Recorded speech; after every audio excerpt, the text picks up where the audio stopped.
Decorum, will the meeting please come to order? Today is Tuesday, January 20th, 2026. This is the first meeting of 2026 and the 53rd regular meeting of the current term of the Metropolitan Council of Nashville and Davidson County. There are just 37 regular meetings remaining in this council term. Will all members of the council, as well as the public, please rise for the invocation and remain standing for the Pledge of Allegiance. The invocation is being offered this evening by Pastor Felicia Smith of Living Word Community Church in Antioch. Pastor Smith is the guest of District 8 Council Member Deontay Harrell. Go ahead, Pastor Smith. Good evening. Let us bow our heads, close our eyes, whichever one you would like to do. Heavenly Father, we come before you with gratitude for this gathering of the Metro Council and all who are present. We ask your blessing upon each council member. Grant them wisdom, compassion, and strength as they serve our communities. Bless every attendee here tonight with peace, understanding, and a spirit of cooperation. Guide those who present items to the council. May their words be clear and their intentions align with the greater good. Grant us discernment to make decisions wisely with understanding, always mindful of those who will be affected by our actions. We pray for protection over the people of Nashville and the surrounding areas. May unity, safety, and hope fill our communities. In Jesus' name, I pray, amen. I pledge allegiance to the flag of the United States of America and to the republic for which it stands, one nation, under God, indivisible, with liberty and justice for all. All right, thank you, Pastor Smith. Welcome, council members, and welcome members of the community. We appreciate you joining us this evening. Council members, it was good to be with you yesterday at Nashville's 41st commemoration of Martin Luther King Jr. Day, marching up historic Jefferson Street to TSU's Gentry Hall for the annual convocation. It is always an inspiring event, and the calls to action from a variety of elected officials and faith leaders were poignant, given the current state of our nation. With civil rights very obviously being rolled back and racism and racial profiling on very clear display in the actions of masked federal agents. Our own chair, Quante Toombs, met the moment in her greetings from the council and the minority caucus, so a special thank you to her. Council members may have heard me off the top of the meeting share that we have been in this chamber for a main meeting now 53 times, and that we have only 37 more to go this term. A new year and the first meeting of that year are always an opportunity for renewal of common purpose and peaceful and productive practices. There is a very steep learning curve for all council members. And now that you know what you know, I hope you will focus on the policy goals that inspired you to run for office. Public service is particularly challenging in this authoritarian era, but in this nonpartisan body, we all have common cause in making Nashville as healthy, safe, and prosperous as it can be for all Nashvillians. The oath that we all took at our inauguration requires us to support the constitutions of the United States, the state of Tennessee, and our local charter. And it concludes, I will faithfully, impartially, and with fidelity discharge the duties of the Metropolitan County Council without fear or favor and for the public welfare. One of the biggest pieces of our work as a council is the annual operating budget, and for that, at our next council meeting on February 3rd, we will have a pre-budget public comment period for 2 hours. Council has been doing that since 1922, not that long, since 2022, fairly recently. So we look forward to hearing from the community before the mayor files his budget. Colleagues, you have received a memo from me this morning about a single vacancy on the Transportation Licensing Commission. You will be called upon to make nominations at the February 3rd meeting. The terms are 2 years and the commission has 9 members. The TLC has exclusive jurisdiction of the licensing and regulation of all vehicles for hire, including but not limited to taxi cabs, wreckers, sedans, limousines, horse-drawn carriages, and persons or businesses engaged in the practice of booting vehicles. So please be thinking of well-qualified nominees and members of the public. If you are interested, please contact your council member. Members have also received an informational email and a handout this evening from Metro Auditor Riley with a call for ideas for the annual audit plan. The Vice Mayor serves on the Audit Committee along with 2 elected council members. And for the remainder of the term, those members will be Councilwoman at Large and former Budget Chair Delisha Porterfield and Budget and Finance Committee Vice Chair Jason Spain. And I want to thank also Councilwoman Courtney Johnston and Councilwoman Berkeley Allen for their service to the council and the audit committee for the first half of this term. This is important work, so please do be engaged and informed about it. Under the leadership of Director Riley, the audit function is much more robust than in my first term of council service. Her team is very important to the integrity and good functioning of Metro government, so I do want to extend my thanks to them. All right. With that, without objection, we will suspend the calling of the roll and ask the clerk to please record the names of the members present throughout the meeting. Is there a motion for approval of the minutes of the meeting of December 16th, 2025? Okay. There is a motion properly seconded without objection. And seeing no one seeking to be recognized for a change to the minutes, the minutes of the meeting of December 16th are approved. Mr. Clerk, are there any messages from the mayor? There are no messages from the mayor. All right, thank you, Mr. Clerk. All right, so we are now getting right into our agenda, Section E, appointees and nominees. This portion of the agenda shares all persons who are scheduled to appear before the Rules, Confirmations, and Public Elections Committee for an interview this evening. Referrals back to the committee will be by rule as part of the council's 2-meeting process for elections and confirmations. No votes will be taken by the body in this section of the agenda other than for deferrals. Chair Cash, your brief report, please. No vote totals necessary or term distances and times, simply the name of those who are interviewed and for which seats, please, sir. Go ahead, Chair. For the Civil Service Commission, Quan Poole. For the Greenway and Open Space Commission, Maury Hill. And for the Transportation Licensing Commission, Ann Butterworth. All right. Thank you, Chair Cash. Again, those are referred back to committee by rule. Our next section is Section F of our agenda, confirmations. Chair Cash, you are recognized again for your committee report on the appointees in the second step of your committee's 2-meeting process with vote totals this time and a consolidated motion for the confirmation of those persons or first for a deferral or a different motion if there are any. Go ahead, sir. Yep. For the Arts Commission, the reappointment of Campbell West for a term expiring February 24th, 2030. 6 in favor, 0 against, 0 not voting. For the Arts Commission, reappointment of Mayra Yu for a term expiring February 24th, 2030. 6 in favor, 0 against, 0 not voting. For the Auditorium Commission, the appointment of Mia Vickers for a term expiring June 30th, 2027, 6 in favor, 0 against, 0 not voting. For the Bicycle and Pedestrian Advisory Commission, appointment of Matthew Cushing for a term expiring February 16th, 2028, 6 in favor, 0 against, 0 not voting. And for the Davidson County Historian, the appointment of Dr. Leah Rotha Williams Jr. for a term expiring December 16th, 2030, also 6 in favor, 0 against, 0 not voting. And I move the confirmations. Okay, there is a motion for a consolidated slate of approval of all those folks. Is there a second for that motion? Okay, does anyone?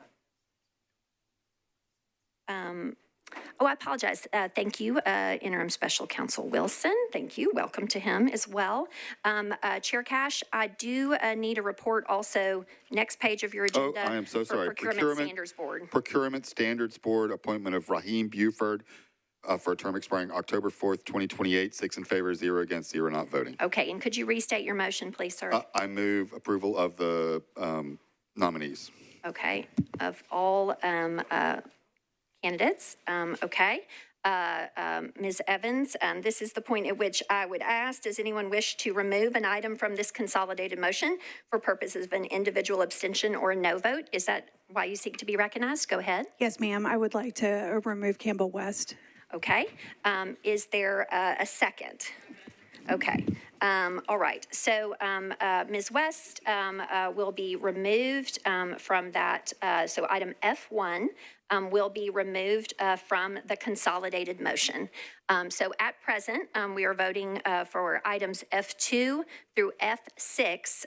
There is a motion to approve properly seconded. All in favor, please say aye. Okay. Any voting no or abstaining? All right. Now we will move then to item F1 for purposes of that vote. Let's see. Pardon? Okay. Right. Thank you. Okay. So we have a motion to approve. All in favor, please say aye. Any voting no? Okay, if you would please raise your hand. Okay, Mr. Clerk, would you please record those 2 noes? Any abstaining? Okay, all right. Ms. Evans is an abstention, Ms. Kimbrough, and Ms. Gamble, and Ms. Welsh. Even so, with 2 noes and I believe 4 abstentions, the ayes do have it. And so we have then now, I'm going to read and share the folks that council has now confirmed in their appointments or reappointments. And if those folks are with us this evening, if they would please stand and remain standing and be recognized. To the Arts Commission, council has confirmed the reappointment of Ms. Campbell West. And to the Arts Commission as well, council has confirmed the reappointment of Myra Yu. Okay, if everyone would please just remain standing. Thank you. To the Auditorium Commission, council has confirmed the appointment of Maya Vickers. To the Bicycle and Pedestrian Advisory Commission, council has confirmed the appointment of Matthew Cushing. And council has confirmed the appointment of Dr. LaRotha Williams Jr. to serve as the next Davidson County historian. So we want to thank, there's Dr. Williams and Ms. West for their willingness to serve the city of Nashville.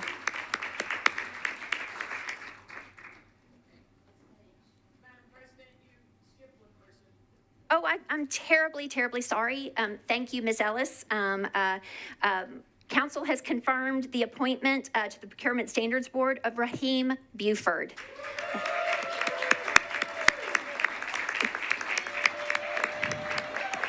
Thank you very much, Mr. Buford. I do apologize for the oversight. Thank you to all 3 of you who returned with us this evening. And to those folks who may be watching from home or on the replay, we are very grateful for either your continued service or you're willing to begin in service on a board and commission.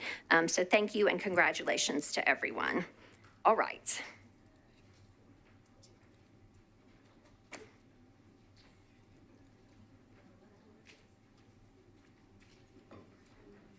All right. Next is section G on our agenda, the public comment period. Members of the public who are Tennessee residents wishing to speak may sign up at a table outside of the council chamber from 5 to 6 p.m. on the day of a council meeting. Okay, that's how we sign up for public comment. Public comment is limited to 20 minutes total at council meetings, and each speaker is allowed up to 2 minutes to speak. Persons speaking on agenda items must be prioritized to comply with state law. I will read the first couple of folks. So if one or two folks could go ahead and come forward in preparation of speaking. First will be Carlene Dowell on the topic of the Barnes Fund. After Ms. Dowell will be Paul Pleeman regarding the rezoning proposal at 0 West Campbell Road. If you would both come forward, and Ms. Dowell, you are recognized. Go ahead. Thank you. I'm from District 31, John Rutherford's district, and I serve on the Affordable Housing Task Force and the Executive Committee of NOAA, Nashville Organized for Action and Hope. My fan club.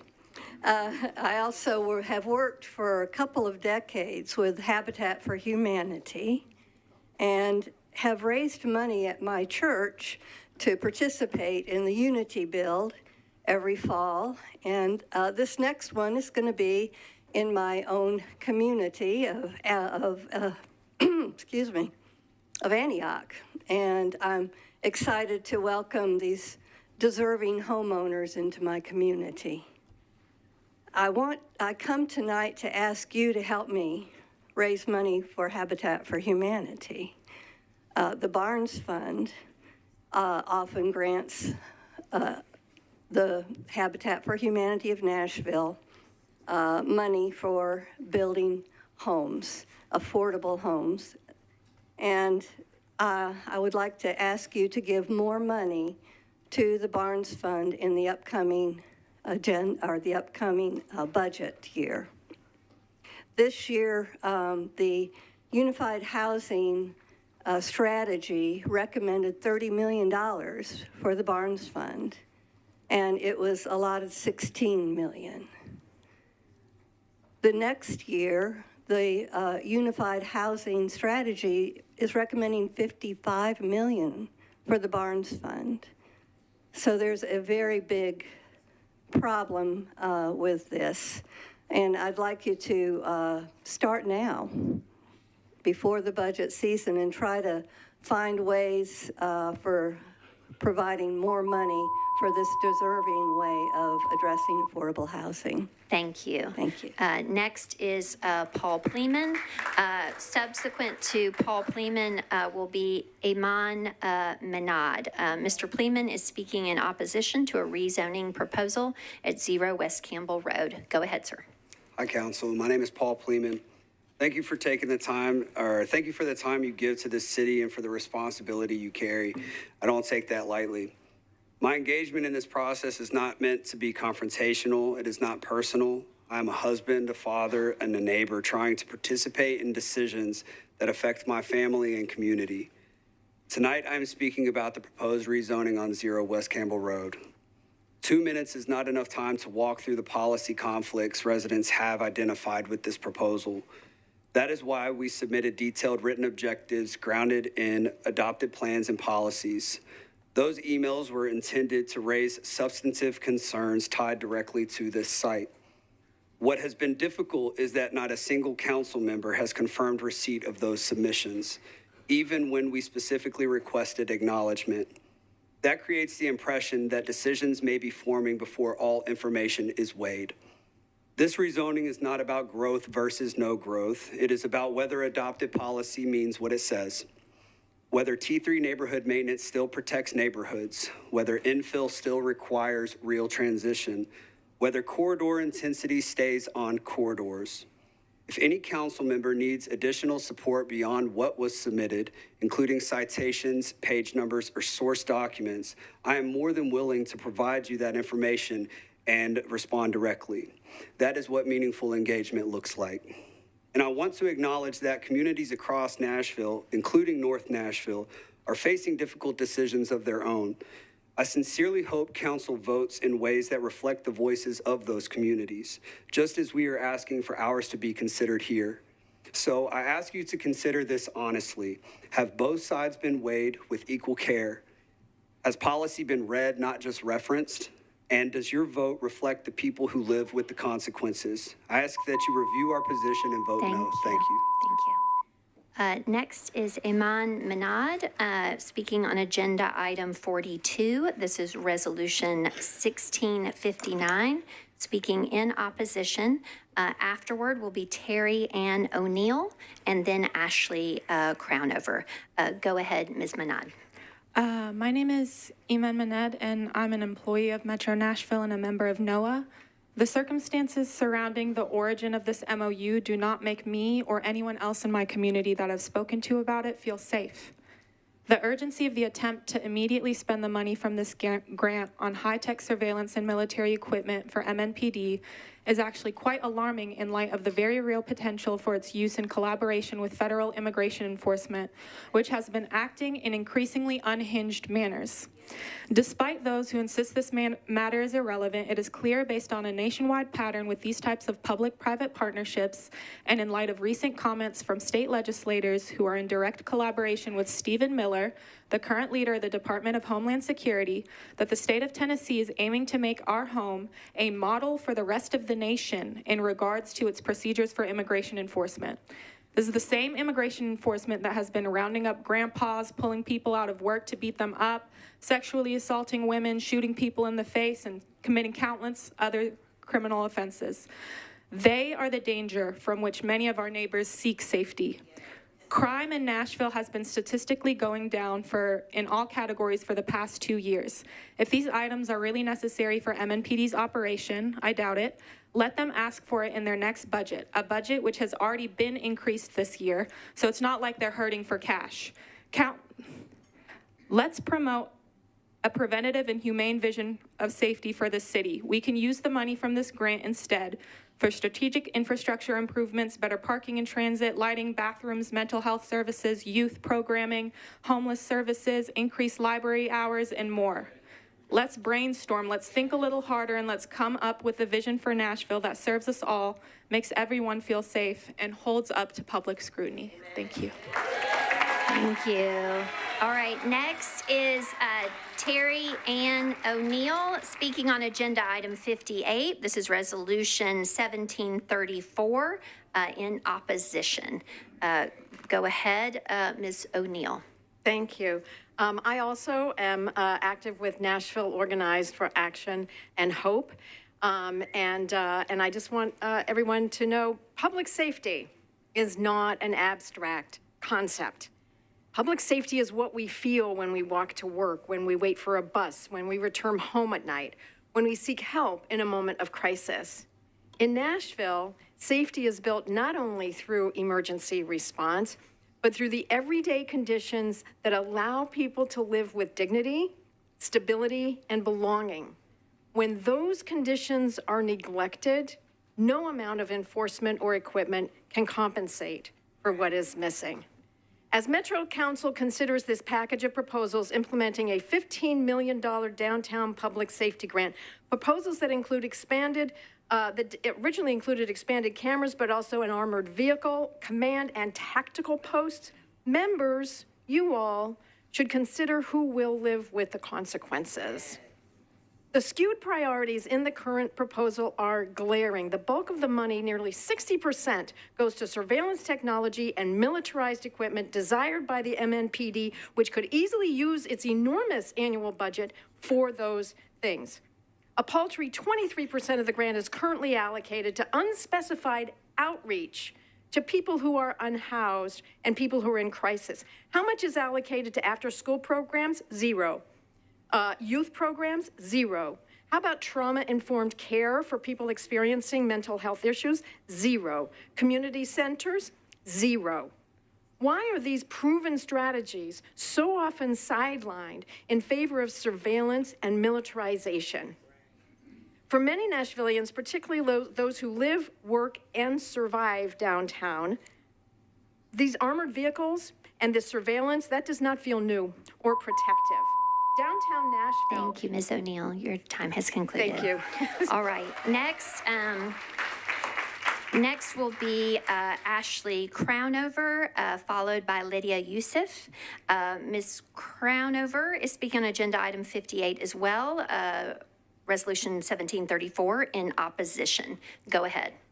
Hello, my name is Ashley Crownover. I'm a sixth-generation Nashvilleian and a U.S. Army veteran, and I'm here tonight to ask you not to supplement the police who already have their own funded budget with grant money that could otherwise be used for public safety initiatives. My dad used to say, when you're a hammer, everything looks like a nail. But Nashvilleians are not nails, and we do not deserve to be hammered by this disproportionate focus on physical force in the name of public safety. Not in Antioch, where I've lived, not in Donaldson, where I have lived, not in Neely's Bend or East Nashville, where my ancestors lived, not on the south side where I have family, or Bordeaux, where I have family, not on the west side where I could live now, not on Church Street, and not on Buchanan Street. We're not nails, we're neighbors. We all know there's plenty of federal and state level trouble coming our way. In fact, it's here. So unless we're planning on using this equipment against ICE, it's hard to understand why you would spend millions of dollars to fight Nashvilleians when you could use that money to support them. I urge you not to be a hammer to the folks you were elected to represent. Lastly, as I said, I'm a U.S. Army veteran, and with that as context, you can say we're not militarizing the police till the cows come home, but that does not change the fact that armored vehicles and spyware are for making war. Thank you. Thank you. Next is Lydia Youssef. Following Lydia will be Macy Fluharty and then Michelle Flynn. Lydia is speaking on agenda items 58 and our former agenda item F1. These are resolutions 1734 in opposition. Go ahead, you're recognized. Last week, a community member complained to me that she called MNPD 3 times on a male family member who is schizophrenic and stopped taking his meds. And while this had happened in the past and he had become violent towards the women in the household, MNPD refused to assist. This community member had to call other community members to safely de-escalate and take him to the hospital safely. On Saturday, I was distributing diapers in South Nashville, and an MNPD officer thought it appropriate to linger and surveil women of color getting diapers with their babies for almost an hour. Community members were disturbed, and many did not want to leave their cars, knowing that 90% of those in concentration camps right now are without criminal record. A pregnant Coptic woman documented is now separated from her children, is gone from the city, and is in a concentration camp right now. On Saturday, also, an Egyptian security guard who works downtown stopped after his night shift to pick up diapers. I spoke to him about these resolutions, and he said, "But we have cameras." And I said, "Yep," and they were there during the 2020 Christmas bombing. And I don't know how you say it in Arabic, but there's an expression in English that goes, if you do the same thing over and over again, expecting different results, that's insanity. Safety isn't about more cameras, more surveillance, more policing. Safety is about home. Does Nashville feel like home? Do you want us to stay? Earlier today, Arts Equity Nashville got an email from a Black artist leaving the city of Nashville. She was defunded from Thrive this year. She wanted to share her testimony today against the defunder, Campbell West, but couldn't find childcare. I want to share 2 sentences from her letter. Not only will I not be able to follow through with a community project that supports building literacy and writing skills amongst Nashville's youth, I am likely unable to continue my own art. I am just one person, and having so many unfunded artists in this city is a tremendous loss. It's a shame that instead of discussing how to fund arts properly, how to have democratic commissions, how to fund our schools, how to have language access in downtown spaces, instead we are told Ms. Youssef, that your we are time fake has news, expired. misleading, and lies. You Your cannot time censor the has people. expired. Thank you. Next is Macy Fluharty, speaking on agenda item 42. This is resolution 1659 in opposition, and after Macy will be Michelle Flynn, and then Loriani Rodriguez. Go ahead, Macy. Thank you. My name is Macy Fluharty with Black Lions for Peace Solidarity Network. I live in District 12 on Uchee, Shawnee, and Cherokee land. I am here regarding the MOU listed as RS 2025-1659 and its 5 other police militarization bills. Today, you're going to hear a lot of Nashvilleians that are very concerned about bills targeting one specific area. I'm here because of 2 reasons. First, I care about downtown Nashville and the people that walk it, and I know police militarization equipment, like mentioned in this MOU, is a danger to them. You've heard time and time again of the misconduct that MNPD has participated in over the years, and the more we see the abuse out of other cities, the harder it is for us to trust our law enforcement, especially law enforcement that relies on technologies that can be used against the people. We've seen the wars in places like LA and Minneapolis, etc. To think we will not be subject to an attempt of the same type of takeover is naive. Second, I, like many Nashvillians outside of downtown, love my district too, and our representatives are considering letting go of an opportunity to better each pocket of our city in order to largely supply a nonprofit with police militarization equipment, with some going towards community support. Money going to a nonprofit that has failed to turn in their annual reports for over 2 decades and uses a shadow police force with a bad legal past to remove unhoused people off the streets, to get things like mass surveillance and armored vehicles that may be used by MNPD. Nashville deserves better, all of Nashville. Please vote no and use this money on things to help our city as a whole. Thank you. Thank you. Next, Michelle Flynn is speaking on agenda item 58, resolution 1734, in opposition. Go ahead, Ms. Flynn. Thank you. People here in Nashville, for longer than some of you have been serving on this council, have come here and told you repeatedly, the people in this city do not want surveillance. Things have only gotten worse since then in relationship to the over-militarization of our community. MNPD has repeatedly, year after year, gotten more money from you all, and we do not feel safer as a result of it. I want to point out to you something. You're going to hear incredible testimony. You've heard it for 4 years now. People have done all this research. They're so eloquent. I'm constantly moved by our community and what they are trying to do to preserve true safety, true support for people in our community. But I just spent a lot of time at the Tennessee legislature. There is a bill that many of you should know, and I'm going to remind you, for those of you who haven't noticed it, I'm just going to remind you, for those of you who have noticed it, this is a really big issue. They are trying to take control over our police department, right? That is what's going on right now at the Tennessee legislature. If they succeed in this, which given their body, it's hard to imagine them not, then all of this militarization that you are doing are going to be used by MNPD in partnership with ICE and Homeland Security to not only terrorize our neighbors, our friends, our families, but protesters, the people who are trying to verify, the people who are trying to provide safety and support to people in this community are going to be targeted. It is happening in other cities. Don't think it's not going to come here. So if you go ahead and pass this, it may be symbolic to some of you to stand up and say no to this. It is not symbolic to us. It is actually a statement. We don't feel like the mayor is standing up. We know the legislature's not standing up. We are absolutely leaning into you all to stand up for us. Thank you. Next is Loriani Rodriguez, speaking on agenda item 42. This is resolution 1659, speaking in opposition.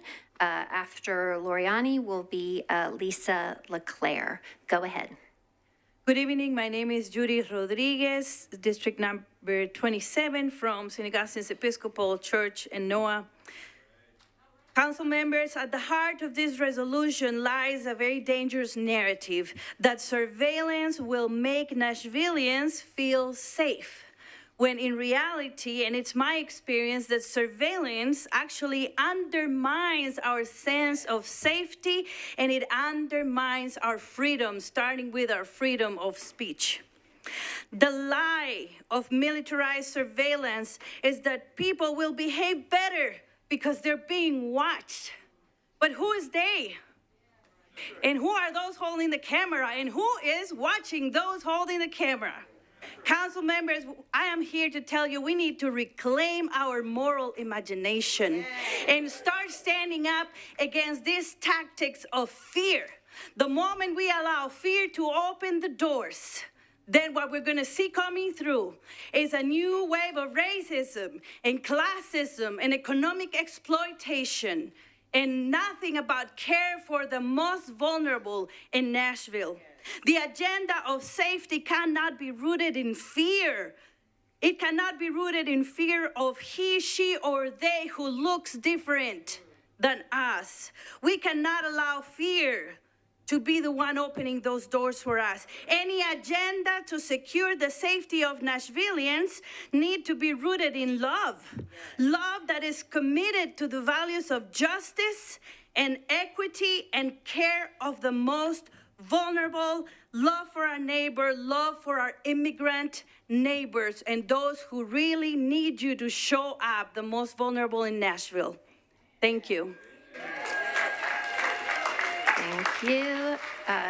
Next is Lisa LeClaire, speaking on agenda items 58, 59, and 60, resolutions 17, 34, 35, and 36 in support. Ms. LeClaire, you're recognized. Thank you. I appreciate you. I didn't realize you had said my name. There was a loud response here. City Council members, I am clearly and sincerely appreciative of your time and your commitment to our city. This is a big job, and all of you work really hard at it, and I'm most appreciative. I'm also pleased that we live in a city where we have the opportunity to share our differing opinions. My name is Lisa LeClaire, and I'm here today as a Davidson County resident and as a representative of the Greater Nashville Hospitality Association. I'm here to speak in favor of the acceptance of the grant monies awarded by the state of Tennessee. We have a thriving, vibrant city where I believe it is very safe to attend music, art, sporting events, and other experiences in every part of our city. I want us to continue to feel safe in our city, and I have faith and trust in this body and our local police force to support all of the efforts towards safety and expect all of this to happen in a very just and lawful manner. The state grant is specific to safety in downtown areas of 4 cities in the state and cannot be used for other items like school programs or other needs of this and other cities. I appreciate that we have other needs as a city, but that is not what this grant is for. The majority of the $100 million from the state was awarded to the city of Memphis. I am truly thankful for this investment in our safety and very happy that we do not have the serious crime concerns that Memphis has. Therefore, they received $75 million. And I appreciate the fact that it impacts their residents, their visitors, and perhaps the taxes that help offset the expenses. I encourage you to accept. Thank you. Time is concluded. All right. This will conclude our public comment with less than a minute of residual time remaining from folks who spoke under 2 minutes. There is insufficient time for our one person on the wait list. So our public comment has concluded. And next, we will move into Section H of our agenda, Rules of Procedure. We take these items up like we do legislation. There is a proposal to amend Rule 9.3 regarding the introduction of legislation on first reading. This amendment is proposed by Councilmember Evans Siegel. Ms. Evans Siegel, you are recognized. Thank you, Madam Vice President. I would move the amendment. If you could ask for your committee report, please. For the report of Rules, Confirmations, and Public Elections. Chair Cash? We voted in favor of change to Rule 9.37 in favor, 0 against, 0 not voting. Okay. All right. And so with that, you can now move approval. Now move approval. Thank you. Okay. Is there a second? All right. And so we're on to discussion. Would you like to explain just briefly what this rule does and what?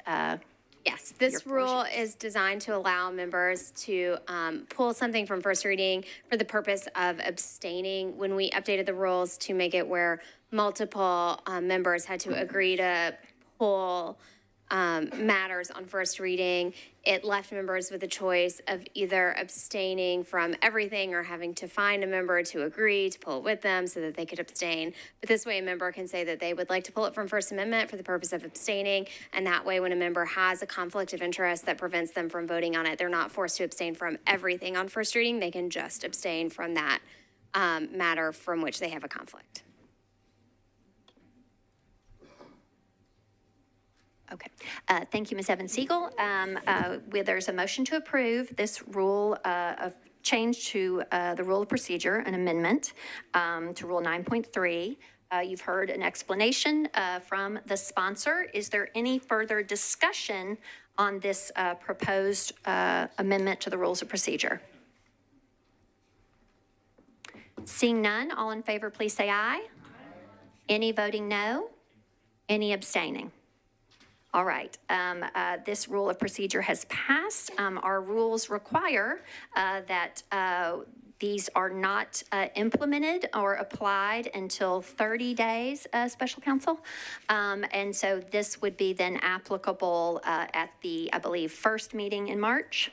Okay, so this new rule would be in effect at the first meeting in March. All right. Next, we are moving into our resolutions and bills on public hearing, sections I and J. First, I'm just going to give you some information about public hearing, and then I'm going to propose just a logistical matter to colleagues about pulling some items potentially forward for purposes of deferral only. For our public hearings, Spanish interpretation services are provided for all Metro Council public hearings. Council Office team member Karina Valdez is here as the interpreter. Ms. Valdez, will you please share how you can help? Los servicios de interpretación en español estarán disponibles en la audiencia pública. Gracias. Thank you. Gracias. We appreciate you. For those wishing to speak this evening as part of our public hearings, please do state your name, but it is not required for you to provide your exact address if you do not wish to do so. You may want to tell us in what neighborhood or area you live, your connection to an agenda item or project, or who your council member is. All right. I think what we'll do is we will take up agenda item 1, colleagues, and then I'm going to make a proposal to you about pulling a few of our J section bills on public hearing forward for purposes of deferral. But first, let's take up agenda item 1, resolution 2026-1719, sponsor Taylor. This is a resolution exempting 1824 Kitchen Plus Cocktails located at 1824 Jefferson Street from the minimum distance requirements for obtaining a beer permit. Councilmember Taylor, you are recognized, sir. Thank you. Committee reports, please. Chair of Government Operations and Regulations, Chair Hill, you're recognized. Thank you, Madam Vice Mayor. RS 2024, we recommended approval, 5 in favor, 0 against, 0 not voting. Okay, thank you, Chair Hill. All right, it's back to you, Councilmember Taylor. Thank you, Madam Chair. I'll move to open the public hearing, please. All right. I declare the public hearing open for Councilmember Taylor's Resolution 1719. Would all members of the public here in support of this resolution please raise your hand? Okay, thank you. Would all members of the public here in opposition to this resolution please raise your hand? Seeing no one here in opposition, do the persons here in... Oh, okay. That is fine. Given that there is Vice Mayor. Yes, sir. I think you may want to, I have something that I think has garnered some attention that's not this. So I think you may want to clearly explain that before you move forward as a point of order. Okay, so just to clarify to the person expressing opposition, this is specific to an address on Jefferson Street. This is a singular exemption for a business called Kitchen and Cocktails at 1824 Jefferson. It is related to the distance requirements for a beer permit. Does the person here in opposition still seek to be recognized to speak in opposition to this? Okay, I appreciate the clarification. Thank you. All right, well, knowing that there is one person here expressing their opposition, do the persons in support seek to be recognized or to speak? You're welcome to come forward.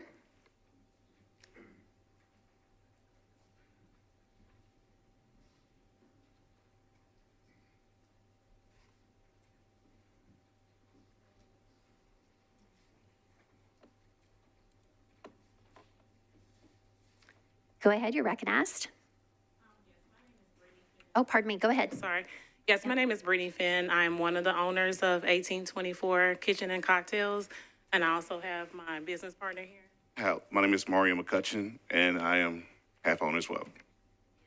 So we know there's a lot going on between Jefferson Street and Buchanan and the ordinance as far as the the time frame for noise, and we are here as a partner. We really want to partner with the community. We're not here. We respect any opposition. We only respect all of our neighbors.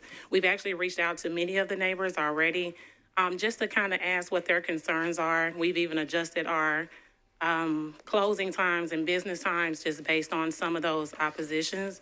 We're not here to be a nightclub at all, just a place for professionals, college students. Recently on Monday, we had a community service event where we fed over 100 unhoused homeless in our neighborhood, along with giving care bags also. So we're not here just to make money. We want to actually make money and give back to where our business is grounded. So we're definitely asking for support to pass this. All right. Sir, do you wish to speak separately?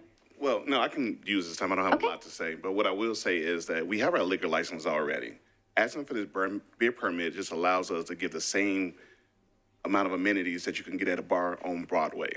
So this permit is just about beer today. So our hours are going to meet the ordinances that's there. We have no outside seating. We've gone over the previous concerns brought before this council, and we're just looking for a beer permit today. That's it. All right. Is anyone else seeking to be recognized to speak in support? All right. Go ahead.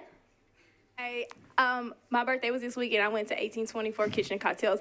I had an amazing time, and it was probably the safest time I've had on Jefferson Street, and I lived there for many years. It wasn't like a crazy nightclub. It was chill. Like, everyone there was just chilling and having a good time. No one was like overly drunk. And also in front of the space, there's like a gate. I think it's a gate where there's like space from the street. So I had a good time, but not just that. It was like not unsafe and away from the street. I was supported. All right. All right. Is anyone else seeking to be recognized to speak in support? All right. Go ahead. Come forward.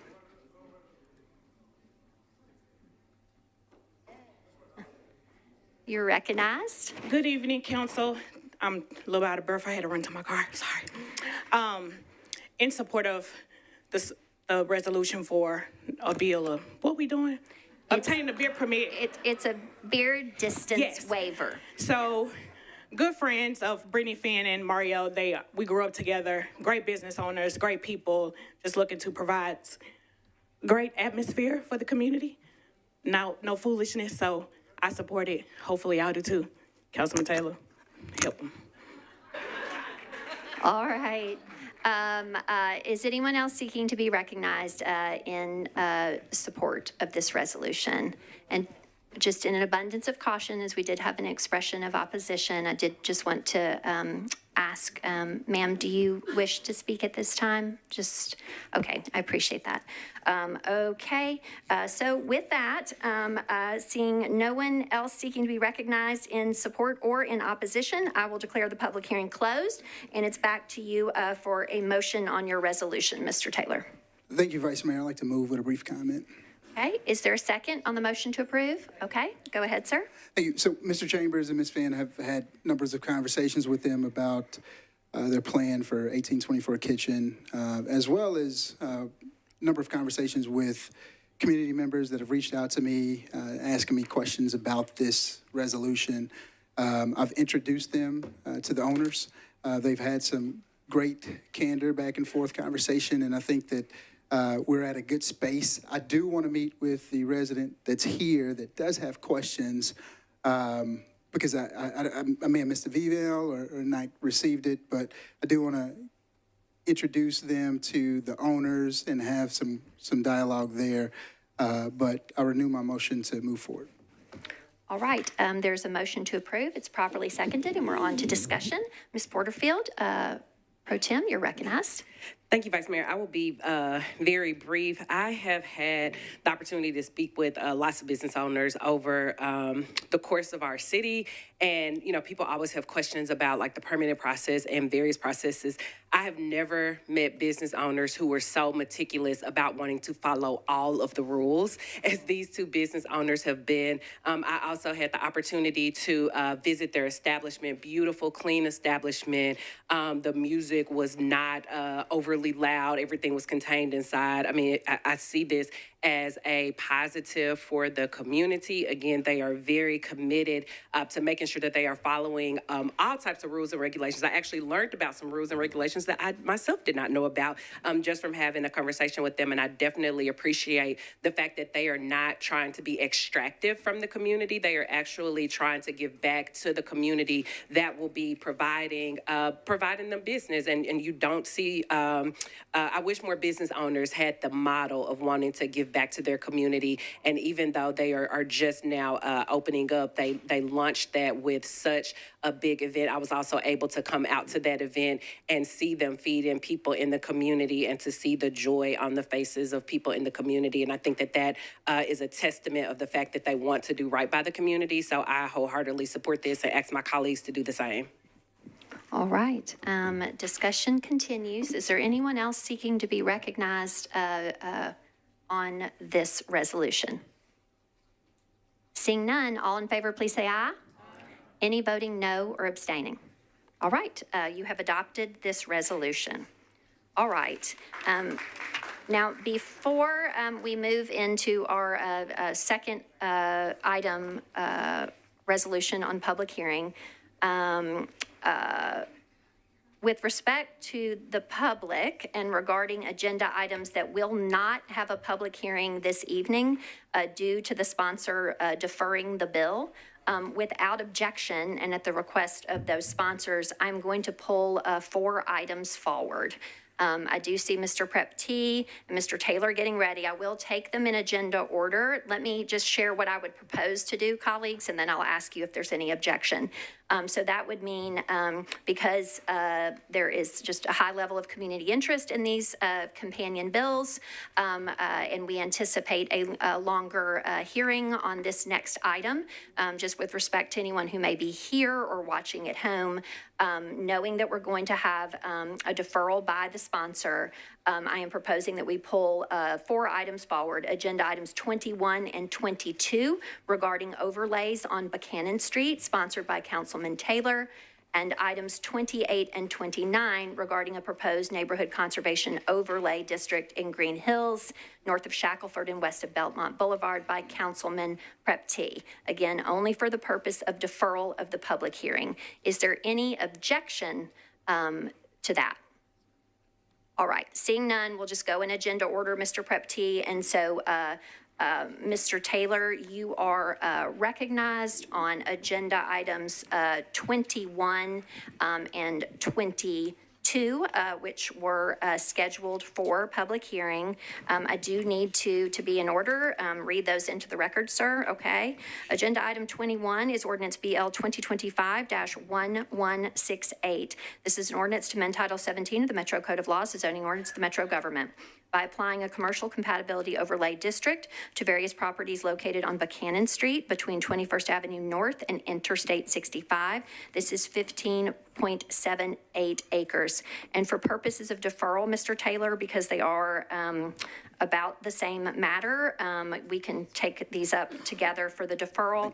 The second is Agenda Item 22, also sponsor Taylor, Ordinance BL 2025-1169, an ordinance to amend Title 17, the Metro Code of Laws, the zoning ordinance of the Metro government, by applying a commercial compatibility overlay district to various properties located on Buchanan Street between 24th Avenue North and 21st Avenue North. This is 5.61 acres. Councilman Taylor, you're recognized, sir. Thank you. I would like to move to defer the public hearing till the March 3rd meeting with a comment. Okay, and that is, sir, for both these bills, 1168 and 1169. Is that correct? That's correct. Okay. Is there a second? All right. Go ahead, sir. Thank you. So one, we had a planning commission meeting and heard loud and clear from the community to have more dialogue. We'll be having a community meeting soon. I don't have that date yet finalized, but I will, as soon as I have it, I will send that out via my newsletter. If you're not signed up for my newsletter, you can go to votebrandontaylor.com and subscribe to that newsletter. This overlay has garnered a lot of attention, some unexpected attention from folks all over the county for this little 10 blocks in North Nashville. But as this conversation has grown, it's more important to be clear about what this actually is and who it's for. The commercial compatibility overlay along Buchanan Corridor is a direct response to longstanding concerns raised by the people who actually live there. For years, residents have asked the city to help address these impacts of certain commercial uses operating immediately next to homes. This isn't about one type of business or one activity. It's about compatibility, about how different uses function when they back directly up to residential neighborhoods.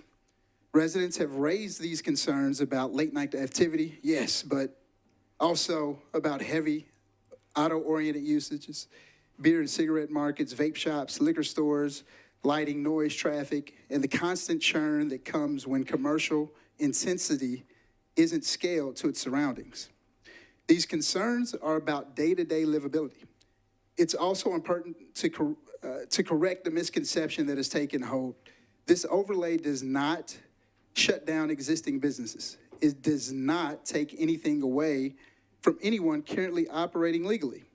Every existing business, whether Black-owned, legacy-owned, or newly opened, can continue to operate exactly as it does today. It does not impose a curfew along the corridor. Restaurants are not impacted. Existing retail is not impacted. This ordinance only applies to future uses and expansions. There's also been an argument made that this overlay will kill Black business.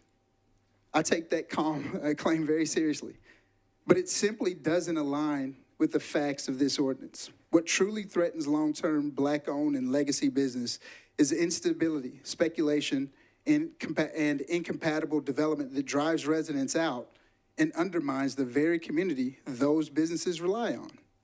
This overlay is about protecting neighborhoods' ecosystem that allows local businesses to succeed and stay. In fact, I've heard directly from current business owners and prospective entrepreneurs who believe this will help create a healthier, more sustainable commercial corridor. This is not anti-business. This bill reflects intentionality, collaboration with planning department to avoid blanket bans.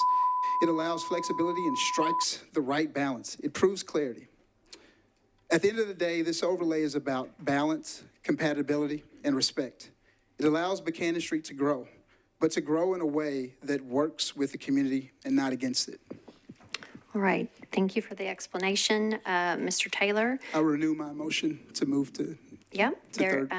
Thank you. There is a motion to defer second reading and public hearing for agenda items 21 and 22, 1168, 1169, both regarding Buchanan Street, to the public hearing meeting of March the 3rd. Is there any further discussion on this motion to defer? Okay, seeing none, all in favor, please say aye. Any voting no? Any abstaining? All right. Agenda items 21 and 22 are deferred to the March 3rd council meeting. All right, next in this vein are agenda items 28 and 29. Sponsor Prep T. Again, Mr. Prep T, for the record, I've got to read them in. Agenda item 28 is ordinance BL 2025-1175. This is an ordinance to amend Title 17, the Metro Code of Laws, the zoning ordinance of the Metro government by applying a neighborhood conservation zoning overlay district to various properties located north of Shackelford Road, west of Belmont Boulevard, east of Oriole Place, and south of Glen Echo Road, zoned RS10 and R10. This is 38 acres. And then relatedly, and so we can take them up together for purposes of deferral. Mr. Prep T is agenda item 29, ordinance BL 2025-1176. This is an ordinance to authorize building materials restrictions and requirements for those parcels and so forth mentioned in ordinance 1175. So this proposed ordinance requires certain materials to be restricted in the construction of buildings at the same location. All right, Mr. Prep T, you're recognized, sir.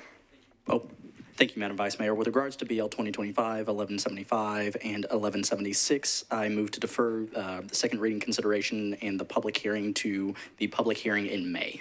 Okay, so that would be the first meeting in May. Yes. And so is there a second for that motion? All right, it's properly moved and seconded. Go ahead, sir, if there's any explanation you want to share. Just providing more opportunity for community engagement. Okay, all right. There is a motion to defer Mr. Prep T's ordinances 1175 and its companion 1176 to defer the second reading and public hearing to the first meeting in May. It is properly seconded. Is there any further discussion on this motion to defer? Seeing none, all in favor, please say aye. Aye. Any voting no? Any abstaining? All right. These two ordinances are deferred to the first meeting in May. All right. I appreciate members allowing that shift in our agenda with respect to potential members of the public here regarding those items or watching at home. And so with that, we will return to the regular order of our resolutions. We have two resolutions on public hearing and a whole host of bills or ordinances on public hearing. We had already disposed of and adopted agenda item 1. Next is agenda item 2.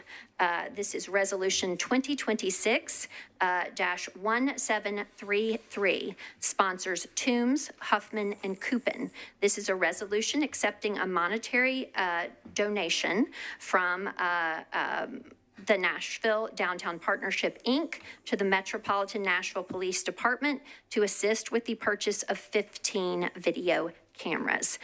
Ms. Toombs, you are recognized. Thank you, Madam Vice Mayor. Committee reports. For the report of the Budget and Finance Committee, if you want to go ahead and give that one, ma'am. Budget and Finance voted to recommend approval of the substitute, 11 in favor, 0 against, 1 not voting, and voted to recommend approval of the resolution as substituted, 9 in favor, 1 against, 2 not voting. All right. And for the report of the Public Health and Safety Committee, Chair Huffman, you're recognized, sir. Thank you, Vice Mayor. Public Health and Safety recommended the substitute, 7 in favor, 3 against, 0 not voting. Okay, so that was the bill as substituted, 7 in favor, 3. 0, 730. Okay, 7, 3, and 0. All right. With those committee reports in, I'll go back to you, Ms. Toombs. Go ahead, ma'am. Request to open a public hearing. Okay. I declare the public hearing open for the resolution 1733. All right. So for this public hearing, we will have those. I guess what we'll do first, though, is would all members of the public here in support of this resolution please raise your hand? Okay. Would all members of the public here in opposition to this bill please raise your hand? Okay. So persons wishing to speak in support, if you will please come forward to the podium. Supporting speakers will go first, and then persons in opposition will speak after those speaking in support.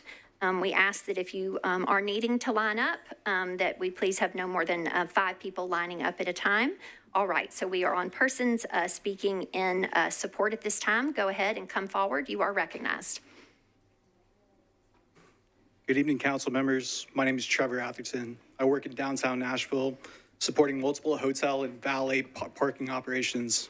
I'm here in support of accepting these public safety grant items for 1733. Downtown Nashville is a major economic engine for our city and for those of us operating on the ground every day. Guest and employee safety is directly tied to business confidence in the visit or experience. This is state grant funding, and it's limited to very specific uses, including replacing or upgrading existing equipment, supporting emergency response, and helping our officers coordinate safely during large-scale events and incidents. This is not a local taxpayer burden. I appreciate the itemized and transparent approach being taken here, and I respectfully encourage you to vote yes. Thank you.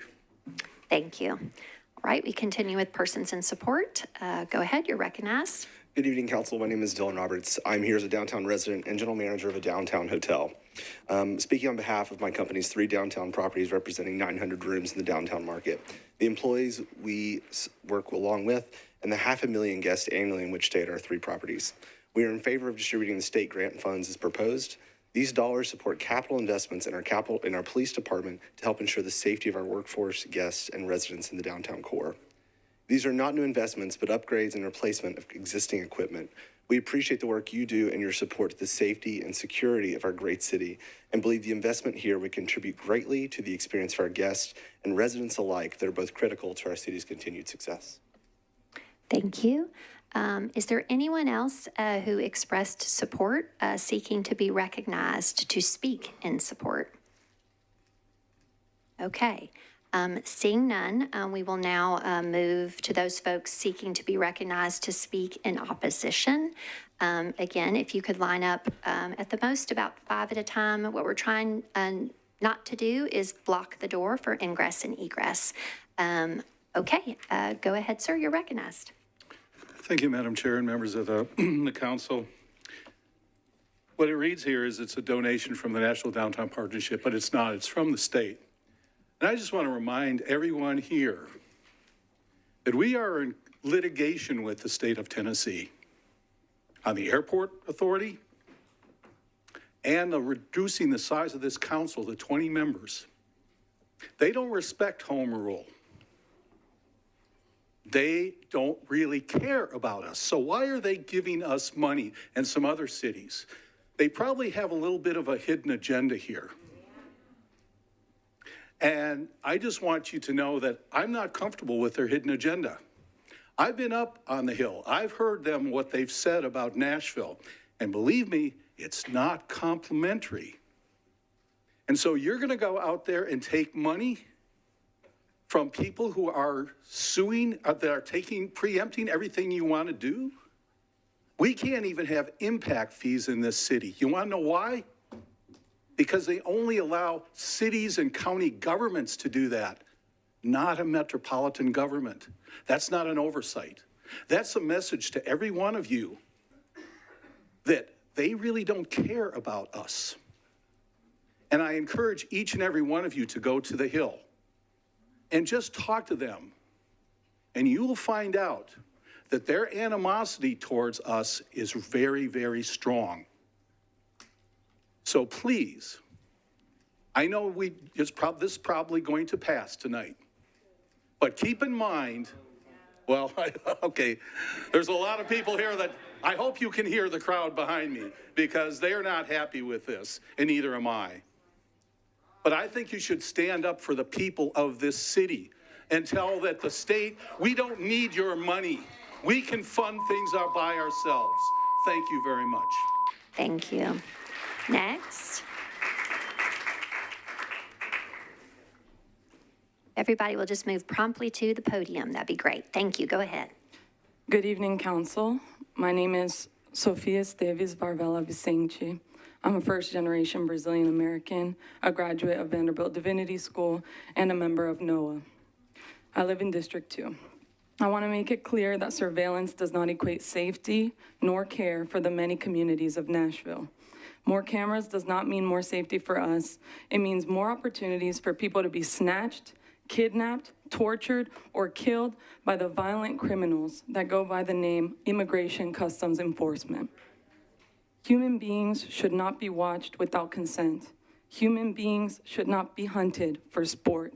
Human beings should not be locked up in cages. Human beings should not be put in concentration camps. The powers that be would like to make an example of Nashville like they're currently doing to our siblings in Minneapolis, Chicago, Atlanta, Los Angeles. I urge you to vote no on this issue. We do not need more surveillance. Please redirect these funds to what really keeps Nashville safe. Giving kids the opportunity to attend after-school programs, increase library hours, for working families to go together after mom and dad have worked tirelessly to provide for their kids. Or public restrooms for the countless of Nashvillians who cannot afford to pay $9 for a coffee just because they gotta go. Human beings deserve dignity, not violence, care, not surveillance. Please vote no. Thank you. Go ahead and come on forward, please. If you would, please, don't wait for the clapping, just kind of come on forward so we can proceed through. Thank you, you're recognized. My name is Macy Fluharty with Black Alliance for Peace Solidarity Network. I live in District 12 on Uchee, Shawnee, and Cherokee land. We've been here many times before under different bill numbers. Nashville does not want mass surveillance. Not only are the people still firmly saying no to this dangerous evolvement of policing, we've made it clear the risks of these technologies against your most marginalized constituents. Unhoused people are criminalized here and nationwide. The legislative attacks on abortion rights in Tennessee is still moving forward. The legislative, psychological, and physical attacks on immigrant communities and people of color as a whole are intensified in other cities like LA and Minneapolis. These war tactics are inching their way towards Nashville. It is absolutely dangerous to think that these mass surveillance and militarization technologies will not be used against them, me, and even some of you that are voting today. Every time these police militarization bills come forward, we lose trust in our city council. Every time our mayor pushes you all to vote against us and our safety, he loses a vote. A few years ago, O'Connell was against mass surveillance. He understood why it doesn't work and dangers that lie with it. What happened in those few years, the people can only guess, but given the track record of politicians in general, it's not looking great. Is this the hypocrisy you want to stand behind? We don't need mass surveillance. It doesn't prevent crime, and in the end, it's going to harm us. This council has heard the evidence of this in the Fusus fights, again with this MOU. I will not waste my time repeating this information. You've heard it. Do not hand over your constituents, especially not like this. Vote no. Thank you. Thank you. Next, go ahead come on forward, please. Again, if everyone would please just move promptly. If folks are clapping, I just need everybody to just keep moving forward. Thank you so much. Go ahead. Hello, my name is Madeline Fahey, and I live in District 28 in Antioch. And I will keep this short and sweet to give my time to others, but I echo the words of Dr. King at the march and convocation I was at yesterday, where we need to focus on the intersection of poverty, racism, and militarization. And I urge you and implore you to vote no. The reasons speak for themselves. Please reallocate these funds accordingly. You've heard the strategies that work. You've heard from everyone who has spoken before me, so I will see my time to others. I ask that you vote no and reallocate the funds. Thank you. All right, go ahead, you're recognized. Y'all got my emotions now. My name is Deluvio Palazzolo, they, them, of District 14. I am with the Black Alliance for Peace Solidarity Network and here in vehement opposition. If it wasn't made abundantly clear in December, hopefully the callous creation of this and other resolutions further exemplifies to everyone that the mayor's office primarily does not care about us. Their focuses are the bottom dollar and keeping their necks attached as the pillory locks around us. Every day we see the acceleration of the continuous mass kidnappings and murders that have been forced upon Turtle Island for centuries by using the very things you're being told by the mayor's office to approve of tonight. For over 2 years, we have been mocked and ignored by certain council members about our fears that surveillance and militarization is used to abuse, disappear, and murder anyone not in lockstep with the system. We were ridiculed for voicing how these tools have always been used and will continue to be used by oppression to remove all that oppose it. Since then, this colony keeps proving us right. The distrust of the system has boiled over to a distrust of you, to the point that people are answering and demanding in the MOU survey that Metro Council conduct full-body meetings in every district for all resolutions and bills relating to Nashville safety so people can be heard. The emphasis has been so hard and heavy on supporting oppression, people are saying council and city government are intentionally gentrifying, dislocating, and destroying the real Nashville. This is becoming your legacy. Think of the death and destruction wrought by systems of surveilling power you've learned about in school, seen on the news, and maybe even someone you know or you yourself have experienced.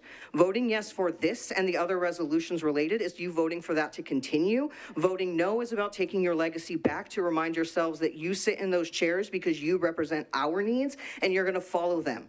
We need to feel confident that we can walk outside and not be kidnapped or killed by the state. When we have Stephen Miller saying he's making Tennessee into the model for a regime of mass trafficking and death, you should be terrified and do everything in your power to stop it, or we will stop you. Thank you. Next. Go ahead, please. You're recognized. Hello, I'm Spencer Sharp, and I live in District 5. Members of the council, I have some concerns about the prioritization of the usage of these grant funds regarding surveillance cameras. I'm concerned we're spending money on surveillance cameras at a time that violent crime is at its lowest in 12 years. Instead, we should be prioritizing unhoused outreach that we're currently relying on volunteers and nonprofits to do, or improving downtown street lighting to make a safer environment for cyclists and pedestrians. These things make a better Nashville for Nashvillians. Cameras do not. This money could go towards traffic calming measures that could prevent another tragic death like the one we saw on New Year's Eve. That is public safety. Cameras are not. Additionally, the additional added language around the sharing of publicly available data is very concerning to me as an IT professional. If this data is public, why is that language in the substitute? What purpose does that serve if that's already public? It is vital that council has explicit knowledge of what these cameras are capable of, what systems they integrate with, and has complete understanding of this data sharing before approving of these funds. We're seeing armed masked militia in the cities across this country. I'm asking you to not intentionally or unintentionally aid in these efforts by not knowing exactly the specifications of what you're approving here. Thank you. Thank you. Next, go ahead. You're recognized. My name is Ann Butterworth. I am a resident of downtown, and I apologize. I got here a little bit late. I agree with the people who've spoken before that Nashville does not support the mask ICE efforts. But as I understand, what you are considering tonight is additional funding for safety. 2 of my close friends have been attacked recently downtown. As a single woman, I am concerned by the increase in issues that we have downtown. I agree that the surveillance video needs to be carefully taken care of, but I can also tell you that there have been times when incidents have happened, and if there's no one there to show what happened, we are left vulnerable.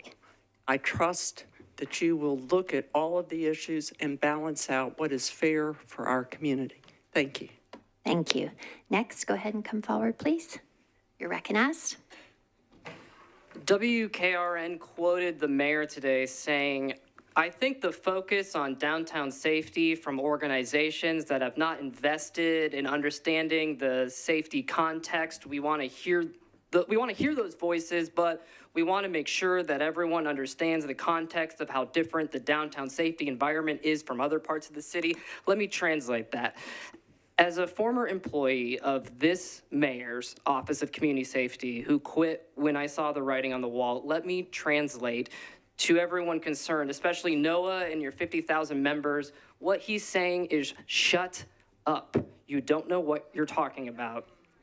Mr. Mayor, let's talk about what we do understand. We understand what actually impacts the social determinants of violence. Policing equipment, empirically, regardless how it makes you feel, is not an effective investment to prevent and reduce crime. Mr. Mayor, you could have required NDP to fund approved activities they were actually approved for in this grant that actually prevent crime. You chose not to. We understand you claim to be committed to community safety, but your first meeting on community safety was 5 days ago, 836 days after your community safety plan on day 1 was due. We understand surveillance. We publish professionally fact-checked articles about what you are doing and the clear and present danger it presents. We understand the moment. When asked about Renee Good's death, you called it a complicated matter that you would not be the first to comment on, a day after the chair of the Immigrant Caucus publicly called it what it was, a murder. To our liberal council members who talk about their support of immigrants and their advocates, some of whom have done ICE Watch and are likely already on lists. To our conservative members who critique liberal leaders who are lining the pockets of corporations with dead-end contracts, this is a line in the sand. Thank you. Next, you're recognized. I'm Mason Caples. I'm part of Councilwoman Vo's district. I'm here to talk about my cousin, Eric Allen. Eric Allen was an individual who was shot by Mount Juliet police and killed. Also, Daniel Hambrick, if you know that, cameras don't save us. They only record the tragedy. That's all it does. What saves us is us. We, the people who stand up for each other, we know y'all share our same sentiments, and the ones who don't, please look. We're not just talking. This is our lives, your lives. After they finish with the group of minorities, what's the next minority they're going to target? It's the people who say Nashville, Cashville is already written in stone. We're not sitting here just saying, hey, we need you to do this. No, we're saying we're voting against this. We have homeless people that this money can be allocated to. I am a registered nurse. Why am I a registered nurse? Because Bill Barnes and his wife, along with other people in their neighborhood, gave me a fund called the Barnes Scholarship, the O&E Barnes Scholarship. I know Mr. Bill Barnes. I know Brenda Barnes. The Edge Hill community, Ron Miller, these people are the pillars who start the neighborhoods, and we build on what their legacy is and going into the communities and learning our history and how to build up our communities, not break them down. That's what we do. It's getting people like me who could have been out on the street in a knucklehead to convert and be a positive member of the community. That's how we win. Simply sitting here saying that, okay, in case of something bad happen, we're gonna record it. What happens to that information? It disappears. Thank you. Thank you. Go ahead and come forward. Thank you. You're recognized. Go ahead. India Pungarcher, District 21. I'm here to ask you to vote no on this resolution, and I want to start out with my reasoning with a short quote. Strong communities are better for safety than a surveillance state. Let's not let fear drive Nashville to follow New Orleans' path. We can build safer communities through smart, strategic investments that don't involve spying on one another. And that's a quote from Freddie O'Connell, October 22nd, 2021. In that spirit, this could be a really exciting opportunity for Nashville. We have funds, millions of dollars of funds from the state, and these funds, we could be using them in really creative ways that we know, one, achieve safety, and two, that we're told year after year during budget season that we don't have enough money to fund these things. Instead of cameras that, like our mayor in the past has stated, encourage us to spy on each other, encourage us to catch a crime after it's already committed, we could be using these funds to fund really creative, exciting things that could bring us together as a body, as a city. We have tons of folks that have nowhere else to exist besides at the bus stop now, especially when they're downtown and the library is no longer open. We could be using these funds to literally renovate buildings and provide housing so we don't have folks that are just at the bus stop. Right now, we're telling those folks that there is nowhere else for you to exist in Nashville, right? There's no downtown library to be at during the day. We don't have free buses completely rolled out for folks. What would it look like if we invested in these people and we said, you're hanging out at the downtown bus stop all day? What if we had a job program so we could encourage people to see that they do belong here in Nashville and that they belong in their communities and they're invested in communities.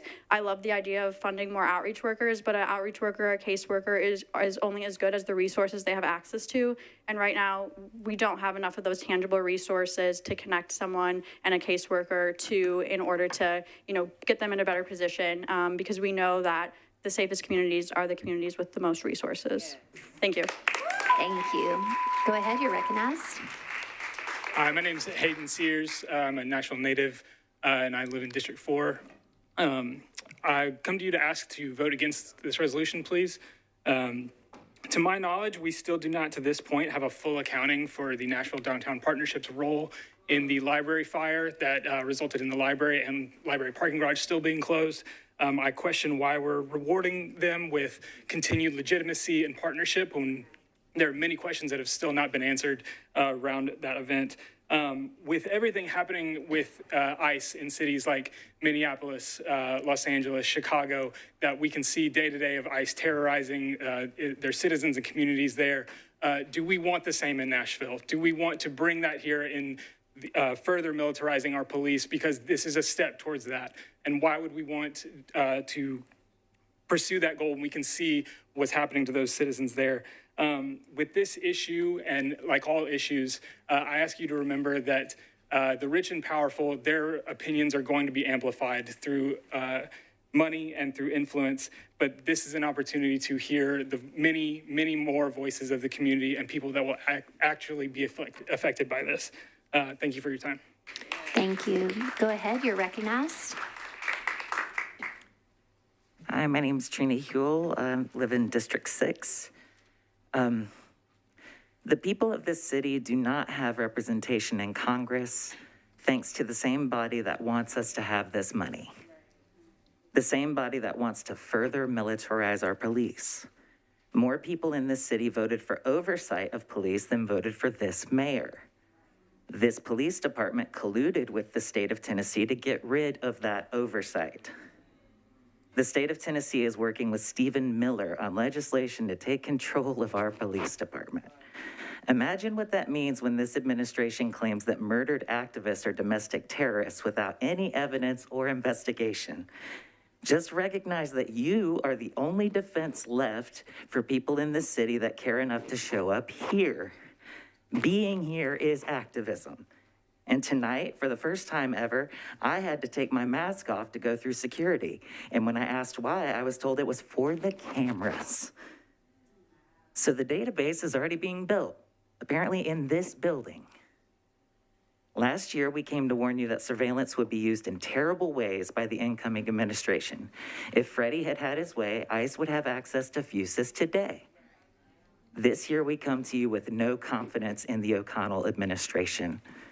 This administration deserves an ethics investigation. How did 2 private vendors come to be named in the memorandum originally? Why is he so focused on undermining your procurement oversight? Do your job, please. Our lives depend on it at this point, literally. Thank you. Thank you. Go ahead, you're recognized. How y'all doing? Shawnee Glapion, District 8, she, her pronouns. I'm here to tell you, like, we don't need any more surveillance. We need housing solutions, traffic calming, homeless outreach, water stations. I mean, I could go on. Without ICE operating like slave catchers and the police supporting their efforts, we don't need to give them any more access to terrorize individuals in this city. By voting for this resolution, you're making it dangerous for immigrants, Black people, organizers, activists, and hell, even white women. We get no public records requests, no council oversight, no surveillance, ordinance compliance, no accountability to Nashville voters. Tell me when something like this has ever not targeted marginalized individuals. The harassment will be at your feet. The blood will be on your hands. Vote no for this resolution. Thank you. Go ahead and come on forward. You're recognized. Hi, my name is David Camp. I live in District 23. I just want to say I'm the son and brother of educators. I have worked in elementary schools. I've worked in high schools. I've taught in college. I currently work at a college. What I have learned during that time is what you need to give people to become productive members of society is not surveillance, is not militarized police. It is food, water, shelter, education, and a meaningful job to be a part of their community. These surveillance bills don't do that. They just watch people. They just spy on people. And to paraphrase a certain journalist that a few years ago put it like this, If you guys are so cool with surveillance, give me all your usernames and passwords. I'm not gonna do anything bad with it, right? Just give them to me. Just give me your personal phone number and turn your location services on. I'm not gonna do anything bad with it, right? I just want everybody to be safe. Please vote against this. Our city needs so much more than surveillance at this time. We have so many other investments that we can make, and we need it desperately. Like another person said, you guys are kind of the last bastion here. So please do what's right. Thank you. Thank you. Go ahead, you're recognized. Hi there. So my name is Gemini. I'm an EMT in the city of Nashville, and I also have a background as a scientist. I just recently changed careers so that I could start work as an EMT. The reason that I changed careers was because I wanted to get my hands really in the work of caring for people and caring for my neighbors even better than, I'm already able to do. And I, especially as an EMT, I've learned that the main thing that actually does anything for anybody, especially long-term, that makes their lives better is preventative health care. And I'm here to tell you that cameras are not preventative health care. They're, as people have said before me, they are watchful eyes as harm happens to you at best, right? And maybe you get some follow-up on that, but then the harm's already been done. The things that actually do anything for anybody that I can see that I'm going to continue to see, like as an EMT, are housing or better access to Narcan, or even just any sort of like community health, any sort of community health programs that people have been like begging for this money to go to. There's so many people who have fantastic ideas about where this money could go in order to actually improve the community and build trust and like get to know your neighbor better. And I've never seen anywhere, even just in my neighborhood, where somebody puts up a camera and I say, oh, okay, that's somebody who I trust. That's a neighbor who I trust. So I'm asking you to consider, especially as somebody who, a lot of people like to speak about where they're on the front lines of so on and so forth. Like EMTs are on the front lines. They see everything that happens in the communities. They see all of these different failing points.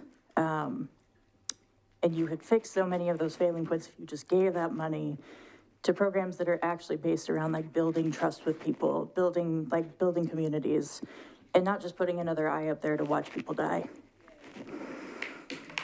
Thank you. Go ahead, you're recognized. Hello, my name is Marcy. I am a grad student at Vanderbilt, and I am new to Nashville. I've only been here for about 1.5 years, but I can tell you that I have come from a city where surveillance has been exceptionally large, and it does not do anything. Pittsburgh is in the same feat as this. It does not do anything to add more cameras, especially when those cameras are being watched by people who do not care and who want to hide the videos that are coming through.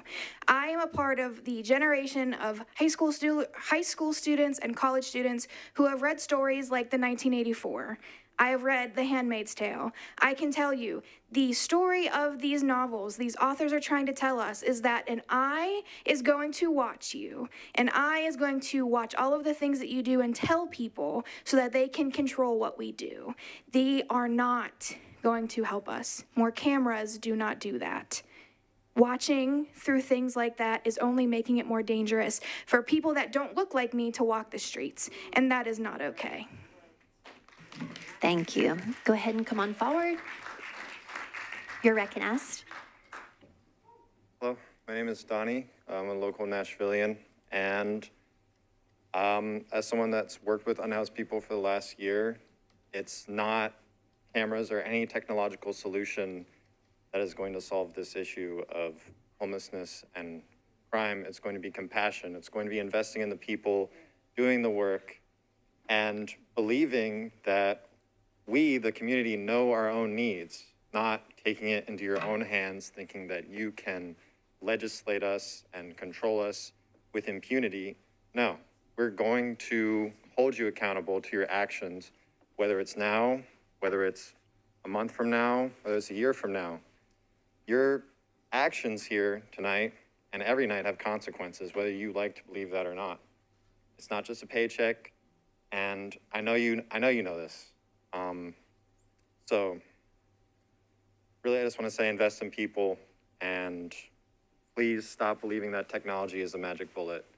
And also, the Nashville Downtown Partnership sucks They arrest unhoused people just for blocking the street, just because it's, messing with the tourists and going to affect revenue, which was taken off of a statement by a state trooper that was contracted to work for Nashville Downtown Partnership, by the way.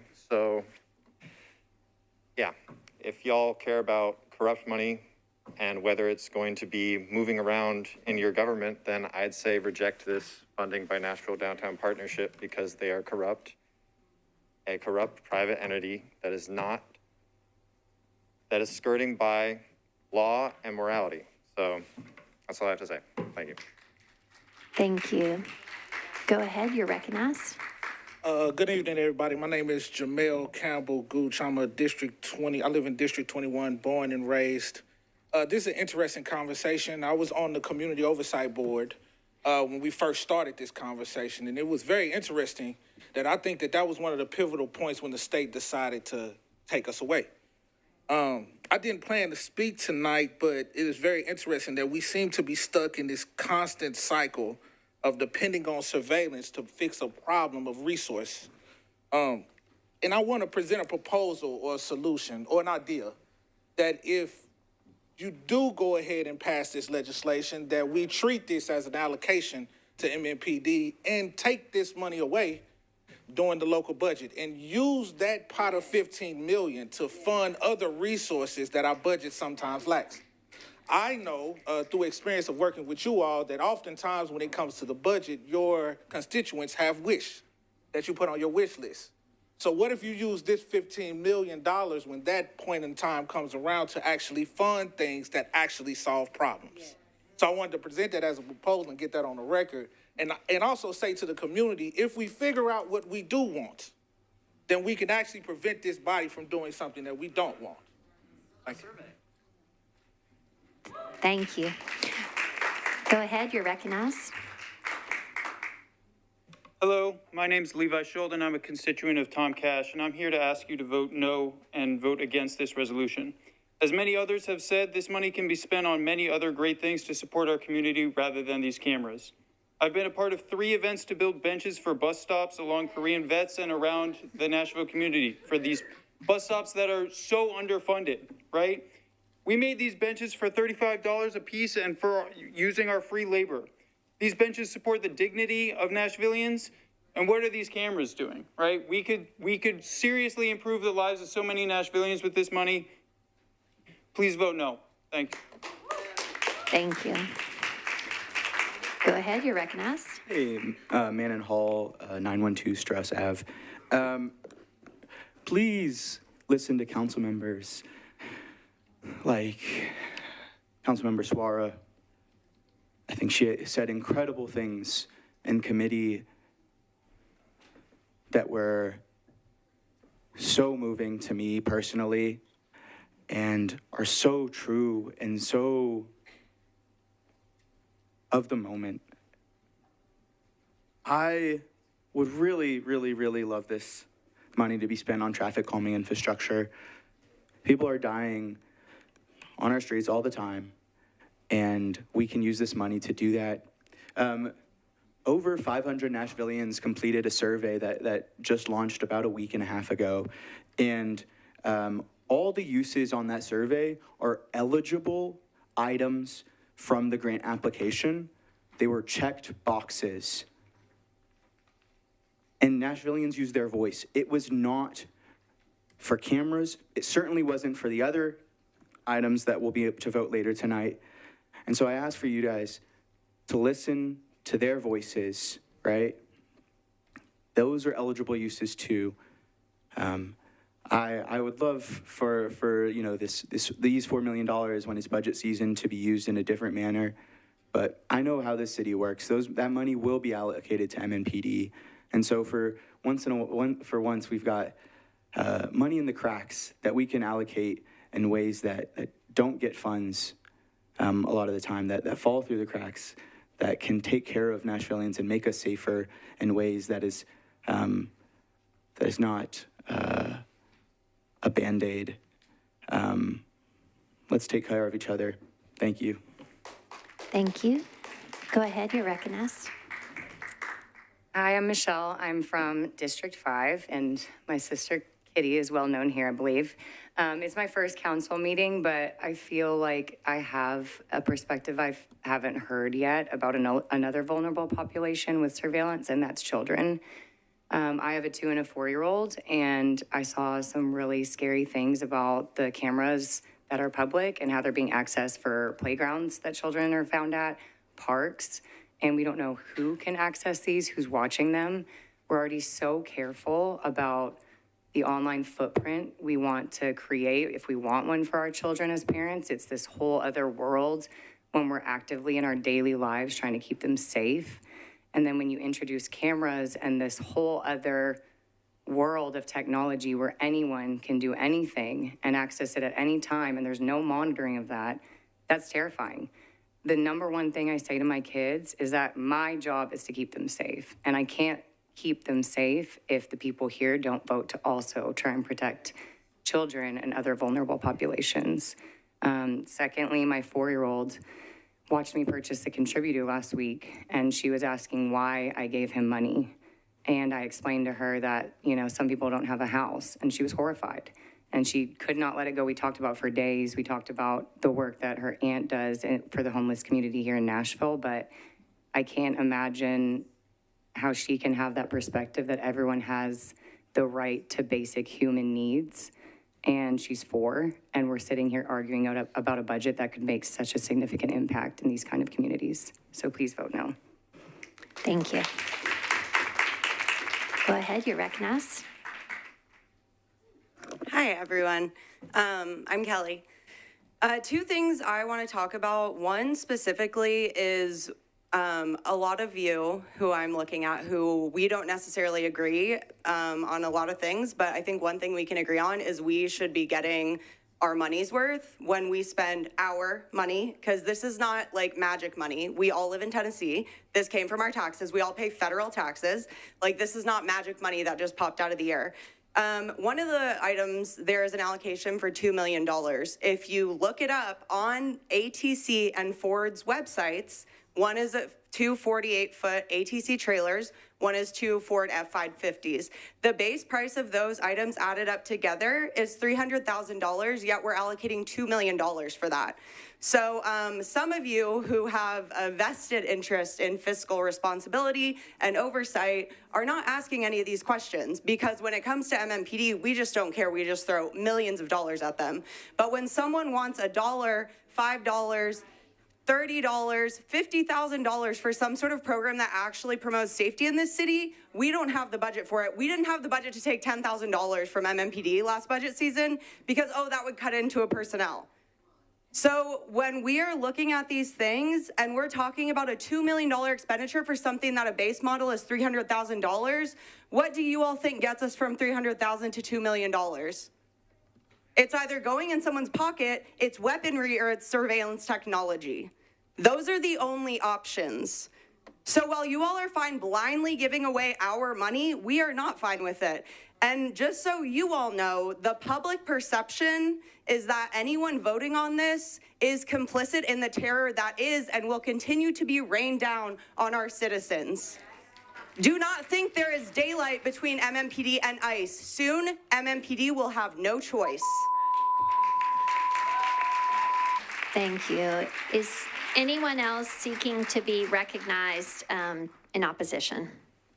Okay, seeing no one else seeking to be recognized, I declare the public hearing closed. Right? And so now we will go back to the sponsor by virtue of her Budget and Finance Committee chairmanship. Ms. Toombs, you are recognized. Thank you, Madam Vice Mayor. Move for approval. Is there a second? All right. It's before us, and you have a substitute, I believe. Move for approval of the substitute. Okay, there's a motion to substitute. It's properly seconded. Anything you want to say about the substitute? Defer to Director Wilson. Okay, Special Counsel Wilson, you are recognized. This amendment changes the type of transaction that occurs here from a monetary donation to a grant from Nashville Downtown Partnership to MNPD. In this case, there would also be an addition of a condition for a grant, MNPD would continue or would agree to provide publicly available information and crime stats related to these grants to Nashville Downtown Partnership. This would allow Downtown Partnership to satisfy the grant requirements for the state tied to the downtown public safety grants. All right, thank you, Special Counsel. Ms. Toombs, anything else you want to say about the substitute? Also in the substitute is that the cameras are replacing existing cameras, correct? Is that correct, Special Counsel? That's correct. Okay. Go ahead, Ms. Toombs. Renew my motion for approval. All right, so there is a motion to substitute with the substitute as explained. So we are simply on the motion to substitute at this juncture, okay? It is properly seconded. Are those folks in the queue seeking to be recognized on the motion to substitute in particular? Is there anyone in the queue that seeks to be recognized specifically on the motion to substitute? If you would raise your hand, because the queue is already full and I just don't want to make sure I miss you. All right, so with that, we will move to the vote simply on the motion to substitute. All in favor, please say aye. Aye. Any voting no? Any abstaining? All right, the substitute is on the bill. Ms. Toombs, if you would renew your motion. Move for approval as substituted. Is there a second? All right, now we are on to the primary debate of the motion to approve as substituted. First in the queue is Councilmember Cortez. You're recognized, sir. Thank you, Vice Mayor.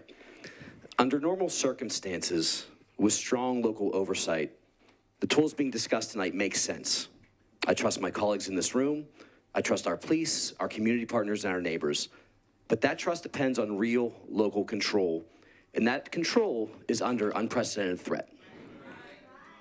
There are bills moving through the state legislature that could remove the oversight that local leaders are supposed to have. Bills that make our police force comply with orders from a state and federal government they do not report to. Until we know how these state bills turn out, I believe we should invest in safety measures we know will remain under local oversight. I believe a government's #1 role is to protect its citizens' freedoms. When checks and balances are absent, government overreach is inevitable, and my skepticism of the state legislature actually protecting our rights and looking out for our needs is earned. The state legislature and the governor executed a massive attack on Tennessee's First Amendment freedoms. They voted to jail local officials for taking a vote on a subject they did not like. Think about that. The state government made it a felony to express an opinion they disagreed with. They chose power over protecting their neighbors' freedoms. When hurricanes ravaged East Tennessee, our legislature and governor did not act to help their neighbors. Instead, they held up storm relief funding for over 5 months. Do you know why? Reports say because they needed to use the storm relief funding as leverage to get their school voucher bill passed. They literally used their neighbors' suffering as political leverage. Think about that. When they had a chance to remove the grocery tax to make life a little more affordable for ordinary Tennesseans, they chose to give a massive corporate tax refund instead. They chose their donors' needs over their neighbors' needs. And I give these examples to showcase my concern. My concern that my neighbors' needs are not being addressed and their rights are not being protected. I cannot support this until I fully understand how our ability to provide proper oversight and protect my neighbors' rights will be affected. Thank you. Thank you, Council Member. Next in the queue is Councilmember Nash. You're recognized, sir. Folks, if you could please not clap so we can just proceed through the debate. Mr. Nash, you're recognized. We can go much more swiftly. Thank you. Go ahead, sir. Thank you, Madam Chairman. I'm confused. There's been so much conflation of different issues here. Minneapolis keeps coming up, and I think we are all horrified by what we're seeing in Minneapolis and what happened to Ms. Good. And I'm confident that if the same circumstance had happened here and it involved a Metro police officer, there would have been a full investigation done by the TBI, maybe federal government, and we'd have a decent conclusion like we had in the Hambrick case.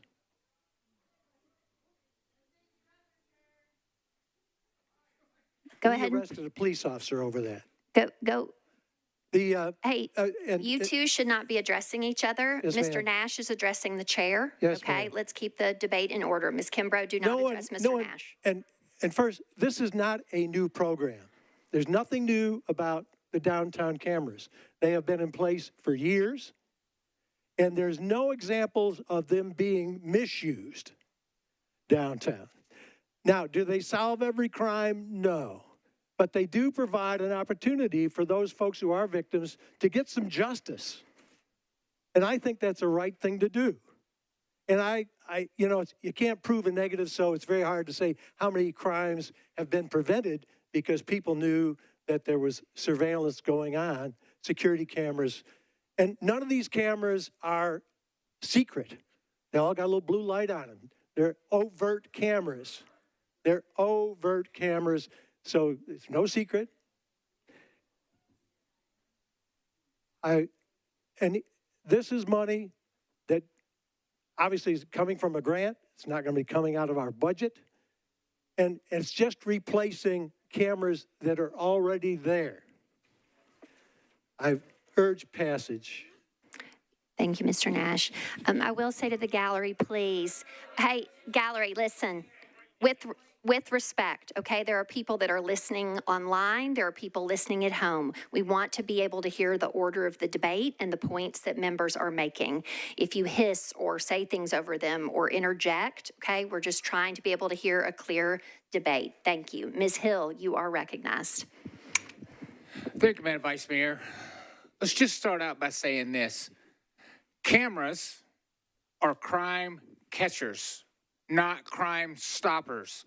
If we want to reduce crime and we want things to do better, then we need to start doing efforts and other things downtown. We need to invest in red frogs to keep our girls safe. We need to put stuff into Safe Bar to make sure that we catch some of these people and reduce the things.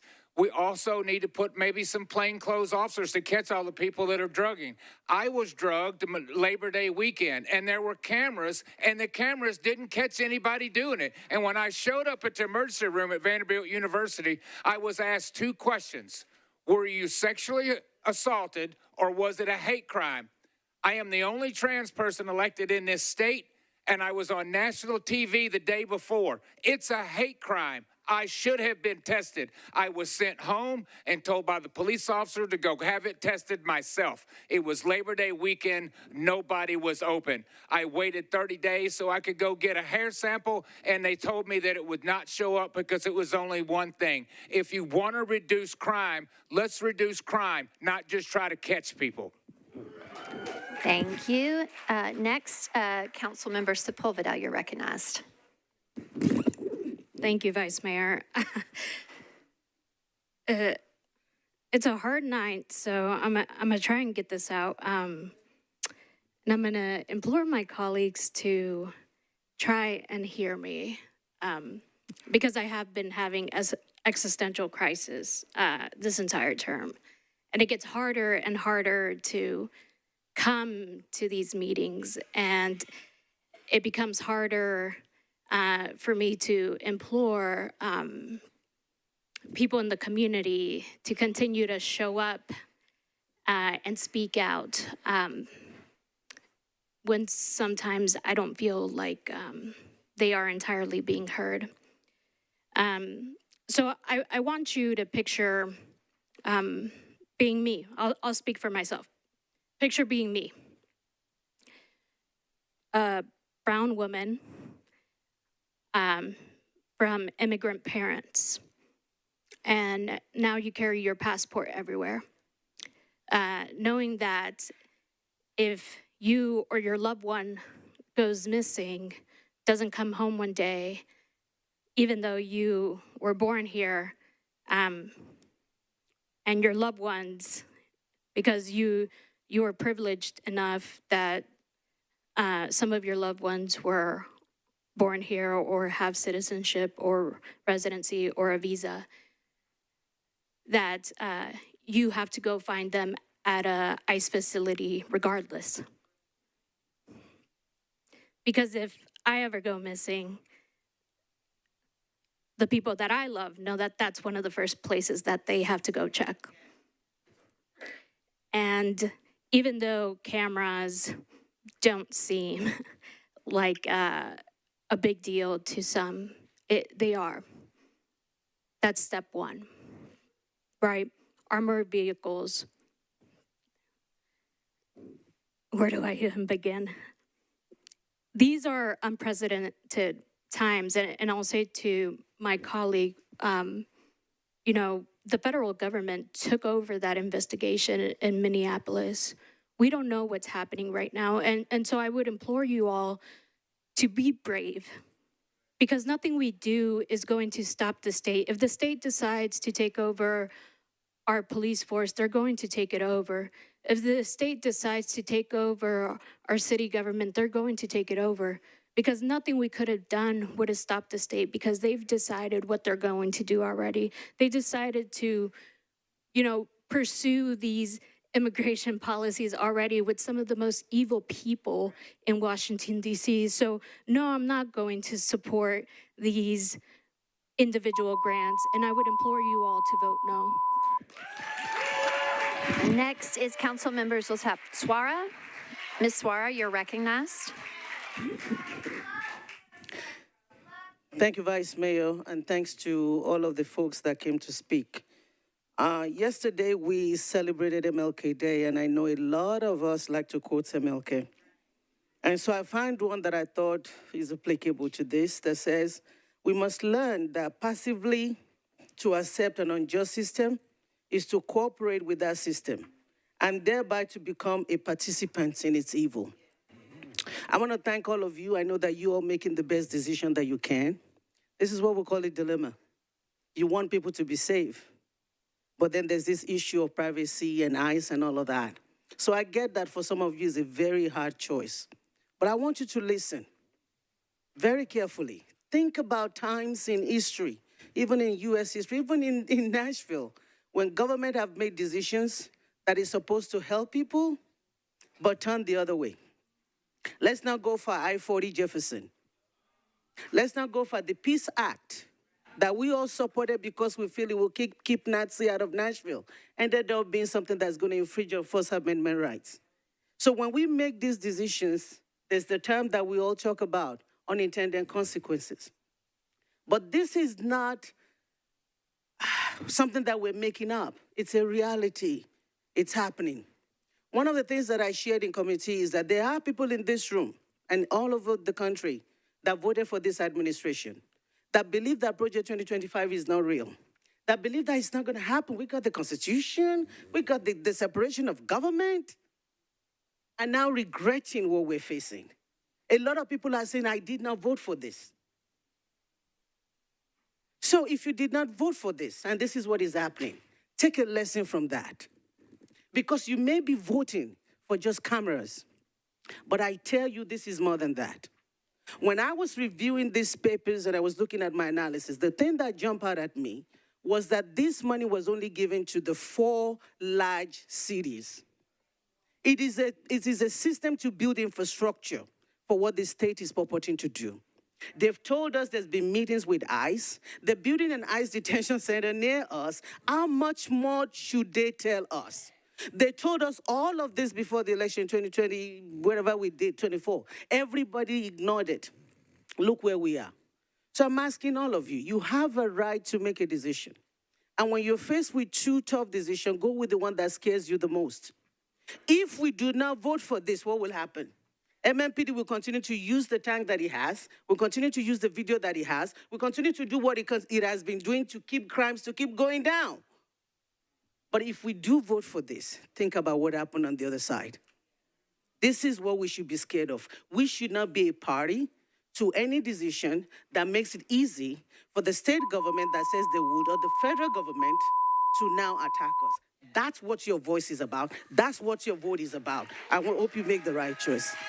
Thank you, Ms. Swara. Next is Councilmember Benedict. You're recognized. You're next in the queue. Previous question. All right.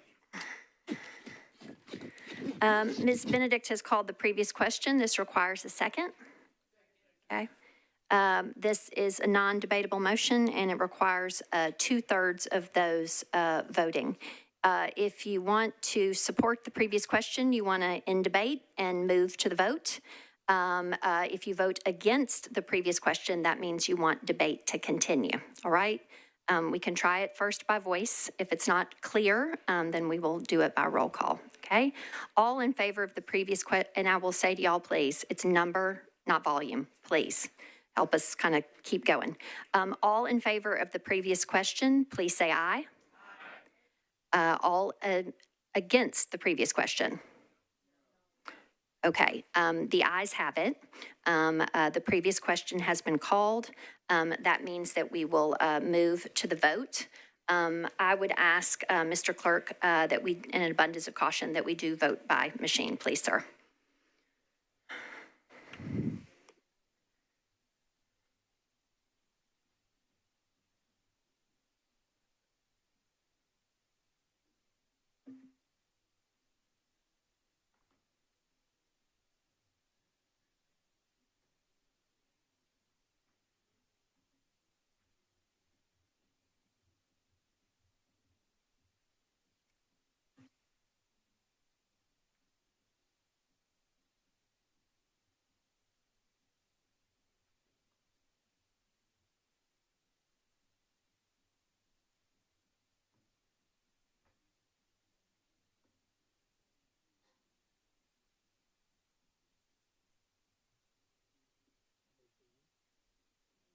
With all votes in, Mr. Clerk, if you would please show the vote.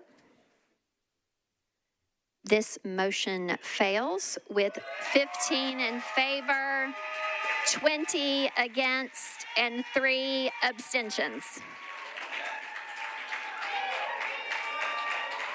All right. Let's keep moving ahead in our agenda. Council members, if you were in the queue for the last item, if you would please clear the queue. We're on to agenda items 3 and 4. They are companions to each other. Agenda item 3 is ordinance BL 2025-703, sponsors Gadd, Horton, and Allen. 703 is an ordinance to amend Title 17, the Metro Code of Laws, the zoning ordinance, the Metro Government of Nashville and Davidson County by applying a historic landmark overlay district for property located at 4301 Harding Pike, 296 feet southwest of Woodlawn Drive, Zone CS, and located within the Harding White Bridge Urban Design Overlay. This is 3.99 acres, and its companion, also sponsor GAD 704, that requires certain materials to be restricted in the construction of the buildings. Councilmember Gadd, you are recognized. Thank you so much, Madam Speaker. I would like to move both of these bills to the first meeting, defer both of these bills to the first meeting of April. Okay, there is a motion to defer both these bills in their public hearing and second reading to the first meeting in April. Is there a second? All right. If I may, Special Counsel, do we have an issue here with our multiple deferrals, or are we, go ahead, sir. Do you mind, Ms. Gadd, if I just make a double check? I had a question here. No, Vice Mayor, this is a Title 17 bill, and there are no limits on deferrals. Thank you so much. All righty. There is a motion to defer both these bills to the first meeting in April. It is properly seconded. Is there any additional debate or discussion? Seeing none, all in favor, please say aye. Any voting no or abstaining? All right, both these bills are deferred for public hearing to the first meeting in April. All right, next is agenda item 5, ordinance BL 2025-1072, sponsors Huffman, Horton, and Coupin. This is an ordinance amending chapters 17.04 and 17.32 of the Metro Code of Laws to permit and regulate sandwich board signs. Mr. Huffman, you're recognized, sir. Thank you, Vice Mayor. I'd like to withdraw with a brief comment. Okay, sir, go ahead. Thank you very much. Just a quick note on this. We're going to be withdrawing this bill to refile it under Title 13, which will, I think, make a little bit more sense in regards to the implementation of this law. So we've just been working with NDOT on this, and that's the conclusion that we've come to. Thank you. Alrighty. So that bill, Mr. Huffman's 1072 is withdrawn with an explanation that you have heard. Folks in the gallery, I would ask if you want to continue to discuss, if you can move out to the mezzanine or else just speak a little bit more quietly. Thank you so much. All right. Agenda item 6 is ordinance BL 2025-1100, sponsor Parker. This is an ordinance to amend Title 17, the Metro Code of Laws, the zoning ordinance of the Metro government by changing from RS5 to R6A zoning for property located at 1435 Meridian Street at the corner of Meridian Street and Gatewood Avenue and located within a detached accessory dwelling unit overlay district. This is 0.18 acres. Mr. Parker, you're recognized. Thank you, Vice Mayor. I would like to open the public hearing. Okay, I declare the public hearing open for Councilmember Parker's ordinance 1100. Would all members of the public here in support of Councilman Parker's ordinance 1100, please raise your hand? Okay, would all members of the public here, I see you behind the column, sir. Would all members of the public here in opposition to this ordinance, please raise your hands? Okay, seeing no one here in opposition, do the persons here in support seek to be recognized or to speak? Is the person behind the column saying no? Saying no. Okay, all right, seeing none, I will declare the public hearing closed and it's back to you for a motion on your bill. Thank you, Vice Mayor. I'd like to move approval. Okay, properly moved and seconded. Is there any discussion on this ordinance on second reading? Seeing none, all in favor, please say aye. Any voting no or abstaining? All right, this has passed its second of 3 readings. Next is agenda item 7, ordinance BL 2025-1116, sponsors Allen and Hancock. This is an ordinance amending Title 17 of the Metro Code of Laws to add a new electric vehicle charging station use and related definitions and conditions to the zoning code. Councilmember Allen, you are recognized. Thank you, Madam Chair. I'd like to open the public hearing, please. Okay. I declare the public hearing open on Councilmember Allen and Hancock's ordinance 1116. Would all members of the public here in support of this resolution, please raise your hands? Okay. Would all members of the public here in opposition to this ordinance, please raise your hand? Okay, seeing no one here on either side seeking to be recognized, I will declare the public hearing closed, and it's back to you for a motion to get this before us, Ms. Allen. Thank you, Madam Chair. I'd like to move approval and then move the substitute. All right, there's a motion to approve. Is there a second? Okay, and there's also a motion to substitute now. Is there a second? All right. Anything you want to say on the substitute, Ms. Allen? I think, the substitute just adds a couple more uses where this would be appropriate. The new RL and RN districts are added to this as well, and we'll talk more about it in detail on third reading. All righty. So ask for approval. Okay, there is a motion to substitute. You've heard an explanation of the substitute from Ms. Allen. Is there any discussion on the motion to substitute? Seeing none, all in favor, please say aye. Aye. Okay, the substitute, any voting no or abstaining on that substitute?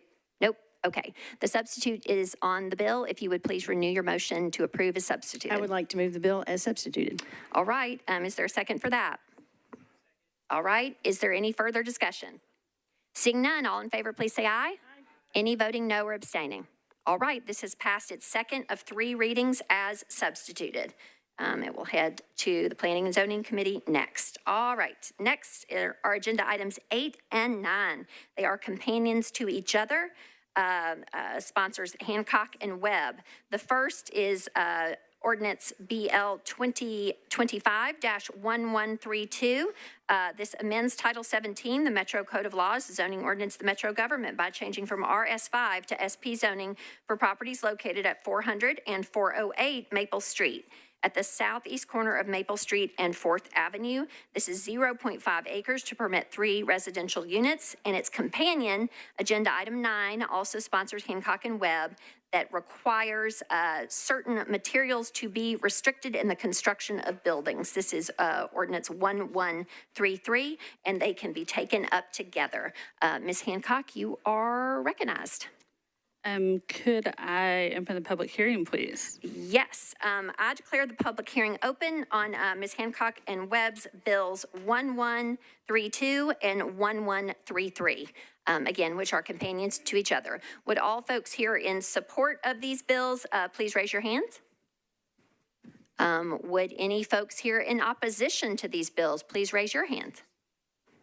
Seeing no one here on either side, Ms. Hancock, I will declare the public hearing closed, and it's back to you. At this juncture, you could make a consolidated motion on both these bills, if you so wish. I'd like to move for approval on both of these bills with no comment. Okay. Is there a second? Okay. There's a motion to approve ordinances 1132 and 1133, companions to each other on second of three readings. Is there any discussion? Seeing none, all in favor, please say aye. Aye. Any voting no? Any abstaining? All right, these have passed their second of three readings. Next are agenda items 10 and 11. These are also companions to each other. Sponsor Coupon. Agenda item 10 is ordinance BL 2025-1143. This is an ordinance to amend Title 17 of the Metro Code of Laws, the zoning ordinance of the Metro government, by amending the River North Urban Design Overlay District for various properties located on Cowan Street, Waterside Drive, Oldham Street, North 1st Street, River North Boulevard, Spring Street, and Cowan Court. This is 165.21 acres to update the regulating plan and corresponding sub-district designations, all of which is described herein. And then again, it's companion agenda item 11, ordinance 1144, also sponsor Coupon, which requires certain materials to be restricted in the construction of buildings and all these locations in the aforementioned legislation. Mr. Coupon, you are recognized, sir. Oh, I'm sorry, sir. Go ahead. Thank you, Madam President. Open the public hearing, please. All right. I declare the public hearing open for Councilmember Coupon's ordinances 1143 and 1144 regarding the River North Urban Design Overlay. Would all members of the public here in support of these two bills please raise your hands? Right. Would all members of the public here in opposition to these bills please raise your hands? Seeing no one here on either side, Mr. Coupon, I will declare the public hearing closed, and it's back to you for a motion on these bills. Go ahead, sir. Thank you, Madam President. Move approval. All right, there is a motion to approve and a consolidated motion 1143 and its companion 1144. It is properly seconded. Is there any discussion? Seeing none, all in favor, please say aye. Okay, any voting no or abstaining? All right, these have passed their second of three readings. Next, we are on to agenda item 12. This is ordinance BL 2025-1145, sponsor Kimbrough. This is an ordinance to amend Title 17, the Metro Code of Laws, the zoning ordinance of the Metro government, by changing from RS 15 to R15 zoning for property located at 4016 Meadow Road, approximately 385 feet south of Cedar Circle. This is 0.33 acres. Ms. Kimbrough, I will recognize you, seeing a note here that we may need to defer due to notice. I'd like to withdraw. To withdraw? Yes. Okay. This bill is withdrawn. Okay. Ms. Kimbrough's bill 1145 is withdrawn by the sponsor. Okay, next is agenda item 13, ordinance BL 2025-1147, sponsors Toombs, Horton, and Evan Siegel. This is an ordinance amending certain access management sections of chapters 13.12 and 17.20 of the Metro Code of Laws to implement the Access Management Manual, which compiles regulations and guidelines for access from private property to public rights-of-way, to modernize the development review process and make streets safer for all modes of transportation. Council Member Toombs, you are recognized. Request to open a public hearing. All right, there is I will declare the public hearing open on council members Toombs, Horton, and Evans Siegel's Bill 1147 regarding the Access Management Manual. Are there any members of the public here in support of this bill? Are there any members of the public here in opposition to this bill? Seeing none on either side, I will declare the public hearing closed, and it's back to you for a motion on this bill, Ms. Toombs. Move for approval. All right, is there a second? Okay, there is a motion to approve on second reading. It is properly seconded regarding 1147, the Access Management Manual. Is there any discussion? All right, seeing none, all in favor, please say aye. Any voting? All in favor, please say aye. Okay. Any voting no or abstaining? All right. This has passed its second of 3 readings. Next are agenda items 14 and 15. They are companions to each other. Sponsor Welsh. The first bill is ordinance BL 2025-1161, and its companion is 1162. 1161 is an ordinance to amend Title 17, the Metro Code of Laws, the zoning ordinance of the Metro government by changing from RS 7.5 to SP zoning for properties located at 3208, 3210, 3212, and 3218 Glencliff Road at the northeast corner of Glencliff Road and Antioch Pike. This is 6.88 acres to permit 80 multifamily residential units. And then for agenda item 15, ordinance 1162, its companion, this proposed ordinance requires certain materials to be restricted in the construction of buildings at the location in the aforementioned bill. Ms. Welsh, you are recognized. Thank you, Vice Mayor. I'd like to open the public hearing. All right, I declare the public hearing open for Council Member Welsh's bills 1161 and 1162. Would all members of the public here in support of these bills please raise your hands? Thank you. Would all members of the public here in opposition to these bills? Okay, I'm seeing some folks here in opposition. Supporting speakers do go first, and seeing that there are folks in opposition, does the gentleman in support seek to be recognized? Okay, go ahead and come on forward. Again, supporting speakers will go first, and then persons in opposition will be recognized to speak after if they wish to do so. Go ahead, you're recognized. Thank you so much for your time. This SP represents many, many months of community involvement. It is for up to 80 homes in the nearly 7 acre parcel. We listened to the community and heard what they were asking for and what they wanted to see. And it was initially an RM request that moved to an SP to accommodate those needs because they had troubles that promises made weren't going to be promises kept. So we've moved to an SP. We're providing walking trails. We're providing a public access playground and as well as the walking trails. These homes are going to be from a mix of single family and townhomes. They're from 2 to 4 bedrooms, and they're from 1,400 square feet to 2,000 square feet, or just right thereabouts on the high end side. It is exactly what Nashville keeps saying it needs. It's on the corner of Glencliff and Antioch Pike. There's an apartment complex to the east. There's a elementary school to the west. Again, you'll have public access sidewalks going throughout the development. We have board support that was submitted from 2 different board members to the Planning Commission as well. One important piece of this is that we have done as much as possible to accommodate the opposition. The opposition is almost solely exclusively just to the north in the Twin Oaks subdivision. We've provided a 20-foot buffer off of that and put a road after that to give as much distance off of that property line as possible. We also aren't going to be facing homes. There's no backyard that's going to abut up to these properties. Development is difficult, development is hard, but if we shut the door behind us, Nashville will not have the housing it needs.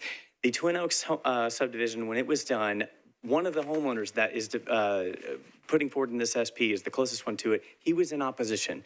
Had he been successful in his opposition, none of the opposition represented here today would have a home. We can't close the door behind us. Thank you very much. Thank you. Is there anyone else here in support seeking to be recognized? All right, seeing none, we'll move on to any persons in opposition that wish to speak. Go ahead and come forward.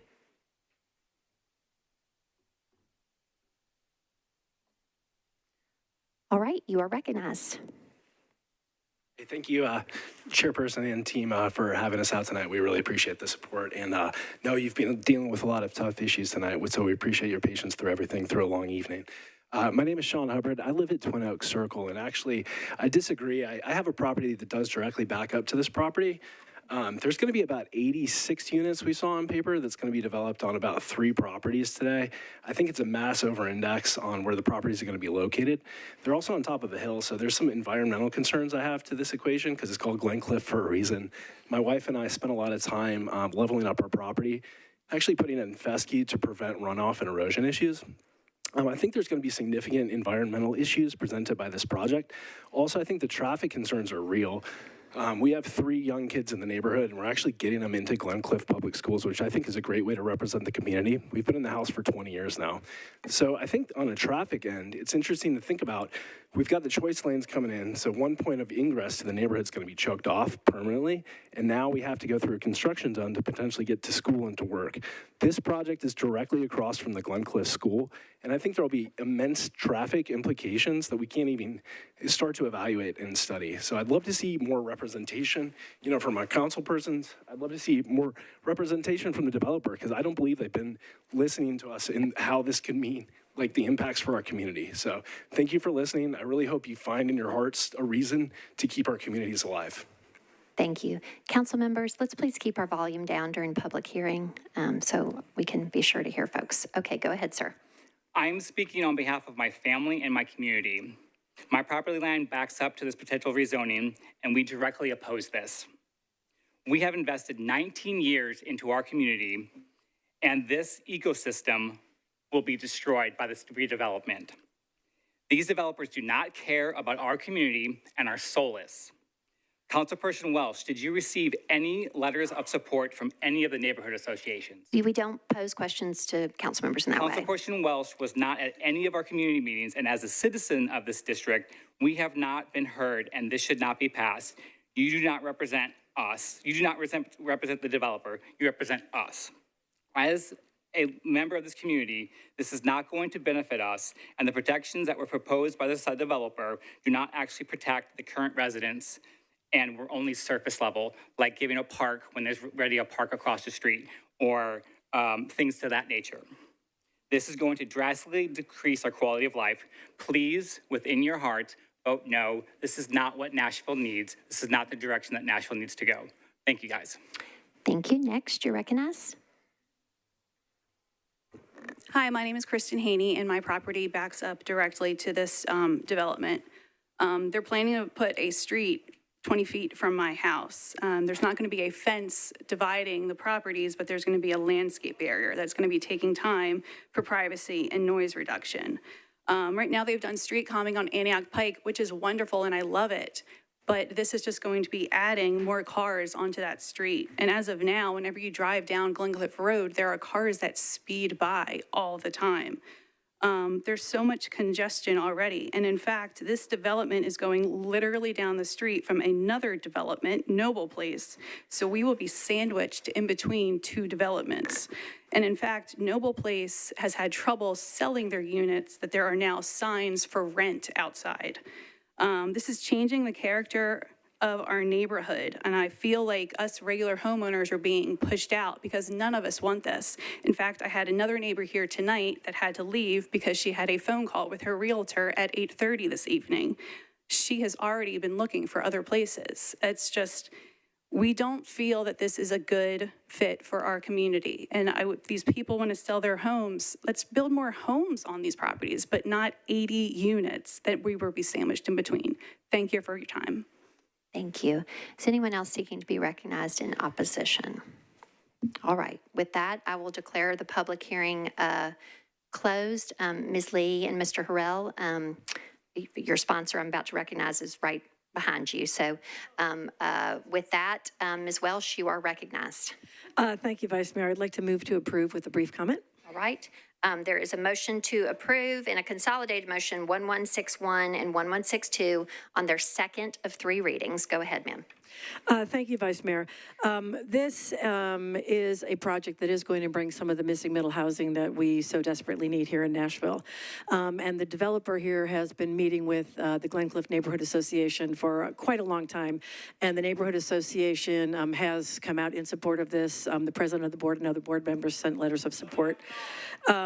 They, as was mentioned, for those who are close to development, there is going to be a buffer zone off the property line. 2 separate entrances to the development were added. They're putting in a park and a trail. They'll be working with the arborist to figure out how they can best do the trail. They are on a hill. They've been working with water. It's a really good development. And it's a good location for this development. And I think it's going to be a real benefit to the neighborhood. So I ask my colleagues to support and renew my motion to approve. All right, there is a motion to approve on its second of 3 readings, 1161 and 1162. You've heard an explanation from Ms. Welsh. Is there any further discussion? Seeing none, all in favor, please say aye. Any voting no? Mr. Eastlick, you'll be recorded as a no. Any abstaining? Ms. Weiner, okay, hang on. All right, so I called the noes and I was moving into abstentions. So just to clarify, who is a no vote, please raise your hand. Okay, 1, 2 noes. Who is an abstention? Okay, 1, 2, 3, 4, 5, 6, 7, is that correct?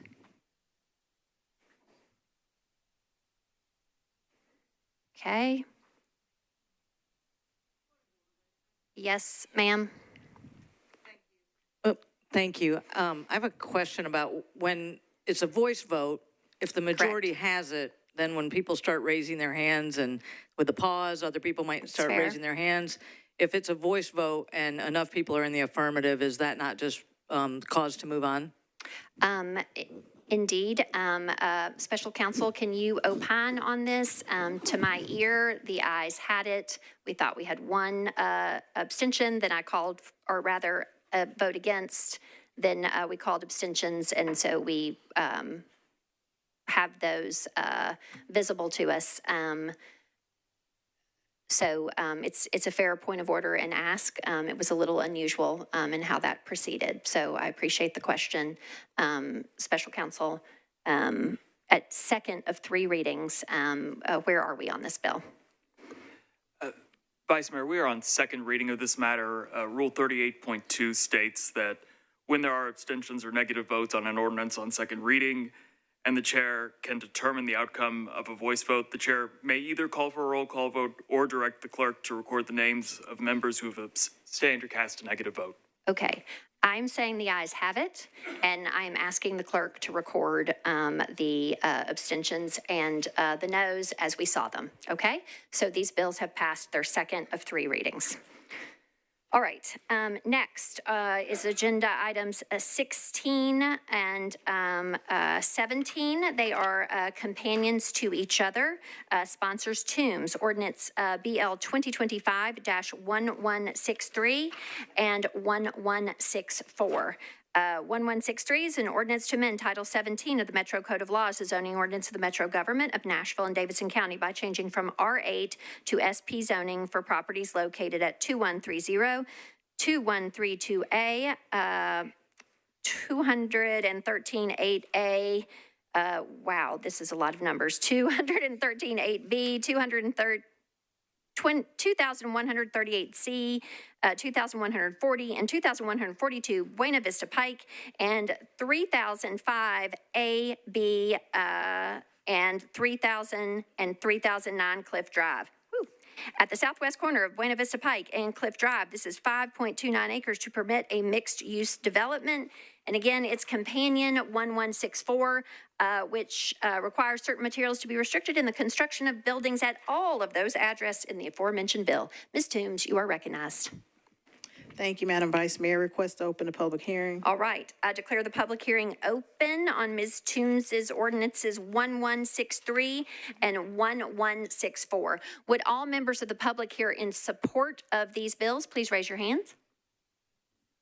All right, would all members of the public here in opposition to these bills please raise your hand? Okay, there is one person here in opposition. Do you seek to be recognized? All right, are there any persons here in support of this bill? Supporting speakers do go first. We do have someone in opposition seeking to be recognized, so I just want to make sure. Anyone here in support seeking to be recognized? All right, with that, the gentleman in opposition, you are recognized. Oh, I'm sorry, sir. Go ahead. Yeah, Steve Ryder. My opposition is really related to that there's existing structures there that are affordable for people. That is my concern, is that we're losing a lot of places that are affordable for people because they're being torn down. And this is in the Bordeaux neighborhood. There's a lot of development going on there, and a lot of developers are there because they buy low and they sell high. And so my main opposition to this is not specifically for what's happening there, but I was over there and I can tell you that those are affordable housing options for people. And we need more of those in town, not less. So I just want to go out there and mention that to you, because some of those older homes, they're quality built. You can walk in their floors and there are no squeaks. Some of the stuff that we're building today is really mediocre, really bad. And so we have a lot of people who are just building stuff and they want to just flip it to somebody. And they go, oh, you'll be okay. There's a 1-year warranty on it. But the stuff that is being built today is nowhere as good as was built in the 50s and the 60s. And I can tell you, I grew up in one of those homes. And it was a beautiful home. We only had one bathroom. We had a very small closet. I didn't have a lot of clothes way back then. But I'll tell you something, that was quality construction. And I can go out there and open windows and shut doors and everything else and look at the HVAC systems today and I go, this is really not good at all. And so it's regrettable that we're going to be tearing down some houses that actually should be remaining. Thank you so much. Thank you. Is there anyone else seeking to be recognized in opposition? Seeing none, I will declare the public hearing closed, and it's back to you, Ms. Toombs, for a motion on these bills. Thank you, Madam Vice Mayor. Move for approval with a brief comment. Right. There is a motion to approve 1163 and its companion 1164 on their second of 3 readings. Is there a second? Okay. Go ahead, Ms. Toombs. Yes, so there was a community meeting held, as I do with all rezonings in my district, where the development team came and presented what their proposal is. Many of these lots listed are actually empty, and there actually aren't any affordable homes on these lots. And part of one of the requirements, because there is a small bodega that is on one of the properties. And so one of the requirements is that if that should go away at some point in the future, which the owner doesn't tend to do any development in the near future, that there would have to be a store there to replace what is existing there. So there was a community meeting. Residents had an opportunity to ask questions. This is just second reading, so there's still opportunity to ask questions. So with that, I renew my motion for approval. All right. There is a motion to approve, properly seconded, on 1163 and 1164, both on second reading. Is there any further discussion on these bills? Okay. All in favor, please say aye. Any voting no? Any abstaining? All right. This has passed its second of 3 readings, or both of these have. Okay, next is agenda item 18, ordinance BL 2025-1165, sponsor Taylor, and hopefully another co-sponsor as well. Ms. Toombs, you got it? Okay. This is an ordinance to amend Title 17, the Metro Code of Laws, the zoning ordinance of the Metro Government, by changing from RS5 to R6A zoning for property located at 708 26th Avenue North, approximately 205 feet north of Clifton Avenue. This is 0.18 acres and located within a detached accessory dwelling unit overlay district. Ms. Toombs, you are recognized. Thank you, Madam Vice Mayor. Request to open the public hearing. All right, I declare the public hearing open for Council Member Taylor and now Toombs Ordinance 1165. Would all members of the public here in support of this bill please raise your hand? Thank you. Would all members of the public here in opposition to this bill please raise your hand? Seeing no one here in opposition to the persons here in support seek to be recognized or speak? All right, they are both shaking their heads no, and so with that, Ms. Toombs, I will declare the public hearing closed. It's back to you for a motion. Move for approval. All right, is there a second? All right, is there any discussion? Seeing none, all in favor, please say aye. Any voting no or abstaining? All right. This has passed its second of 3 readings. Next is agenda item 19, ordinance BL 2025-1166, sponsor Welsh. This is an ordinance to amend Title 17, the Metro Code of Laws, the zoning ordinance of the Metro Government by changing from RS5 to R6A, zoning for property located at 114 Rose Street. This is approximately 160 feet east of Foster Avenue. This is 0.34 acres.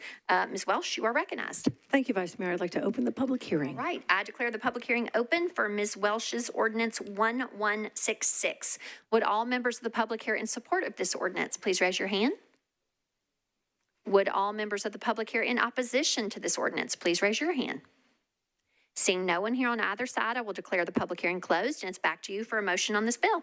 Move to approve. Is there, okay, properly moved and seconded. Is there any discussion on 1166? Seeing none, all in favor, please say aye. Aye. Any voting no? Any abstaining? All right, this has passed its second of 3 readings. Next is agenda item 20, ordinance BL 2025-1167, sponsor Toombs. This is an ordinance to amend Title 17 of the Metro Code of Laws, the zoning ordinance of the Metro Government by changing from IWD to MUGNS zoning for properties located at 220, 230, and 240 Great Circle Road. This is located approximately 428 feet north of Vantage Way. This is 15.07 acres. Ms. Toombs, you are recognized. Thank you, Madam Vice Mayor. Request to open the public hearing. All right, I declare the public hearing open for Council Member Toombs Ordinance 1167. Would all members of the public here in support of this ordinance please raise your hand? Thank you. Would all members of the public here in opposition to this ordinance please raise your hand? Seeing no one here in opposition, does the gentleman here in support seek to be recognized? He is shaking his head no, Ms. Toombs, and so with that, I will declare the public hearing closed. It's back to you for a motion on your bill. Move for approval. Properly moved and seconded. Is there any discussion? Seeing none, all in favor, please say aye. Any voting no? Any abstaining? All right, this has passed its second of 3 readings. Now, in our regular order, as you all know, we have already disposed of 21 and 22. They were deferred on public hearing to the first meeting in March, just for clarification of anybody following our agenda in that order. Next, then, is agenda item 23, ordinance BL 2025-1170, sponsor Welsh. This is an ordinance to amend Title 17, the Metro Code of Laws, the zoning ordinance of the Metro Government by changing from CS to R6A zoning for the property located at 322 Ludi Street, approximately 235 feet east of Nolensville Pike. This is 0.2 acres. Ms. Welsh, you are recognized. Thank you, Vice Mayor. I'd like to open the public hearing. All right, I declare the public hearing open for Ms. Welsh's ordinance 1170. Would all members of the public here in support of this ordinance please raise your hands? Okay, thank you. Would all members of the public here in opposition to this ordinance please raise your hand? All right, seeing no one here in opposition to the persons here in support seek to be recognized or to speak? Nope. Okay, I see them shaking their head no, and so with that, I will declare the public hearing closed, and it's back to you for a motion on your bill. Thank you, Vice Mayor. I'd like to move to approve. All right, it's properly moved and seconded. Is there any discussion? Seeing none, all in favor, please say aye. Any voting no? Any abstaining? All right, this has passed its second of 3 readings. Okay, great. Okay. All right, next is agenda item 24, sponsor Toombs, ordinance BL 2025-1170. This is an ordinance to amend Title 17, the Metro Code of Laws, the zoning ordinance of the Metro government by changing from R8 to IWD zoning for property located at Haney Avenue, unnumbered, approximately 369 feet west of Brick Church Pike. This is 0.17 acres. Ms. Toombs, you are recognized. I think maybe a member of staff has said that we do in fact have appropriate notice on this. Okay, so you're recognized. Thank you, Madam Vice Mayor. Request to open the public hearing. All right, I declare the public hearing open for Ms. Toombs's ordinance 1171. Would all members of the public here in support of this ordinance please raise your hand? Would all members of the public here in opposition to this ordinance please raise your hand? Seeing no one here on either side, I will declare the public hearing closed, and it's back to you for a motion on your bill. Move for approval. There's a motion to approve. It's properly seconded. Is there any discussion? Seeing none, all in favor, please say aye. Any voting no? Any abstaining? All right, this has passed its second of 3 readings. Next is agenda item 25, ordinance BL 2025-1172, sponsor Prep T. This is an ordinance to amend Title 17, the Metro Code of Laws, the zoning ordinance of the Metro government by changing from RS10 to R10 zoning for property located at 3417 Springbrook Drive, approximately 392 feet north of Woodmont Boulevard. This is 0.26 acres. Councilmember Petit, you are recognized, sir. Thank you, Madam Vice Mayor. Move to open the public hearing. Yep. I declare the public hearing open for Councilmember Prep T's Bill 1172. Would all members of the public here in support of this bill please raise your hand? Thank you. Would all members of the public here in opposition to this bill please raise your hand? Seeing no one here in opposition, does the gentleman here in support seek to be recognized to speak? He is shaking his head no, Mr. Prep-T, and so with that, I will declare the public hearing closed. It's back to you for a motion on this bill. Thank you, Madam Vice Mayor. Move approval. All right, properly moved and seconded. Is there any discussion? Seeing none, all in favor, please say aye. Any voting no? Any abstaining? All right, this has passed its second of 3 readings. Next is agenda item 26, ordinance BL 2025-1173, sponsor Welsh. This is an ordinance to amend Title 17, the Metro Code of Laws, the zoning ordinance of the Metro government by changing from RS5 to R6A zoning for property located at 308 Peachtree Street, located approximately 212 feet west of Burbank Avenue. This is 0.26 acres. Ms. Welsh, you are recognized. Thank you. I'd like to open the public hearing. All right. I declare the public hearing open for Councilmember Welsh's Bill 1173. Would all members of the public here in support of this bill please raise your hands? Thank you. Would all members of the public here in opposition to this bill please raise your hand? Seeing no one here in opposition, does the person here in support seek to be recognized to speak? He is shaking his head no, and so with that, I will declare the public hearing closed, and it's back to you, Ms. Welsh, for a motion on your bill. Thank you, Vice Mayor. I'd like to move to approve. Okay, that has been properly moved and seconded. Is there any further discussion? Seeing none, all in favor, please say aye. Any voting no or any abstaining? All right, this has passed its second of 3 readings. Agenda item 27, sponsor Toombs. This is ordinance BL 2025-1174. This is an ordinance to amend Title 17, the Metro Code of Laws, the zoning ordinance of the Metro government by changing from R8 to RS10 zoning for various properties along Lathan Court, located south of Young Lane and north of the Cumberland River. This is 3.7 acres and within the Neighborhood Conservation Overlay District. Ms. Toombs, you are recognized. Thank you, Madam Vice Mayor. Request to open a public hearing. All right, I declare the public hearing open for Councilmember Toombs's Bill 1174. Would all members of the public here in support of this bill please raise your hand? Thank you. Would all members of the public here in opposition to this bill please raise your hand? Seeing no one here in opposition, do the persons here in support seek to be recognized or to speak? Ms. Toombs, they are shaking their head no, and so with that, I will declare the public hearing closed, and it's back to you for a motion on your bill. Move for approval. There's a motion to approve. It's properly seconded. Is there any further discussion? Seeing none, all in favor, please say aye. Any voting no? Any abstaining? All right, this has passed its second of 3 readings.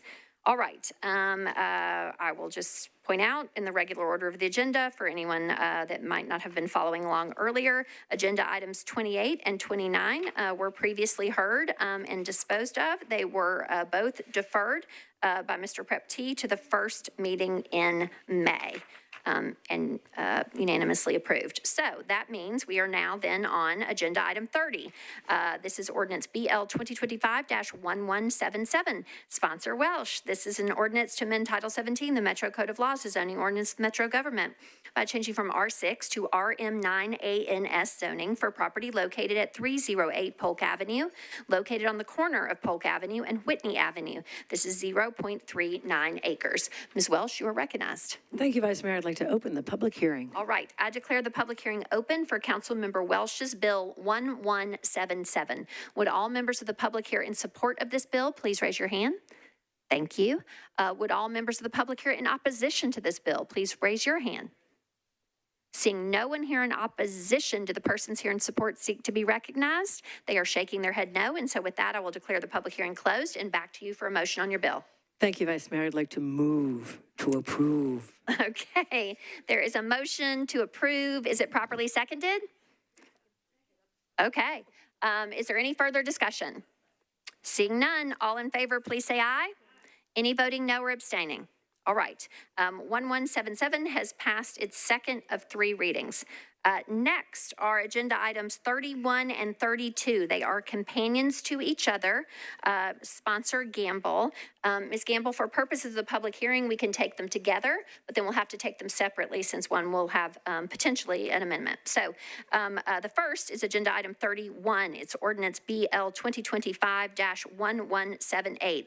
This is an ordinance to amend Title 17, the Metro Code of Laws, the zoning ordinance of the Metro government by amending an SP and changing from AR to A to SP zoning for property located at 7435 Old Hickory Boulevard, located approximately 632 feet west of Blevins Road. This is 34.74 acres to permit a mixed-use development with 208,000 square feet of non-residential uses. And its companion, agenda item 32, ordinance 1179, which requires certain materials to be restricted in the construction of buildings at the addresses in the aforementioned bill. Ms. Gamble, you are recognized. Thank you, Vice Mayor. Request to open the public hearing. All right, I declare the public hearing open for Ms. Gamble's bills 1178 and 1179. Would all members of the public here in support of these bills please raise your hands? Thank you. Would all members of the public here in opposition to these bills please raise your hand? Seeing no one here in opposition to the persons here in support seek to be recognized. They are shaking their head no, Ms. Gamble. And so with that, I will declare the public hearing open. And it is back to you for a motion, please, on your first bill, 1178. Yes, I would like to introduce or move a substitute to the bill. Okay, so let's get it before us. We've got to move approval on 1178. Is there a, no worries, is there a second for that? Okay, all right, and then you wanted to move, I hear your amendment? Yes. Okay, is there Thank you. a second on the motion to amend? Okay, anything you want to say about the amendment, Ms. Gamble? The amendment just adds conditions that we discussed at several community meetings regarding the project. Okay, all right, so there is a motion to amend, properly seconded. Is there any discussion on the amendment itself, the motion to amend?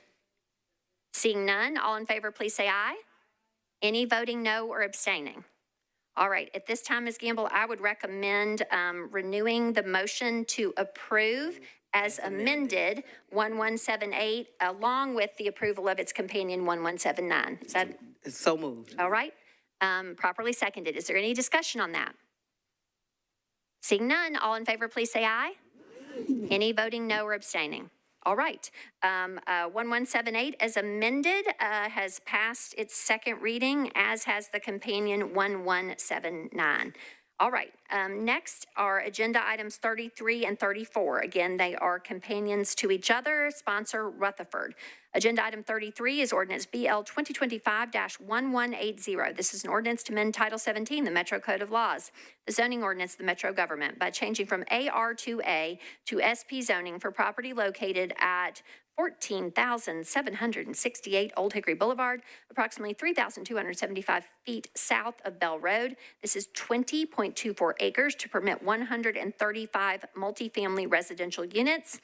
And its companion bill 1181, which requires certain materials to be restricted in the construction of buildings in the aforementioned legislation. Mr. Rutherford, you are recognized, sir. Thank you, Madam President. Open the public hearing, please. All right, I declare the public hearing open for Councilmember Rutherford's companion bills 1180 and 1181. Would all members of the public here in support of these bills please raise your hand? All right. Would all members of the public here in opposition to these bills please raise your hand? Seeing no one here in opposition, do members of or persons here in support seek to be recognized or to speak? They are all shaking their heads no, Mr. Rutherford. And so with that, I will declare the public hearing closed, and it's back to you for a motion on these bills. Move approval of both items, please. All right. There's a motion to approve 1180 and its companion 1181 on second of three readings. Any discussion? Seeing none, all in favor, please say aye. Any voting no? Any abstaining? All right. These have passed their second of three readings. Next are agenda items 35 and 36. They are companions to each other. Sponsor Spain. Agenda item 35 is ordinance BL 2025-1182. This is an ordinance to amend Title 17, the Metro Code of Laws, the zoning ordinance of the Metro government by changing from CN, MUL, and AR2A to SP zoning for properties located at 9,320, 9,323, 9,315, Highway 100, Highway 100 unnumbered, and a portion of 8,540 Old Harding Pike, located at the northwest and southwest intersection of Old Harding Pike and Highway 100. This is 2.89 acres. As well, its companion 1183, which requires certain materials to be restricted in the construction of buildings in the aforementioned bill. Mr. Spain, you are recognized. Thank you, Madam President. I'd like to open the public hearing. Sure. I declare the public hearing open for Mr. Spain's bills 1182 and 1183. Would all members of the public here in support of these bills please raise your hands? All right. Would all members of the public here in opposition to these bills please raise your hands? Seeing no one here in opposition to the persons here in support seek to be recognized or to speak. All right, they are shaking their heads no, Mr. Spain, and so with that, I will declare the public hearing closed. It's back to you for a motion on these bills. Thank you, Madam President. Move approval of both bills. All right, properly moved and seconded. Is there any discussion? Seeing none, all in favor, please say aye. Any voting no? Any abstaining? All right, 1182 and 1183 have passed their second of three readings. Lastly. All right, also again on public hearing, moving on ahead, are agenda items 37 and 38.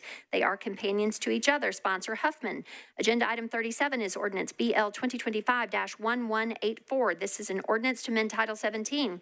Metro Code of Laws, the zoning ordinance of the Metro government by changing from OR 20 to MUL, and MUL to SP zoning for properties located at 3,055 Lebanon Pike and Lebanon Pike unnumbered, approximately 305 feet west of Jackson Downs Boulevard. This is 21.73 acres to permit a mixed-use development. And as well, ordinance 1185, which requires certain materials to be restricted in the construction of buildings in the aforementioned ordinance. Mr. Huffman, you are recognized, sir. Thank you, Vice Mayor. I'd like to open the public hearing. All right, I declare the public hearing open on Councilmember Huffman's bills 1184 and 1185. Would all members of the public here in support of these bills please raise your hands? Would all members of the public here in opposition to these bills please raise your hands?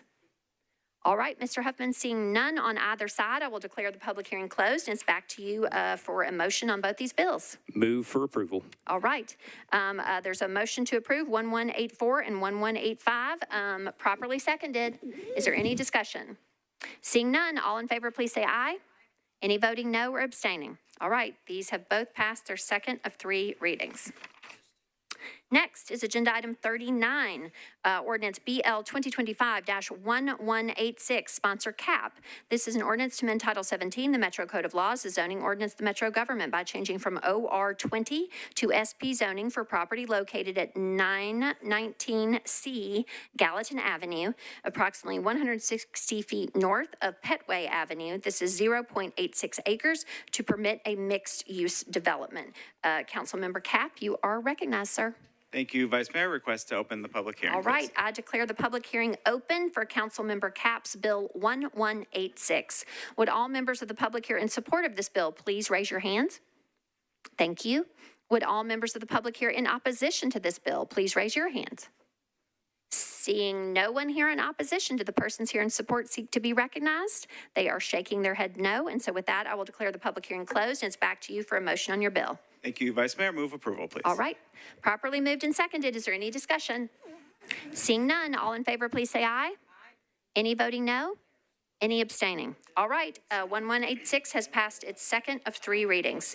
Now, last on public hearing this evening is Agenda Item 40, sponsor Ewing. This is Ordinance BL 2025-1187. This is an ordinance to amend Title 17 of the Metro Code of Laws, the zoning ordinance of the Metro government, by changing from OR 20 to MULANS zoning for property located at 3827 Cleghorn Avenue, located approximately 490 feet north of Abbott Martin Road. This is 0.33 acres. Councilmember Ewing, you are recognized. Thank you, Vice Mayor. I'd like to open the public hearing. All right, I declare the public hearing open for Councilmember Ewing's Bill 1187. Would all members of the public here in support of this bill please raise your hand? Thank you. Would all members of the public here in opposition to this bill please raise your hand? Seeing no one here in opposition, does the gentleman here in support seek to be recognized? That is a thumbs down negative. And so with that, I will declare the public hearing closed, and it's back to you for a motion on this bill. Thank you. Move to approve. All right. There's a motion to approve, properly seconded. Is there any discussion? Seeing none, all in favor, please say aye. Any voting no or abstaining? All right. This has passed its second of 3 readings. That concludes our public hearing.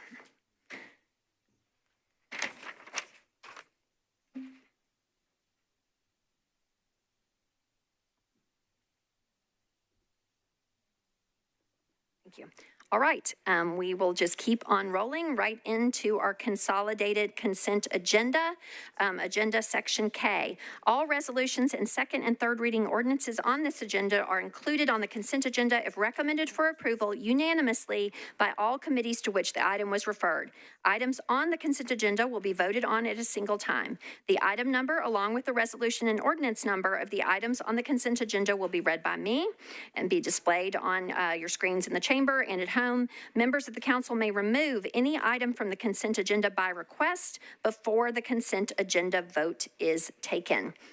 All right, we start with our resolutions. The first item proposed for the consolidated consent agenda is Agenda Item 43, Resolution 2025-1689. Agenda Item 45, Resolution 2026-1720. Agenda Item 46, Resolution 2026-1721. Agenda Item 47, Resolution 2026-1722. Agenda Item 48, Resolution 2026-1723. Agenda Item 49, Resolution 2026-1724. Agenda Item 50, Resolution 2026-1725. Agenda Item 51, Resolution 2026-1726. Agenda Item 52, Resolution 2026-1727. Agenda Item 53, Resolution 2026-1728. Agenda item 54, Resolution 2026-1729. Agenda item 61, Resolution 2026-1737. Agenda item 62, Resolution 2026-1738. Agenda item 63, Resolution 2026-1739. Agenda item 64, Resolution 2026-1740. Agenda item 65, Resolution 2026-1741. Agenda item 66, Resolution 2026-1742. Agenda item 67, Resolution 2026-1743. Agenda item 68, Resolution 2026-1744. Agenda item 69, Resolution 2026-1745. Agenda item 70, Resolution 2026-1746. Agenda item 71, Resolution 2026-1747. Agenda item 72, Resolution 2026-1748. Agenda item 73, Resolution 2026-1749. Agenda item 74, Resolution 2026-1750. Agenda item 75, Resolution 2026-1751. Agenda item 76, Resolution 2026-1752. Agenda item 77, Resolution 2026-1753. Agenda item 78, Resolution 2026-1754. Agenda item 79, Resolution 2026-1755. Agenda item 80, Resolution 2026-1756. Agenda item 81, Resolution 2026-1757. Agenda item 82, Resolution 2026-1758. Agenda item 84, Resolution 2026-1760. Agenda item 85, Resolution 2026-1761. Agenda item 86, Resolution 2026-1762. Agenda item 87, Resolution 2026-1763. Agenda item 88, Resolution 2026-1764. Agenda item 89, Resolution 2026-1765. And now moving ahead to second reading items that are proposed for the consolidated consent agenda. First among them is agenda item 148, ordinance BL 2025-1008. Agenda item 153, ordinance BL 2025-1189. Agenda item 154, ordinance BL 2025-1190. Agenda item 155, ordinance BL 2025-1191. Agenda item 157, ordinance BL 2025-1193. Agenda item 158, ordinance BL 2025-1194. All right, now items on third reading proposed for the consolidated consent agenda. First among those, agenda item 161, ordinance BL 2025-1157. Agenda item 162, ordinance BL 2025-1158.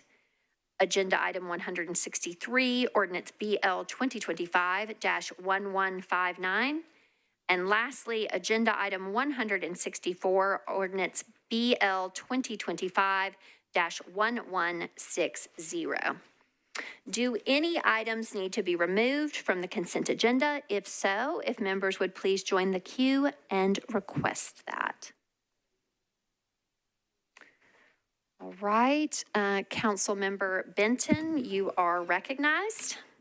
Thank you, Vice Mayor. 148.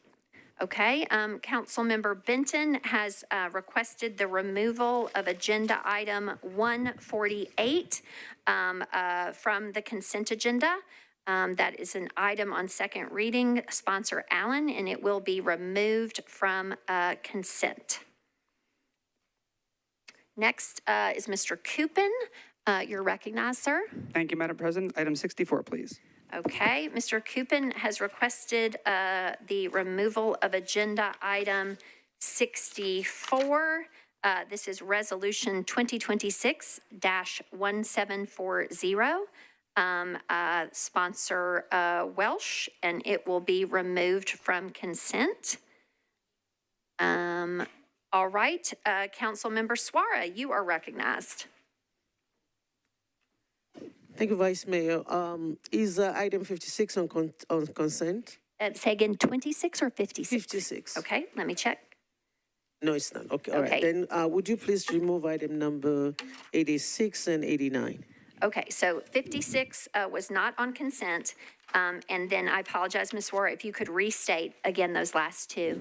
86, 89. 86 and 89. Okay, Councilmember Suara has requested the removal of resolutions 86. The first is regarding sister cities, and then 89 regarding John Early Museum magnet. Those will both be removed from consent. Is any other member seeking to be recognized to remove an item from the consolidated consent? All right. Mr. Clerk, are all committee reports in for the items on the consent agenda? Yeah, all committee reports are in. All right. Thank you, Mr. Clerk. Members, is there a motion for approval of the consent agenda? Okay. Properly moved and seconded. All in favor, please say aye. Okay, council has passed all items on the consent agenda. All right, now we will go back through in agenda order. So that means we're headed back to resolutions that were not on consent. And first among those is agenda item 41, Councilmember Wiener, sponsor. This is resolution 2024-559. This is a resolution providing amendments to the charter of the Metropolitan Government of Nashville and Davidson County in accordance with Article 19, Section 19.01 thereof, and setting forth a brief description of each amendment to be placed upon the ballot. Ms. Wiener, you are recognized. Thank you, Vice Mayor. I'd like to move to defer indefinitely with a brief explanation. All right. Go ahead, ma'am. Thank you. So thank you for just giving me a minute to share the reason why. You'll remember last year when we looked at possible charter amendments, moving forward, we were faced with the Choose How You Move referendum. And we determined that in light of that, it made sense to hold off on the proposals. We do have 3 proposed charter amendments. And given the uncertainty surrounding the breadth of the charter revisions that are possible coming forward in the next opportunity to vote, it makes sense to defer this indefinitely and or until such time that we determine it's appropriate to bring any of the amendments back and to look at them with the same lens. Any of the amendments that are in here can be brought back. They can be brought back to the Charter Revision Committee anytime. Anything that does come back will have to go through the Charter Revision Committee again, and it will give us an opportunity to look at everything that may very well be on our plate at that time. Thank you. All right. Thank you, Charter Revision Vice Chair Wiener. Yes, ma'am. Point of parliamentary inquiry. Go ahead. Ms. Allen, you're recognized. Thank you, Madam Chair. If we could just have a really quick reminder of what the timing on charter stuff is, given the few elections that are coming up remaining in our term, just so we know when we've missed the boat on things we're thinking about. Special counsel, I can address that to you. I don't know if Chair Cap happens to have that information at present. It looks like both gentlemen are searching for it, so if we'll just have a little bit of patience. I know it was in a recent communication to the Charter Committee and the Council. So let's just give it a little time to pull that up. Special counsel, go ahead. Council member, in this case, there are 3 windows of which charter amendments can be considered before the end of this term. One in August of 2026, one in November of 2026, and one in August of 2027. Does that answer your question, Ms. Allen? And the lead time ahead of that? And forgive me, council member, where I'm pulling that up right now. Usually we'll need some time to get that before to have it approved to go to the election commission. Chair Cap, do you want to opine on that? Go ahead, sir. I'll recognize you. Yes, if I may, according to the schedule that we calculated, the last date that we could adopt a charter amendment for the August election is May 19th, and the last day we could adopt a charter amendment resolution for the November election is August 18th. Okay. All righty. Does that address your inquiry, Ms. Allen? All right. Okay, with that, we are back on an indefinite deferral motion, properly seconded. Rules and Confirmation and Public Elections, Chair Cash, you're recognized. To speak or because I'm in the queue? I mean, or because you need a... No, sir. We're on discussion, and I just wondered if you wanted to be recognized. And I think I've had a council member after the meeting today say this, but just what the information that Councilmember Allen requested and that Councilmember Cap shared briefly, if that could be sent to us, that would be like, if we can have that in an email, that'd be great. I believe it was emailed to the council already, Chair. It was subsequent to the special called charter committee meeting. I believe it was the Wednesday subsequent where all this was outlined for the benefit of the body. Thank you. We can ask special counsel to bump that to you, but it was sent from you, Mr. Wilson. Yeah, if you would search. I'll find it. Thank you. All right. Okay. All right. Is anyone else seeking to be recognized for discussion on this motion to defer Resolution 2024-559 indefinitely? Seeing none, all in favor, please say aye. Any voting no? Any abstaining? All right. This has been deferred indefinitely. Okay. Next is Agenda Item 42, Resolution 2025-1659, sponsors Toombs, Huffman, and Johnston. This is a resolution approving a letter of agreement and memorandum of understanding between the Metro government and the Nashville Downtown Partnership related to an application for the FY26 Downtown Public Safety Grant from the state of Tennessee. Ms. Toombs, you are recognized. Thank you, Madam Vice Mayor. I want to withdraw with a brief comment. All right, go ahead, ma'am. So considering the 4 items that are before us with the grants from the Downtown Partnership, as well as the Downtown Partnership already having the funds, the MOU is moot at this point. So I withdraw it. All right. The sponsor has withdrawn Agenda Item 42-1659. That it is withdrawn. All right. Next is Agenda Item 44, Resolution 2025-1712, sponsors Porterfield, Toombs, Vaux, Swara, Parker, Welsh, Bradford, Ewing, Cap, and Gadd. This is a resolution opposing the boring company's proposed tunnels within Nashville and Davidson County, condemning the company's lack of transparency, inadequate community and Metropolitan Council engagement, and troubling labor and safety practices, affirming that public land fund and public infrastructure decisions must prioritize the welfare, safety, and expressed needs of Nashville residents, and reiterating the Metropolitan Council's commitment to real, equitable, community-driven transit solutions. Ms. Porterfield, you are recognized. Thank you, Vice Mayor. Committee reports, please. All right, for the report of the Rules, Confirmations, and Public Elections Committee, Chair Cash, you're recognized. The committee voted to defer one meeting, 6 in favor, 1 against, 0 not voting. Okay, with that, that is a mandatory deferral by rule. This will be deferred one meeting. All right, so this will be back on our agenda at the first meeting in February. All right, next is agenda item 55, resolution 2026-1730, sponsors Toombs and Huffman. This is a resolution approving a memorandum of understanding entered into by and between the Metropolitan Sports Authority and the Metropolitan Nashville Police Department for the purchasing and deployment of Meridian barriers. Ms. Toombs, you're recognized. Thank you, Madam Vice Mayor. Committee reports. Budget and Finance voted to recommend approval, 12 in favor, 0 against, 0 not voting. All right, and for the report of the Public Health and Safety Committee, Chair Huffman, you're recognized. Thank you, Vice Mayor. RS 2026-1730 was considered by Public Health and Safety. We voted to approve, 8 in favor, 0 against, 2 not voting. Okay.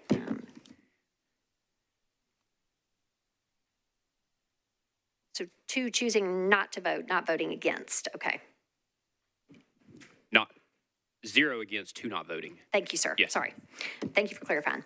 All right, Ms. Toombs, it's back to you for a motion on this bill. Move for approval. All right. There is a motion to approve this resolution, properly seconded. Is there any discussion? All right, Ms. Porterfield, you're recognized. Thank you, Vice Mayor. I actually pulled this off consent in Public Health and Safety because I had a question, and then I had to go to rules because I had a resolution and rules, so I did not get to get my question asked. If we could ask the administration, super simple question, what are Meridian barriers? All righty, I will address that question to the administration. Mr. Rosenberg, you are recognized. What is a Meridian barrier, sir? Thank you, Madam President. Dave Rosenberg with the Mayor's Office. Council member, they're mobile vehicle barriers that the Sports Authority bought for events at venues they have, and they would like us to be able to use them when needed, when they're not using them. A barrier that can be placed in the street to keep cars from going where they're not supposed to. Yeah. Okay. So it looks like the concrete ones that we see, but maybe they're a little more portable. Nope. They're not concrete. But well, no, they're not concrete. Yes. I get it. But okay. Yeah. Yeah. Do we got it, Mr. Porterfield? All right. Everybody clear? Thank you for the clarification, sort of, which I then made more confusing. Sorry. All right. Any further discussion on Resolution 1730? Seeing none, all in favor, please say aye. Any voting no? Any abstaining? All right. Oh, okay. Ms. Kimbrough, you'll be recorded as an abstention. This resolution has been adopted. All right. Next is agenda item 56, resolution 2026-1731.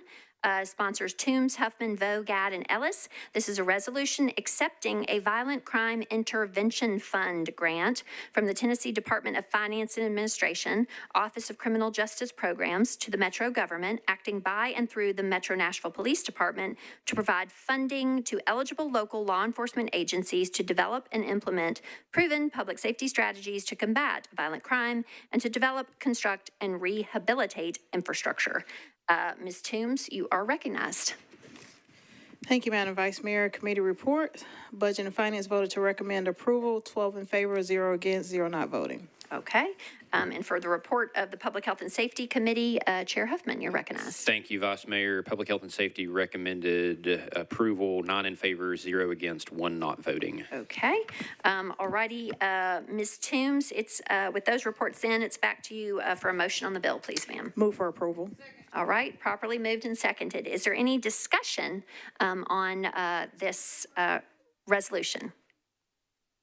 Okay, Ms. Swara, you are recognized. Thank you, Vice Mayor. Question for the administration. I know that when we first talking about these bills, there was concern about the immigration component of it. Can you speak to that? If the administration can speak to that, please. Okay. Mr. Rosenberg, the question from Council Member Swara is if there are any implications related to immigration enforcement inherent in this acceptance of funds. Go ahead, sir. Oh, I'm sorry. Thank you, Madam President. No, that's not one of the uses of this grant.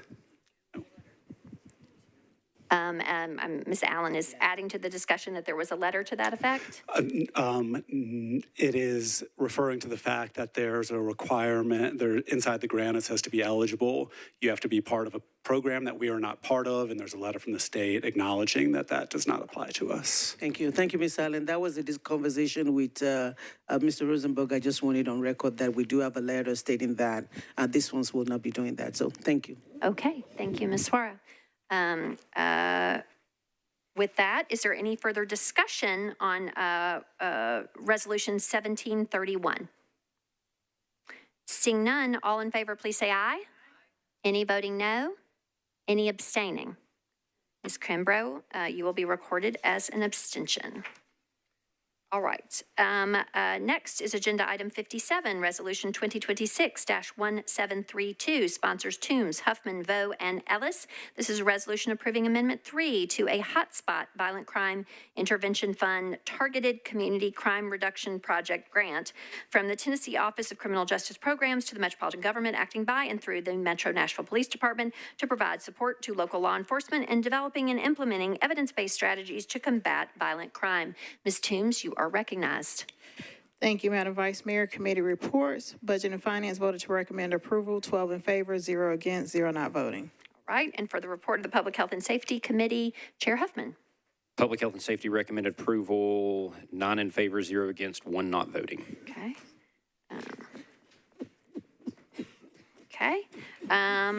Is there any, apologize. Committee reports in. Can we get a motion? Move for approval. Properly moved and seconded. Is there any discussion? Seeing none, all in favor, please say aye. Any voting no? Any abstaining? Okay. Ms. Kimbrough, Mr. Clerk, if you would record her as a no, please. Any abstentions?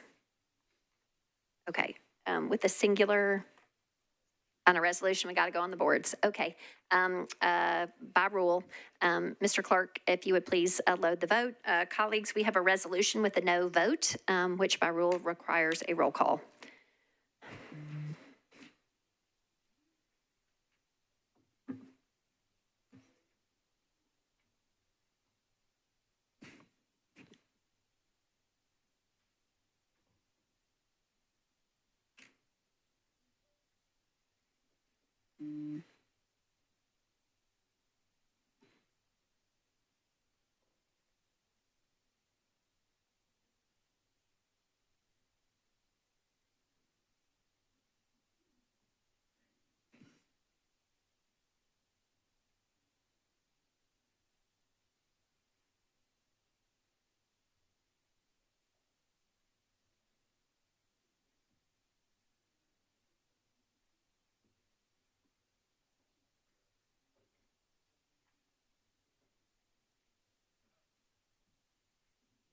With all votes in, Mr. Clerk, please show the vote.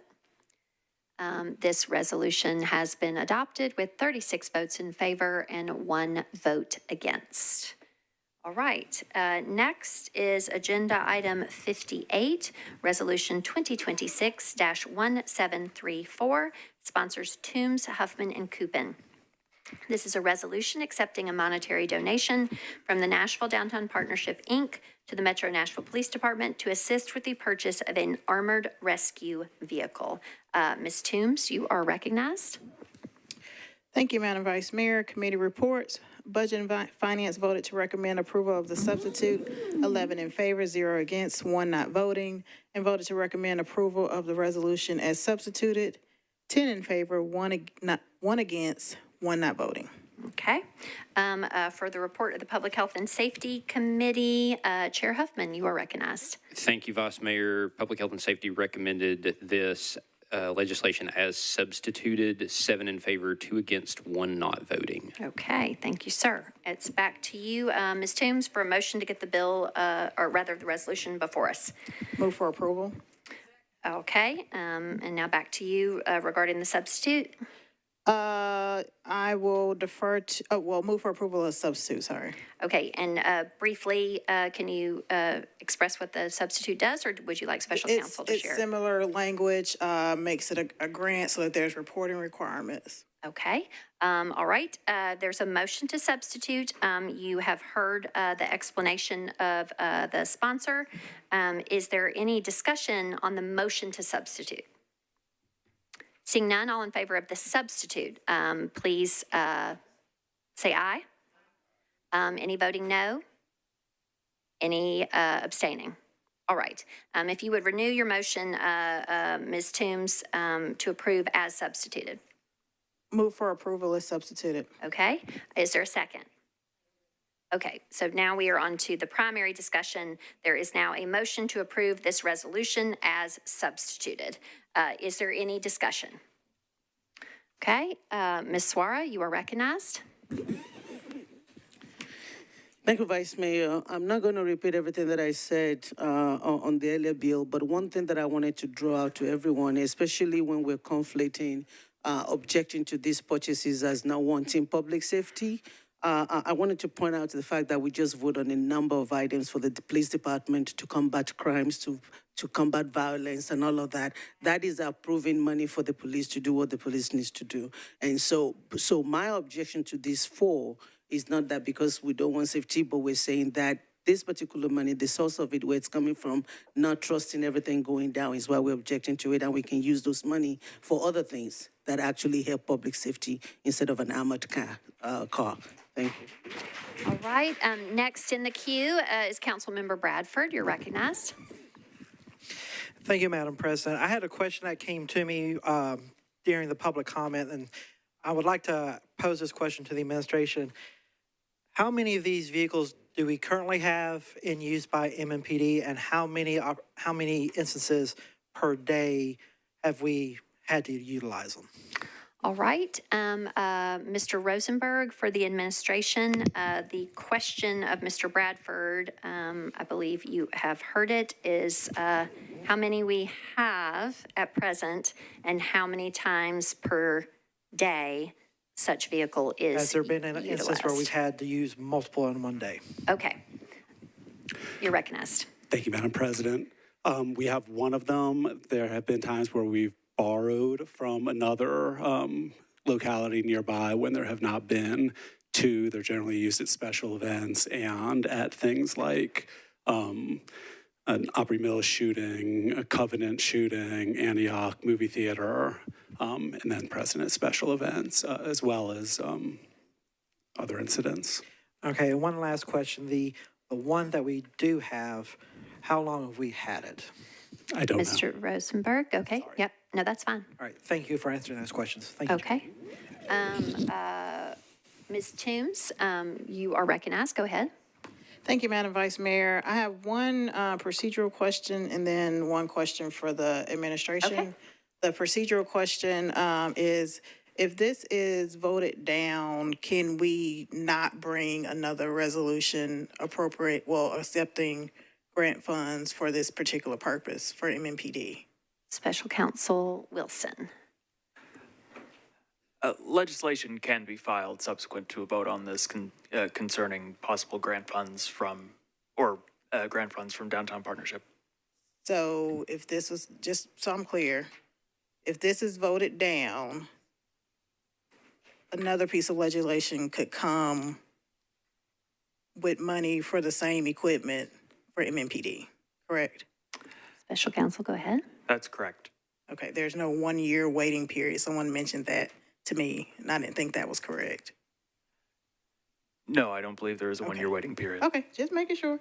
And then for the administration, there's a lot of conversation about using the money for other things. I understand that this is not our money. It belongs to the Downtown Partnership. Are there, if this grant isn't accepted, is there opportunity to request that the funds be used for something else?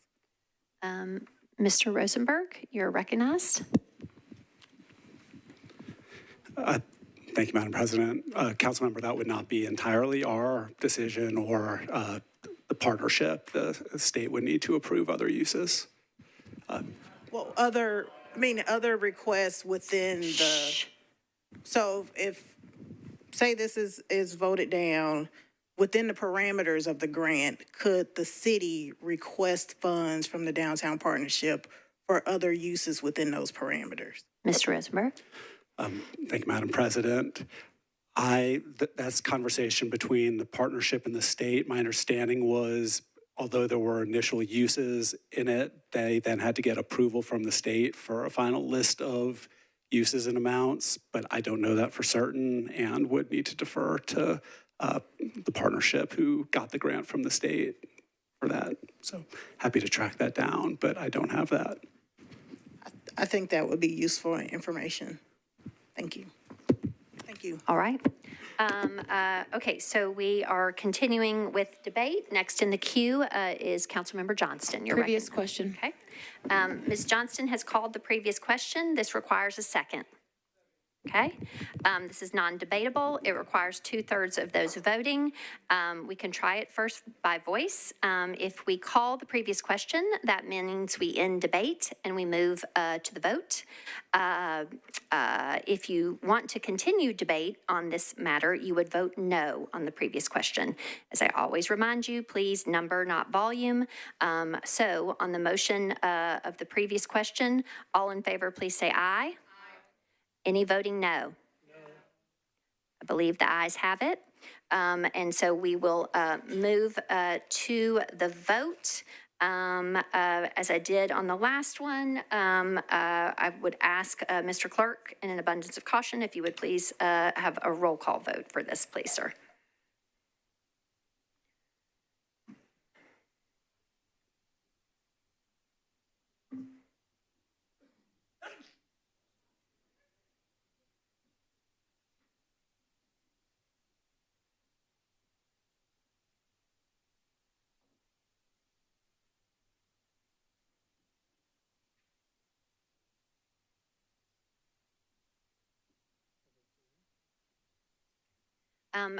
With all votes in, Mr. Clerk, please show the vote. Okay, this requires a simple majority, and thus this motion has passed. This resolution is adopted with 19 votes in favor, 16 against, and 2 abstentions as substituted. All right. Next is agenda item 59, resolution 2026-1735. Sponsors Toombs, Huffman, and Coupin. This is a resolution accepting a monetary donation from the Nashville Downtown Partnership, Inc. to the Metropolitan Nashville Police Department to assist with the purchase of a mobile command post. Councilmember Toombs, you are recognized. Thank you, Madam Vice Mayor. Committee reports. Budget and Finance voted to recommend approval of the substitute. 10 in favor, 1 against, 1 not voting, and voted to recommend approval of the resolution as substituted. 10 in favor, 1 against, 1 not voting. Okay, and for the report of the Public Health and Safety Committee, Chair Huffman, you're recognized. Thank you, Vice Mayor. Public Health and Safety recommended to approve the legislation as substituted, 8 in favor, 2 against, 0 not voting. Okay, thank you, sir. With that, it's back to you, Ms. Toombs, for a motion to get it before us, please. Move for approval. All right, properly moved and seconded, and now want to move for approval of the substitute. Okay. There is a motion to substitute. It's properly seconded. I believe this continues in a pattern of switching the terminology from a donation to a grant. Is there anything else we need to know about this substitute? Okay. With that, then we are on a motion to substitute, properly seconded. Is there any discussion specifically on the substitute? No one in the queue is for the substitute. or rather, requesting to speak on the substitute. All in favor of the motion to substitute, please say aye. Any voting no? This is the motion to substitute. Okay. And any abstaining on the motion to substitute? All right. Now, if you would renew your motion to. Move for approval as substituted. Okay. All right. Is there any discussion on the motion to approve as substituted? Top in the queue is Councilmember Bradford. You're recognized, sir. Thank you, Madam President.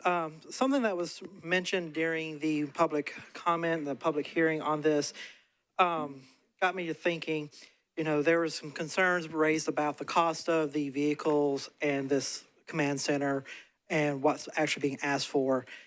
I was wondering if the administration has the information as to what, you know, everyone who's bought a car before knows that when you look at the sticker, it tells you what the base cost of the vehicle is plus the cost of everything added to it.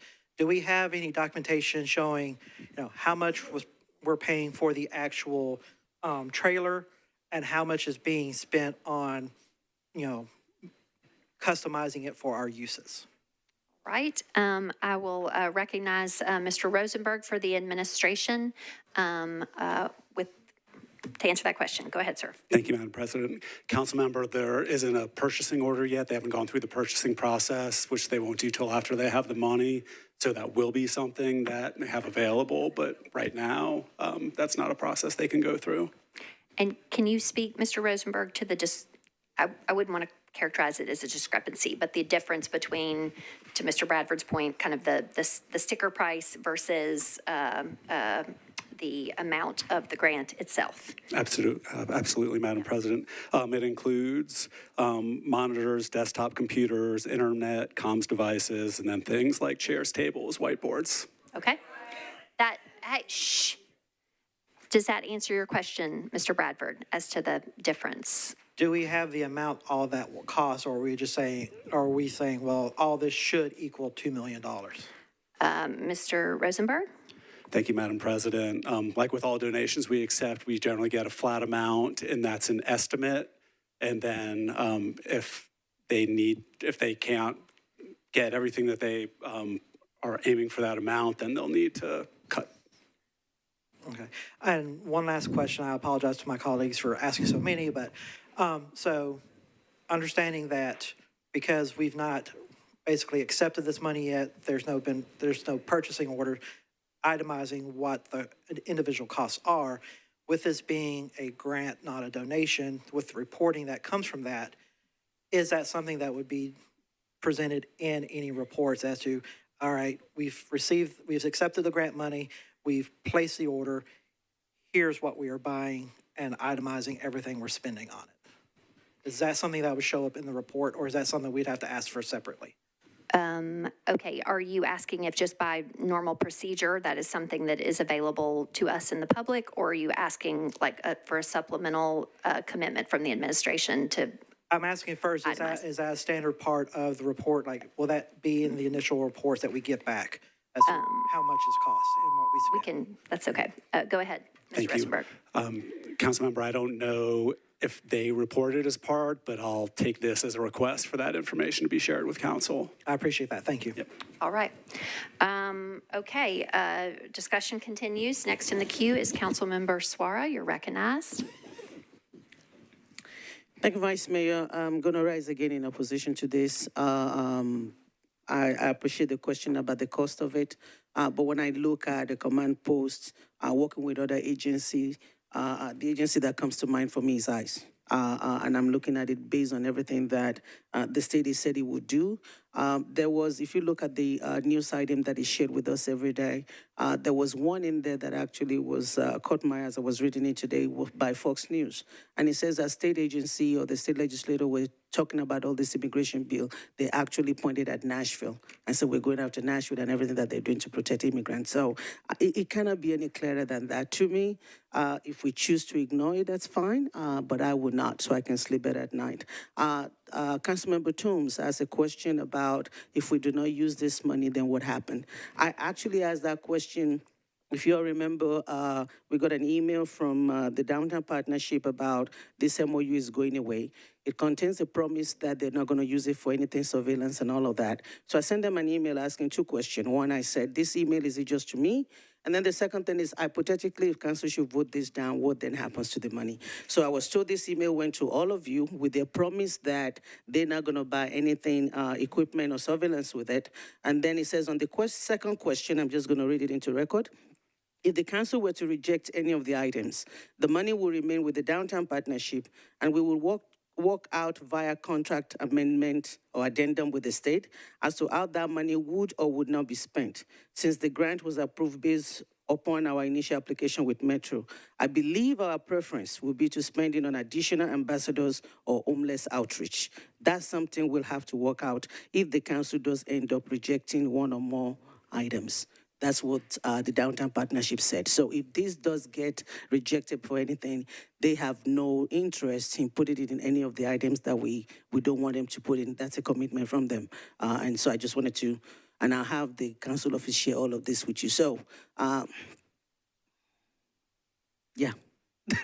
So that's if you're worried about what happens to the money, that's what happens to the money. It can go back in there and it can do some more of the things that is actually about safety. This is not about not wanting safety. Let's keep putting money in things that actually keep people safe without the fear of it being used as a station to work with the eye center that is being currently built. Thank you. All right, thank you, Ms. Suara. Next is Councilmember Nash. You're recognized, sir.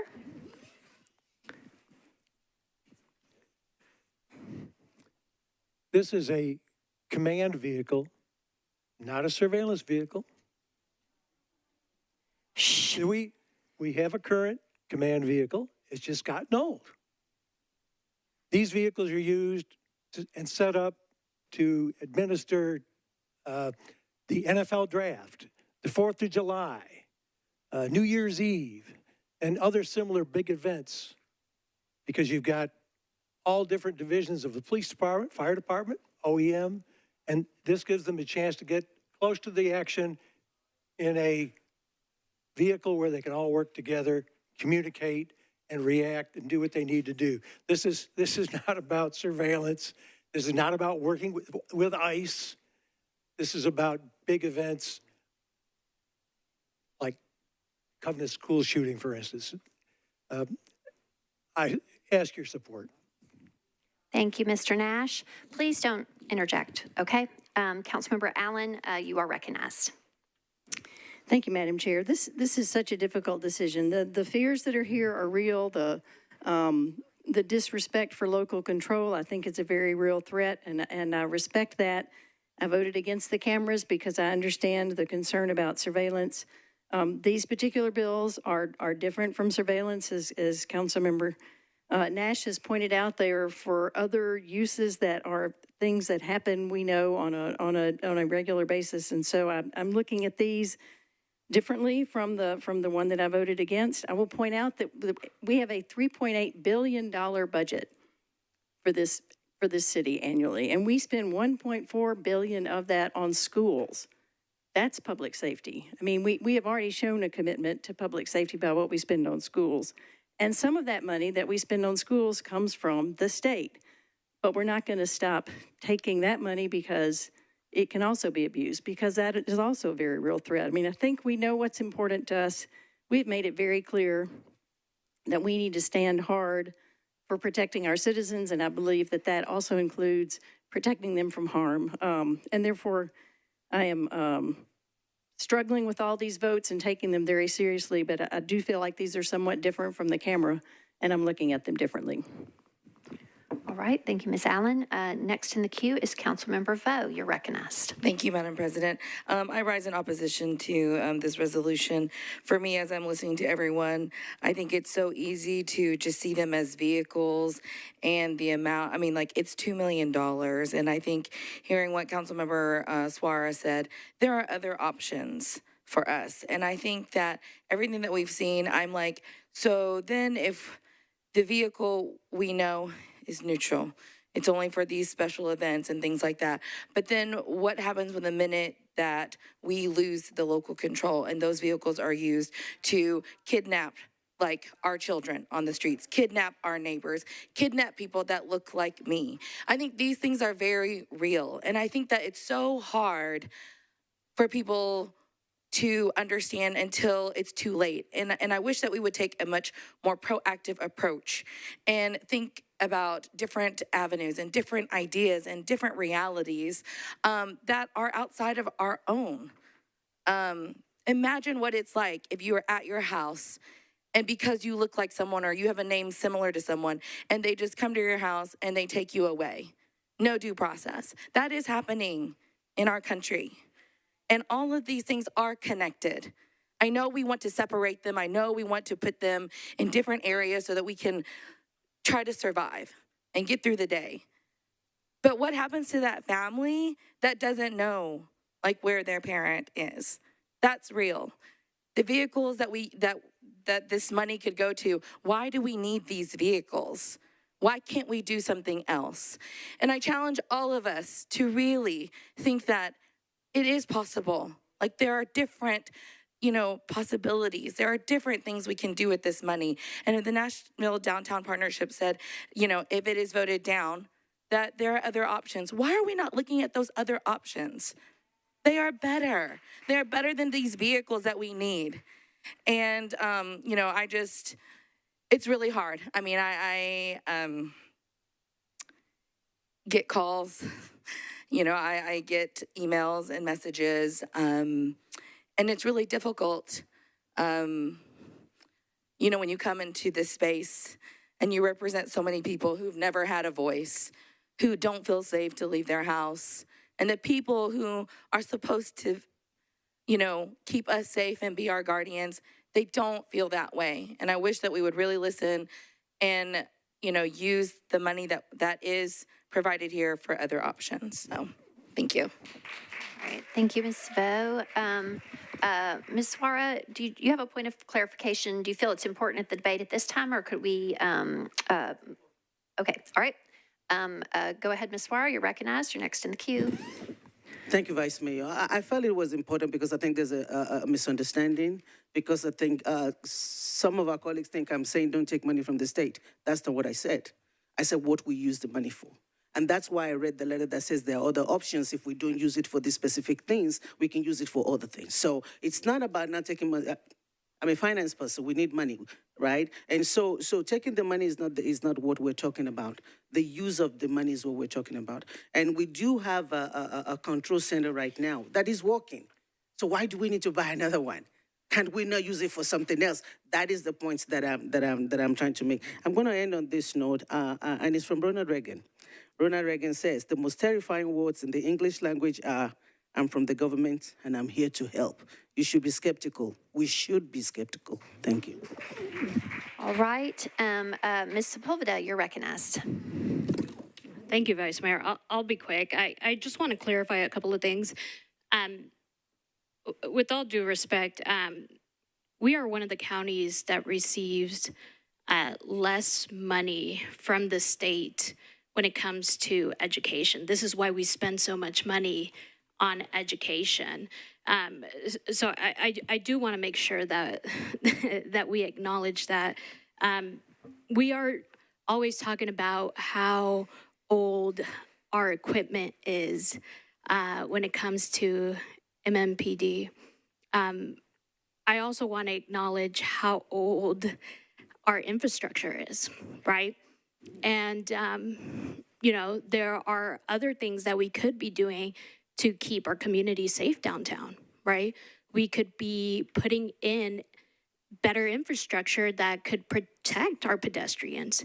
There's more than one way to address public safety, and we do not talk about that enough, and we have to be creative, and we do not think outside the box. Public safety looks more than just, surveillance, and more than just addressing it through, the police department. And, the survey was sent to us as to what the community wants to see. So I don't want us to completely ignore that, because we have this conversation every year when the budget season rolls around, and every year our budget looks pretty much the same. And so I would encourage us to think outside the box and challenge our department directors to do more, right? 12th South is a great example as to what our community should look like, right? That is in Councilmember Vo's district.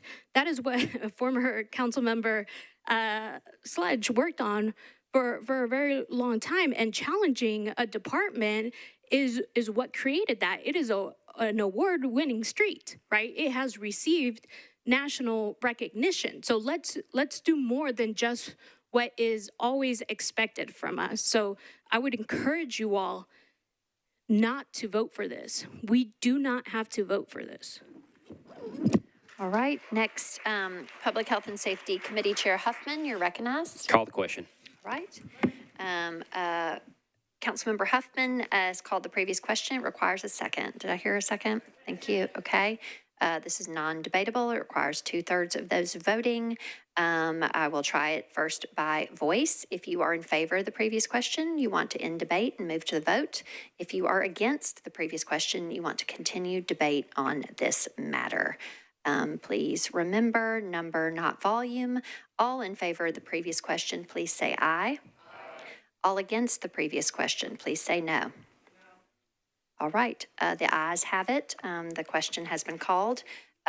This is a resolution. We do anticipate some no votes. And so, Mr. Clerk, if you would please load the vote.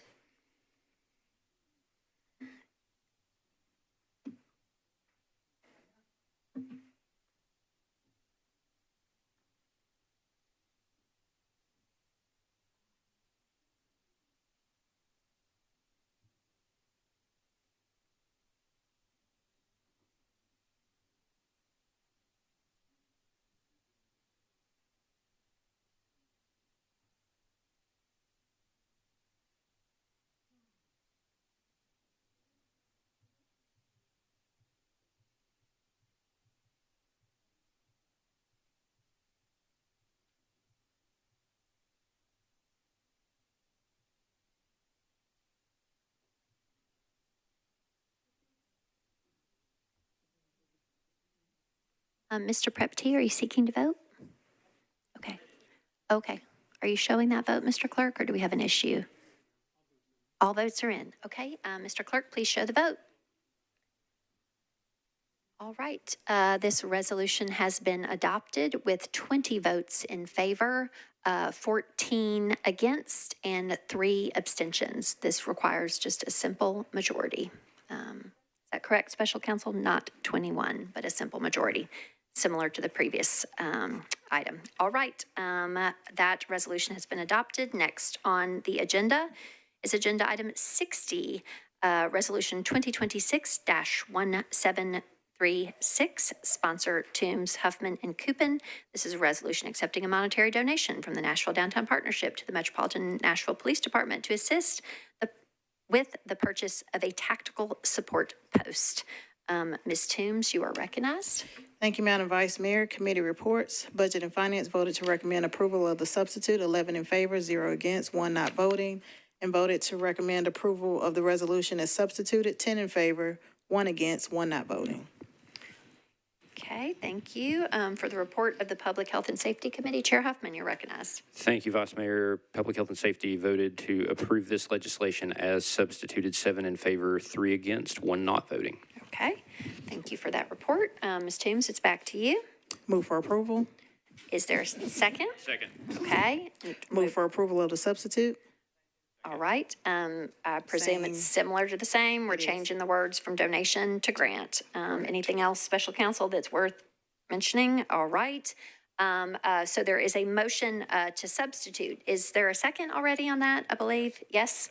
Is there any discussion on the motion to substitute? Seeing none, all in favor of the motion to substitute, please say aye. Aye. Any voting no or abstaining? All right, if you'd renew your motion. Move for approval as substituted. All right, is there a second? All right, any discussion on that? All right, there is a motion to approve as substituted, properly seconded. I see no one in the queue for discussion, but anticipating that we will have some no votes. It is a resolution. Any no vote would require a roll call. So in just an abundance of caution, let's just start that way. Mr. Clerk, if you could please load the vote.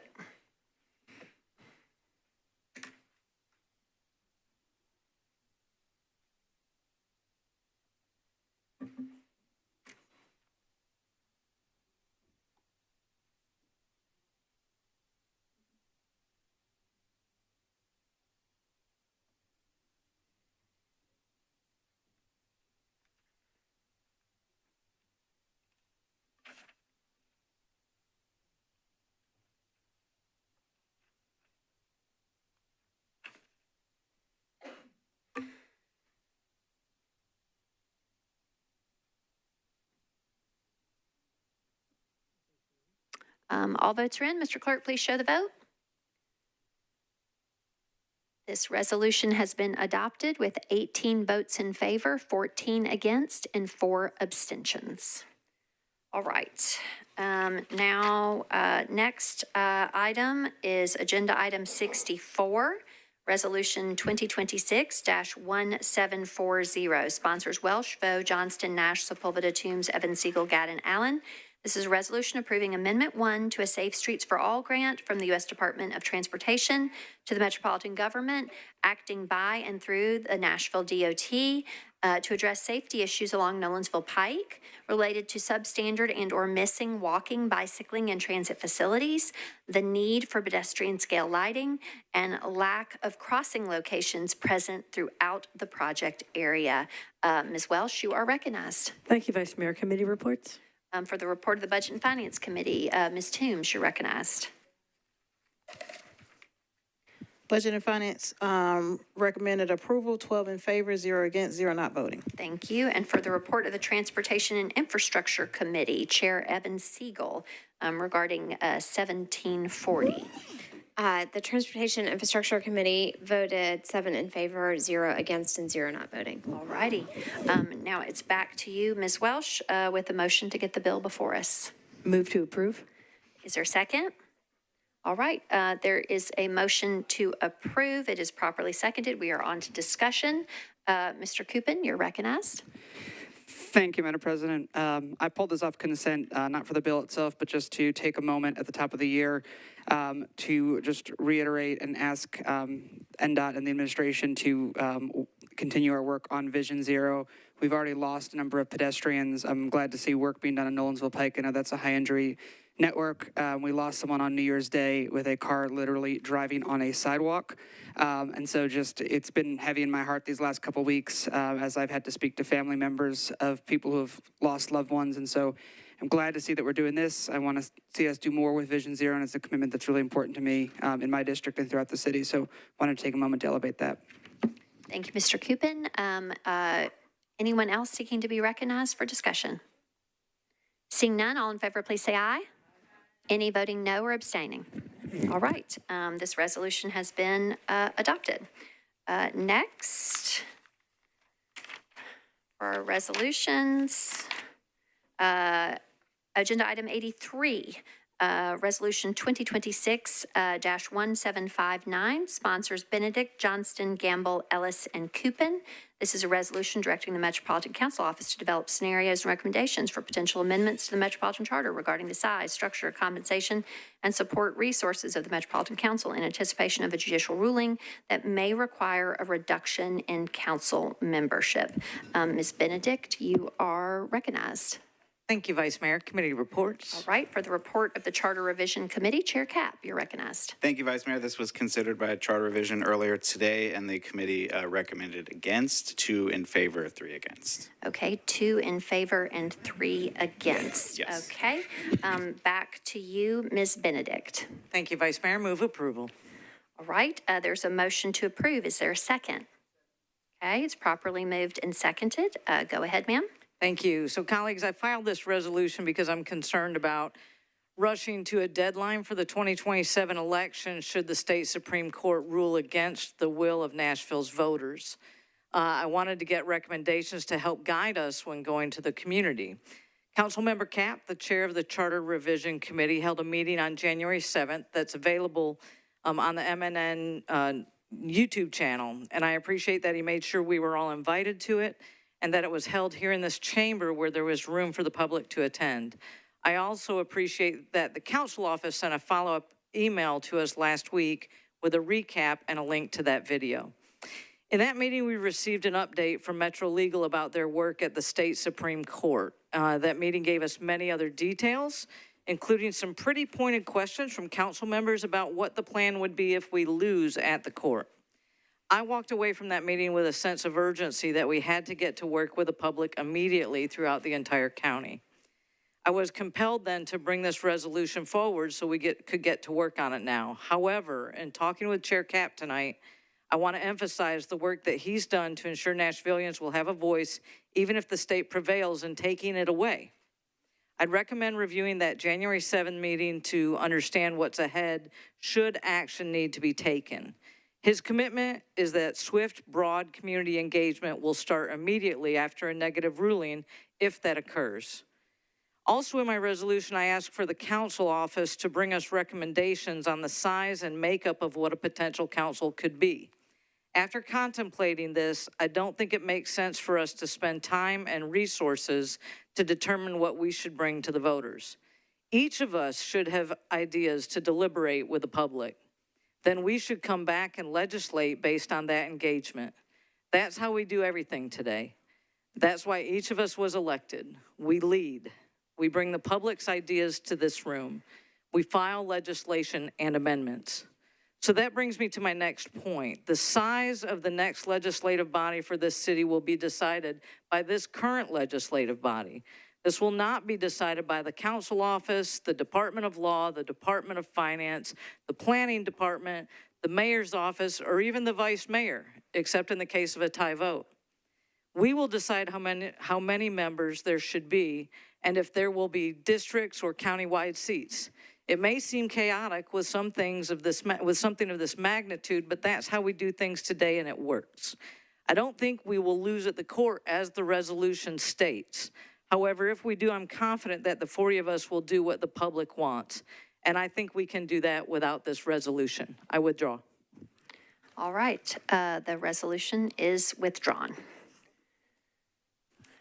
Next is agenda item 86, resolution 2026-1762. Sponsors Allen, Vo, Swara, Bradford, Cupin, Toombs, Gadd, Evans, Siegel, Wiener, Nash, Gregg, Ewing, Stiles, Hancock, Cap, Evans, Rutherford, Druffel, and Spain. This is a resolution honoring the service of our former council colleague, Mina Johnson, the outgoing president of the Board of Sister Cities of Nashville. Ms. Allen, you're recognized. Thank you, Madam Chair, and thanks to Councilmember Swar for pulling this so we could say just what a remarkable job Councilmember Johnson did, former Councilmember Johnson did as president of Sister Cities, and many of us have participated in this ambassador program that is so important at a time when we need to let the rest of the world know that that we believe in working collaboratively with people from other countries. So, and Mina was a phenomenal leader in that. And I would like to invoke the rule whose number I cannot remember. Thank you, 12.3. Okay. Yep. That would add signatures of everyone voting in the affirmative. Correct. We do need a committee report. Is there anybody from the Rules Committee? I know it seems perfunctory, but it is a requirement of our rules. Please. Ms. Evans, can you provide a committee report regarding Resolution 1762? Oops, I'm sorry, Ms. Evans, go ahead. Yes, I can. I have the report right here. We recommended approval, 5 in favor, 0 against, 0 not voting. Thank you, Ms. Evans. And so, Ms. Allen, do you want to renew your motion? So I would like to renew my motion with Rule 20 and invoke Rule 12.3. 12.3, yes. Okay, thank you, Vice Chair Evans. All right, there's a motion to approve with 12.3 applied such that all those voting in the affirmative will be listed as co-sponsors. We are on to discussion. Ms. Swara, do you seek to be recognized? Go ahead. Thank you, Vice Mayor. I'm going to be brief, but I want to rise in support. I had the honor and privilege of traveling to Japan with Sister Cities and Miss Mina and the entire group did a wonderful job. It was such an amazing experience talking to our counterparts from other country.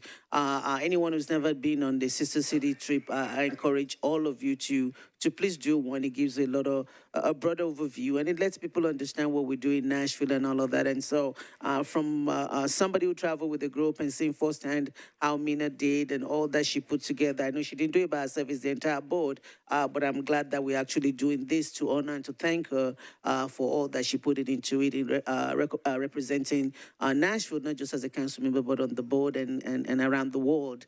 She's been phenomenal. So, with this again, I'm in support and ask everyone to support. Thanks. Thank you, Ms. Suara. Ms. Vo, you're recognized. Thank you so much, Vice Mayor. I just stand, I rise also in support of the resolution honoring former council member Johnson. She was so incredible. You know, Sister Cities of Nashville has 10 sister cities, and she has ensured that all 10 get representation. And of course, a delegation of us were able to go to Japan to celebrate the 10-year celebration between Nashville and Kamakura. And as someone who has planned many trips, she went above and beyond and made sure that we were able to meet with the U.S. Embassy, was able to meet with the mayor, who was still the mayor of Kamakura when we signed the original agreement now over 10 years ago. So I just want to make sure that we thank her for all of her hard work, the seen and unseen, and hope that she feels, the support and how proud we are of her leadership. Thank you so much. Thank you, Ms. Vo. Is anyone else seeking to be recognized? Seeing none, all in favor, please say aye. Any voting no or abstaining? All right, you have adopted that resolution honoring the Honorable Mina Johnson. Okay. Lastly, among resolutions is agenda item 89, resolution 2026-1765, sponsors Suara, Toombs, Coupon Styles, Evans, Ewing, Vo, Wiener, Taylor, Harrell, Gadd, Ellison, Allen. This is a resolution honoring the 90th anniversary of the John Early Museum Magnet Middle School. Ms. Suara, you are recognized. Thank you, Vice Mayor. Committee reports, please. Okay, Vice Chair Evans, do you still have the report, or is it back to Chair, Mr. Cash, for the report of the Rules, Confirmations, and Public Elections Committee on 1765, please, sir? Yep, on that, we voted to approve 5 in favor, 0 against, 0 not voting. All right, so it's back to you, Ms. Suara, for a motion to get the resolution before us. And I'll try to be brief. John Early is a school that Can you please move approval? Move approval with the Yay. comment. Okay, go ahead. I was trying to save us time. Thank you. I want to say a few words about this school. It's a school that is dear to my heart. My daughter had the opportunity to go there. It's in Councilmember Toombs district, right there off of Buchanan. It's in a very tough neighborhood, but it's one of the schools that does a whole lot. They have this amazing museum program that my daughter had the opportunity to go through, where they actually teach the kids to present, to curate, to do a whole lot of things. Sophia and her team and everybody there gets to do a mock trial representing the school. The school is a feeder to Infog that most people do not know. Unfortunately, because of its location and because of everything going on around North Nashville, the student bodies declined over the years, but I wanted to lift it up for all that is done. And I'm also hoping that it puts some spotlight on it, that there's a whole lot that we need to continue to do for our students, our children. Everybody knew when I ran. I always said John Early was one of the reasons why I ran. And that is still true till today. Our children should have all the resources and all the opportunity that they need to grow and to thrive, regardless of their zip code. And this is one of the schools that I think there's so much that a lot of potential that I hope that we continue to fund and support and encourage all the kids in that school and that neighborhood to continue to be all that they can be. And so with this, I wanted to wish them a happy 90th anniversary and to thank the staff, especially Ms. Edmondson, for all that they pull into the kids. I'm grateful for what they did for my own daughter and for all the kids that I know that went there. And with that again, and I want to amend my motion to add the 12.3 because I would like to have a lot of supporters on that resolution when we present it to them. Again, I hope you all will support, and I move for approval. Is there a second for the amended motion of approval with Rule 12.3 applied, such that all those voting in the affirmative shall be recorded as co-sponsors? All righty. Is there any further discussion?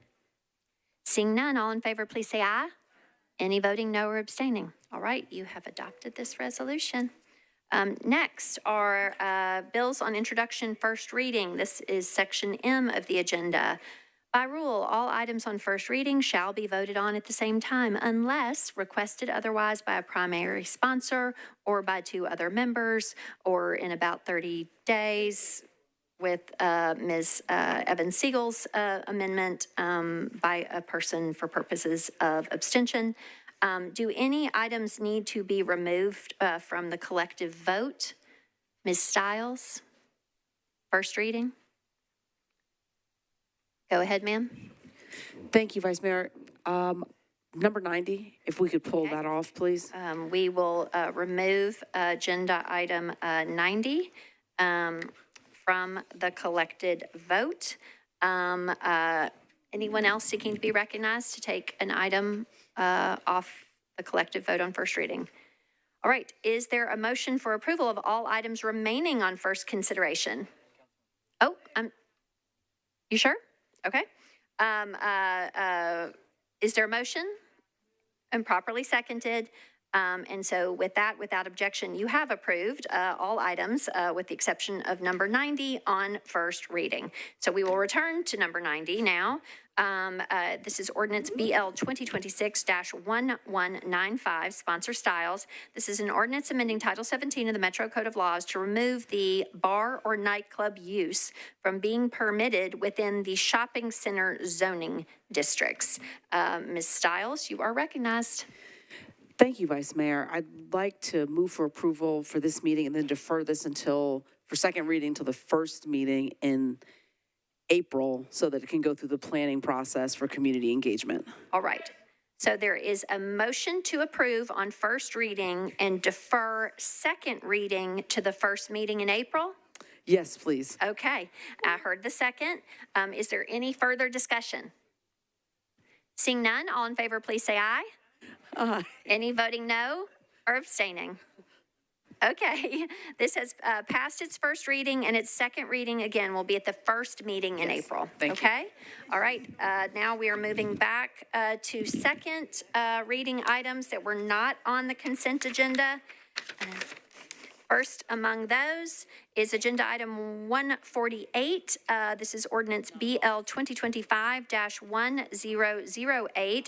Sponsors Allen, Rutherford, Coupin, Nash, Gamble, Evan Siegel, Swara, Bradford, Porterfield, Huffman, Gadvo, Ewing, Welsh, Benedict, Lee, and Toombs. This is an ordinance establishing a voluntary attainable housing incentive program for Metropolitan Nashville, Davidson County for the purpose of authorizing certain incentives to be provided to property owners who seek to build multifamily attainable housing. Ms. Allen, you are recognized. Thank you, Madam President. Committee reports, please. All right. For the report of the Budget and Finance Committee meeting, or committee rather, Ms. Toombs. Budget and Finance voted to recommend approval, 12 in favor, 0 against, 0 not voting. Okay. Let's see, for the report of, do we already have a report for Planning and Zoning Special Counsel? Is Chair Horton here or Vice Chair Harrell? Mr. Harrell, do you have a Planning and Zoning report, sir, for the vote on 1008, Ms. Allen's legislation about the voluntary attainable housing incentive? Go ahead, Vice Chair. I do. Thank you, Vice Mayor. 9 in favor, 0 against, and there were 0 not voting. Okay. Thank you, sir. All right, back to you, Ms. Allen, for a motion to get this before us. Thank you, Madam President. I would like to move approval with a brief explanation. All right, is there a second? Is there a second? All right, go ahead.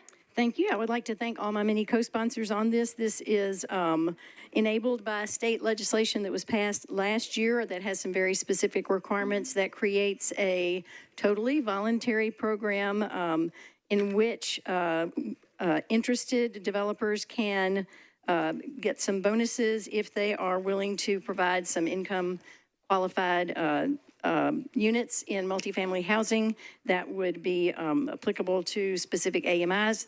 The state legislation requires a body to come up with a program, and in this case, Metro Planning Housing Division has done that. I will defer to them if I don't get all the details right. But in essence, there's an application process, and if the developer fulfills all the requirements, it then goes in front of planning, and then they will be enabled to have extra floors of on their property if they will provide that affordability for 30 years for 10% of their units. We've currently set that at 80% AMI in the one zoning district where it will be applicable, which is RL, which is something that will be coming in a few months. So with that, I'm excited about this program. It's a tool that we've been looking for many years, and I think it will hopefully generate some more of that housing that's reasonably priced that we've been fighting so hard for. So I would ask for everyone's approval. All righty. Thank you, Ms. Allen. Ms. Allen has moved approval. It is properly seconded. This is a bill on second reading, and you have heard her explanation. We're on to discussion. And in the queue is Ms. Evans Siegel. Go ahead, ma'am. Thank you, Madam President. I want to thank my colleague for working on this bill not once, but twice, as Ms. Benedict. A lot of folks in this room probably remember Councilmember Allen brought this before this body in 2016, and was subsequently kiboshed by the state of Tennessee. So I also want to thank the state for working with us to bring this back. This is a very long, hard-fought bill, and we should be grateful because what we know in data when we look at cities across the country is the way to really make sure that we are building affordable housing within communities and creating diverse communities where everybody can live is to have incentives like this. So just big thanks to my colleague for that. Thank you. Ms. Allen is tenacious and our most tenured member, so we appreciate you sticking with this. All right, again, this is on second at this juncture. Any further discussion? Seeing none, all in favor, please say aye. Any voting no? Mr. Benton, okay. Mr. Eastlick are voting no. Any abstentions? Ms. Webb and Ms. Kimbrough are abstentions. All right, the ayes have it. This has passed its second of 3 readings. Next is Agenda Item 149, Ordinance BL 2025-1063, sponsors Toombs, Evans, Siegel, and Spain. This is an ordinance amending certain sections and subsections of Chapter 2.62, Chapter 12.56, and Title 13 of the Metro Code of Laws to modify fees charged by the Nashville Department of Transportation and Multimodal Infrastructure, aka NDOT, and make various other changes. Ms. Toombs, you are recognized. Thank you, Madam Vice Mayor. Withdraw. All right, 1063 is withdrawn. Next is Agenda Item 150, Ordinance BL 2025-1087, sponsor Hancock. This is an ordinance to amend Title 17, the Metro Code of Laws, the zoning ordinance of the Metro government by changing from RS10 to RM9NS zoning for property located at Old Hickory Boulevard unnumbered, approximately 249 feet east of Ferris Avenue, 1.44 acres. Ms. Hancock, you are recognized. Thank you. Committee reports, please. I don't believe we have committee reports yet because at this juncture, this is still just on second reading. I think we have a procedural so much stuff kind of issue here.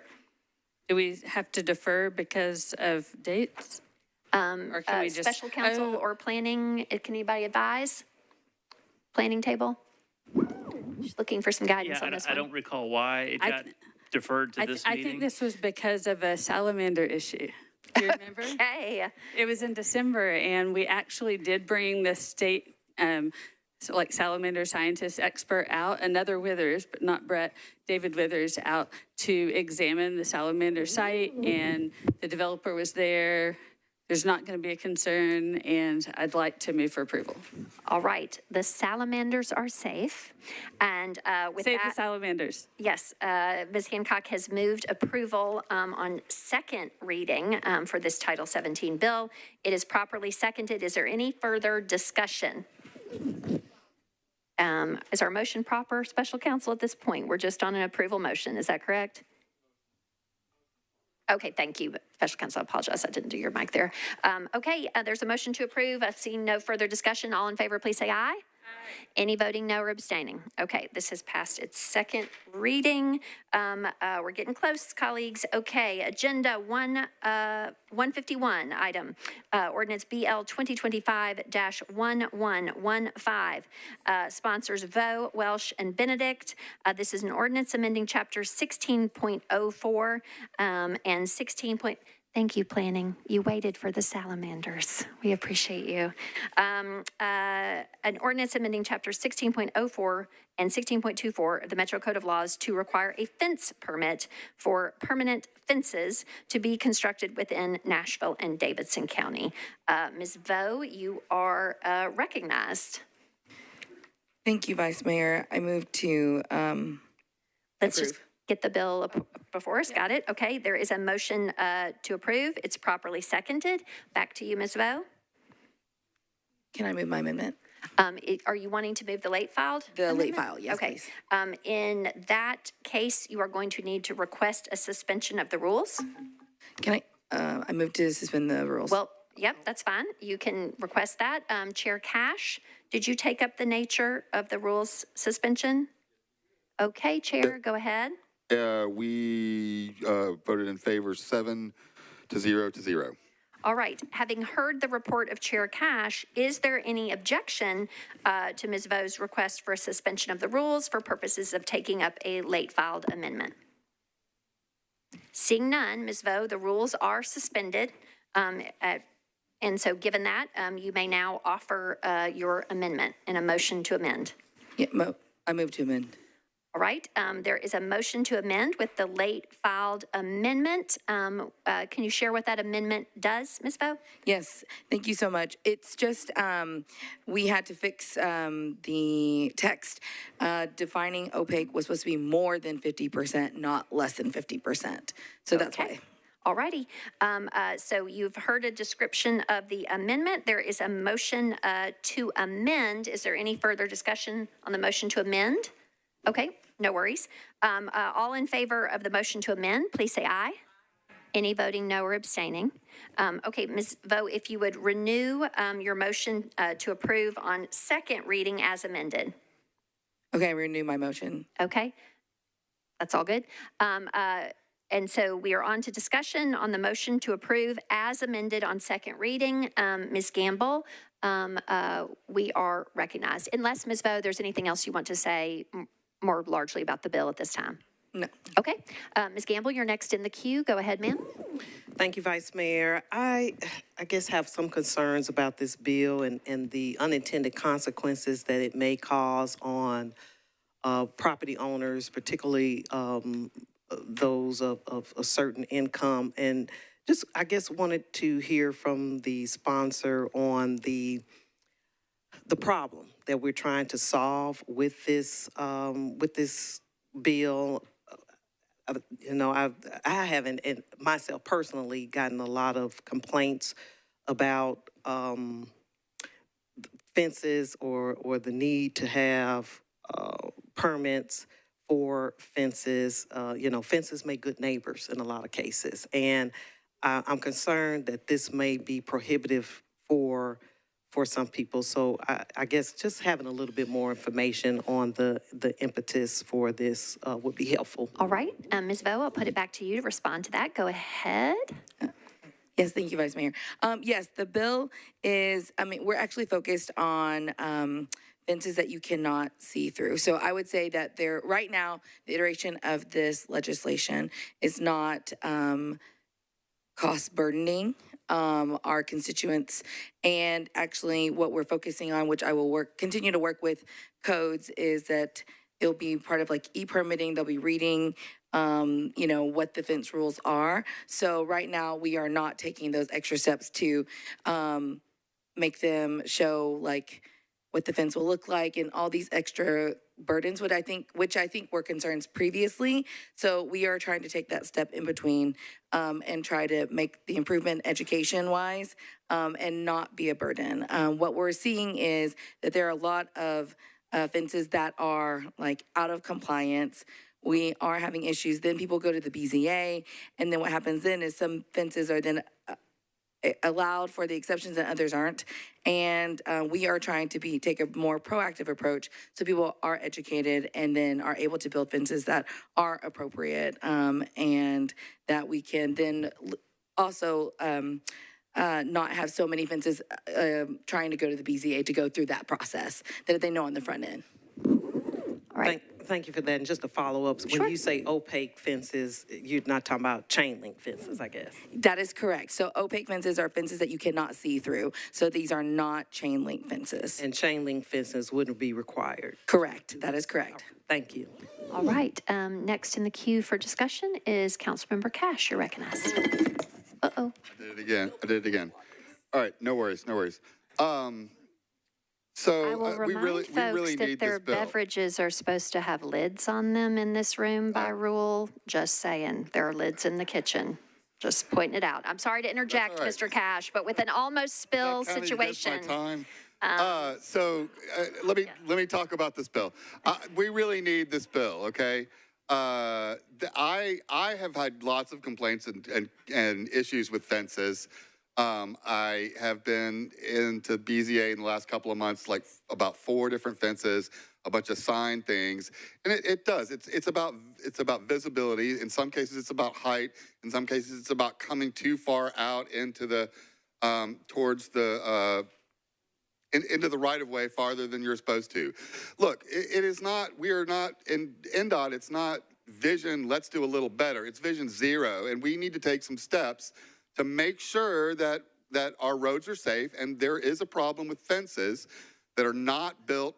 We have codes that tell us how to build fences that are safe, and those codes are not being followed because there is no oversight of it. And this grandfathers existing fences with the caveat that it's like they'll get to keep their fence and not have to go to BZA unless NDOT comes along and says, yes, there is a visibility issue here. So it gets NDOT in there. And going back to my concerns, my involvement in fences in the last several months, like I got to the point where there was one right at the 12th South bike lane that Councilmember Sepulveda was talking about a few minutes ago, that we council members and the BZA members are not good engineers or judgers of what constitutes a visibility issue and what doesn't. And this pulls NDOT in, and it gives some accountability to the people putting up their fences to make sure it's not a style thing, or it's just to make sure that things are safe. And like, again, we really need to take some steps with this Vision Zero, take it seriously, and this is one of the areas where we're having some problems that people can't see, and they're creeping out into the intersection, and pedestrians and bicyclists are more in danger. This puts some accountability on it, and we really need it. Thank you. Thank you, Mr. Cash. Mr. Eastlick, you're recognized, sir. Thank you very much. The Vision Zero part, the corner not being able to see around, I would expect a pedestrian to be able to walk around and see that. Maybe a car a little more difficult. But if you look at this, we've got 1, 2, 3, 4 deferrals. We got no recommendation. It looks like we're trying to whittle the square peg to fit in the round hole just to get something through. Instead of pulling back and actually making this work, and I did hear a council member talk about some amendments or some fixes to it in the last meeting that I don't see anywhere on here. So the ideas that seem to be good to make this actually palatable seem to have fallen by the wayside.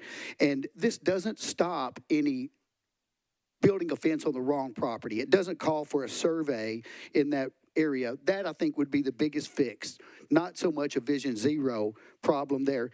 And with it being a $50 fee, we're just looking at some of the fees that NDOT's going to look to increase. If we let Raftillis, which is the consulting firm that's asking us to raise all these fees, gets a hold of this fence thing, before you know it, it'll be $1,000 to put up a fence, plus about 2 weeks of time wasted. So I don't think any of this is actually helpful. I feel like in some cases we want to make a law or a rule or something so badly that we actually get past the part where it makes sense just to push it through. And I think this is one of them, with 4 deferments, no recommendation, and still at the end of all this, I don't think anybody feels like it's actually going to do anything good, whether it's opaque or not opaque. The fence rules probably do need to be fixed, but I don't think this is the right bill for that. All right, next in the queue is Councilmember Evan Siegel. You're recognized. Thank you, Madam President. As somebody who moved to defer this bill early on because of questions around how we were going to manage it, I just wanted to sort of address those because I think they get to my colleagues' questions as well. I, too, have actually gotten a lot of complaints from people in particularly places where folks walk around with fence issues. And then you also see them, sometimes it's like where the sidewalk ends and then somebody drops a fence down in front of it and you're just like, who did that? Why was that the thought in someone's head? And they really create safety issues as people maneuver around the city in cars at intersections, but also on foot. I see them all the time in districts all over the county, and I hear about them.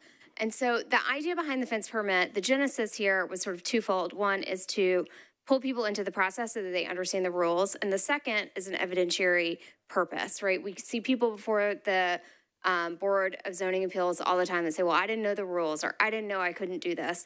And so part of this is like, well, you had the opportunity for notice and you either chose not to do it or you ignored it after you said that you agreed to it. And we do that all the time for rules. We say that we do that with chicken permits. We do that with alarm permits. We have rules and you have to get a permit for it.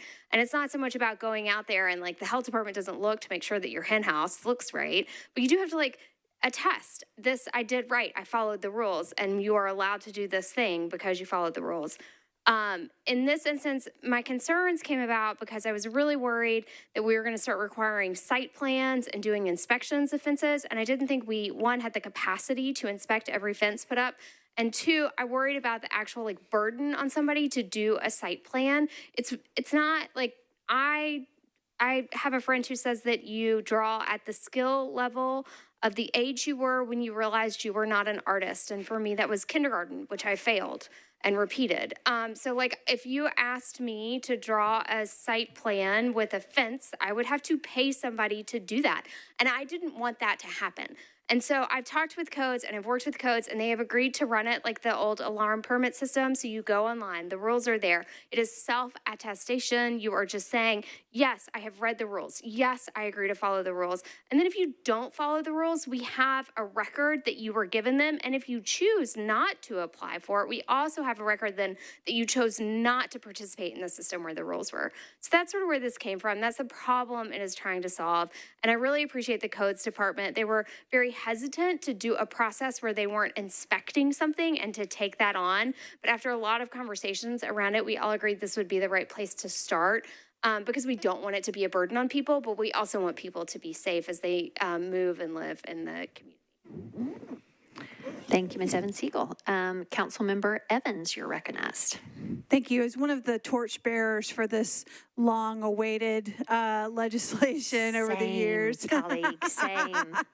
I'm really happy to support this bill, and I think Councilmember Evan Siegel spoke on the attestation side very well, because if you go back to the bill that I had filed that also married the floodway, floodplain conversation kind of into that legislation, our former, assistant law director, Hannah Zeitlin, that was one of the things that she very competently researched in other cities. What they were doing is having residents attest that they've read the rules, they're paying a fee, and that was the direction that, she really recommended. And so I'm really glad that time has passed, people have evolved, and, there's more reception to kind of that concept, which I think makes it even better. So in the end, until you have residents who are out there putting up fences in the middle of the right-of-way and stormwater can't get to them, or they're encroaching on their neighbors' property lines, and then it becomes a civil situation, like, it's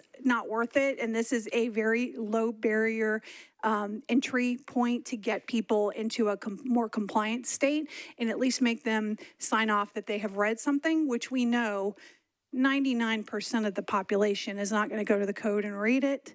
And so if this helps get 1 more %, that I think is a job well done. So, and ultimately, in the future, some other council body, if it doesn't work the way intended, it can come back and look at it again. But I think this is a great start. Thank you, Ms. Evans. Ms. Hancock, you're recognized. Thank you. I'm sure I'm going to be getting a lot of emails about this because when it got to this position last term, same thing. Mostly the farmers are always concerned about their fences that they think are temporary, but we sometimes don't think a 2-year fence is temporary. But as they're moving their fields around to move their livestock, I'm hoping the sponsor might be amenable to adding RS-40 as an exemption here, and that might resolve any issues that I can see for my district. One thing I'm super glad about is that they did put the AR-AG, R80, and RS-80 as exemptions, so thank you for doing that. All right, Councilmember Benedict, you're next. Previous question. All right. I've said this a lot this evening. Y'all know how this works, right? Okay. Did I hear a second? Okay. If you want to end debate, you will vote yes on the previous question. All in favor of the previous question, please say aye. Any voting no on the previous question? All right. That means we will move to the vote. Okay. Yeah. All righty. So this item is on second reading. And so it is approval as amended. We can take this by voice. All in favor, please say aye. Any voting no or abstaining? All right, the ayes have it. Okay. This has passed its second of 3 readings as amended. All right. Now, agenda item 152, ordinance BL 2025-118. This is an ordinance, sponsors Evan, Siegel, and Huffman. This is an ordinance amending sections 12.08.050 and 12.08.060 of the Metro Code of Laws to authorize qualified personnel of the Nashville DOT to direct traffic and to grant traffic direction authority to fire department personnel during emergency situations. Ms. Evan Siegel, you are recognized. Committee reports first? Yes, and you can give your own committee report first among them, yeah. Transportation and Infrastructure Committee voted to defer 1 meeting, 7 in favor, 0 against, and 0 not voting. Okay. With that, do we need to get the other? We have to get the other one. It isn't going to be a mandatory deferral by rule, but for the report of the Public Health and Safety Committee, our Vice Chair, Mr. Prep T, do you have the report on Ms. Evan Siegel's 1188?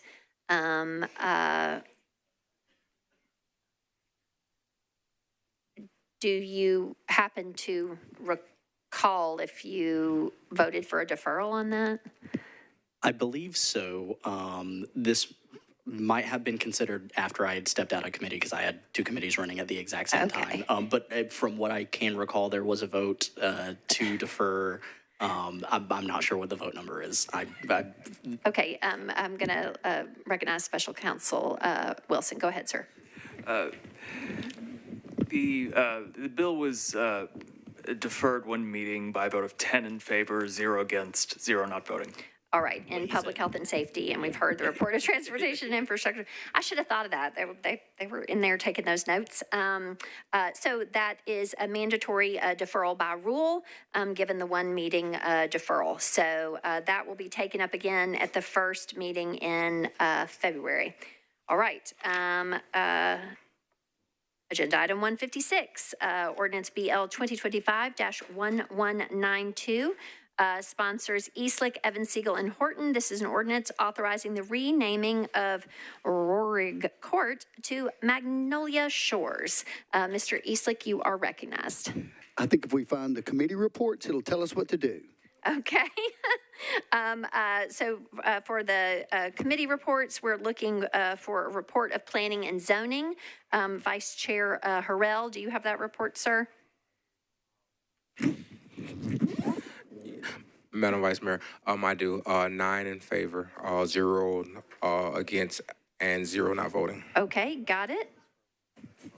Oh, Mr. Wilson is saying you perhaps may be mistaken, and it might have been a one-meeting deferral. Could you double-check that on 1192, or I can have Mr. Wilson,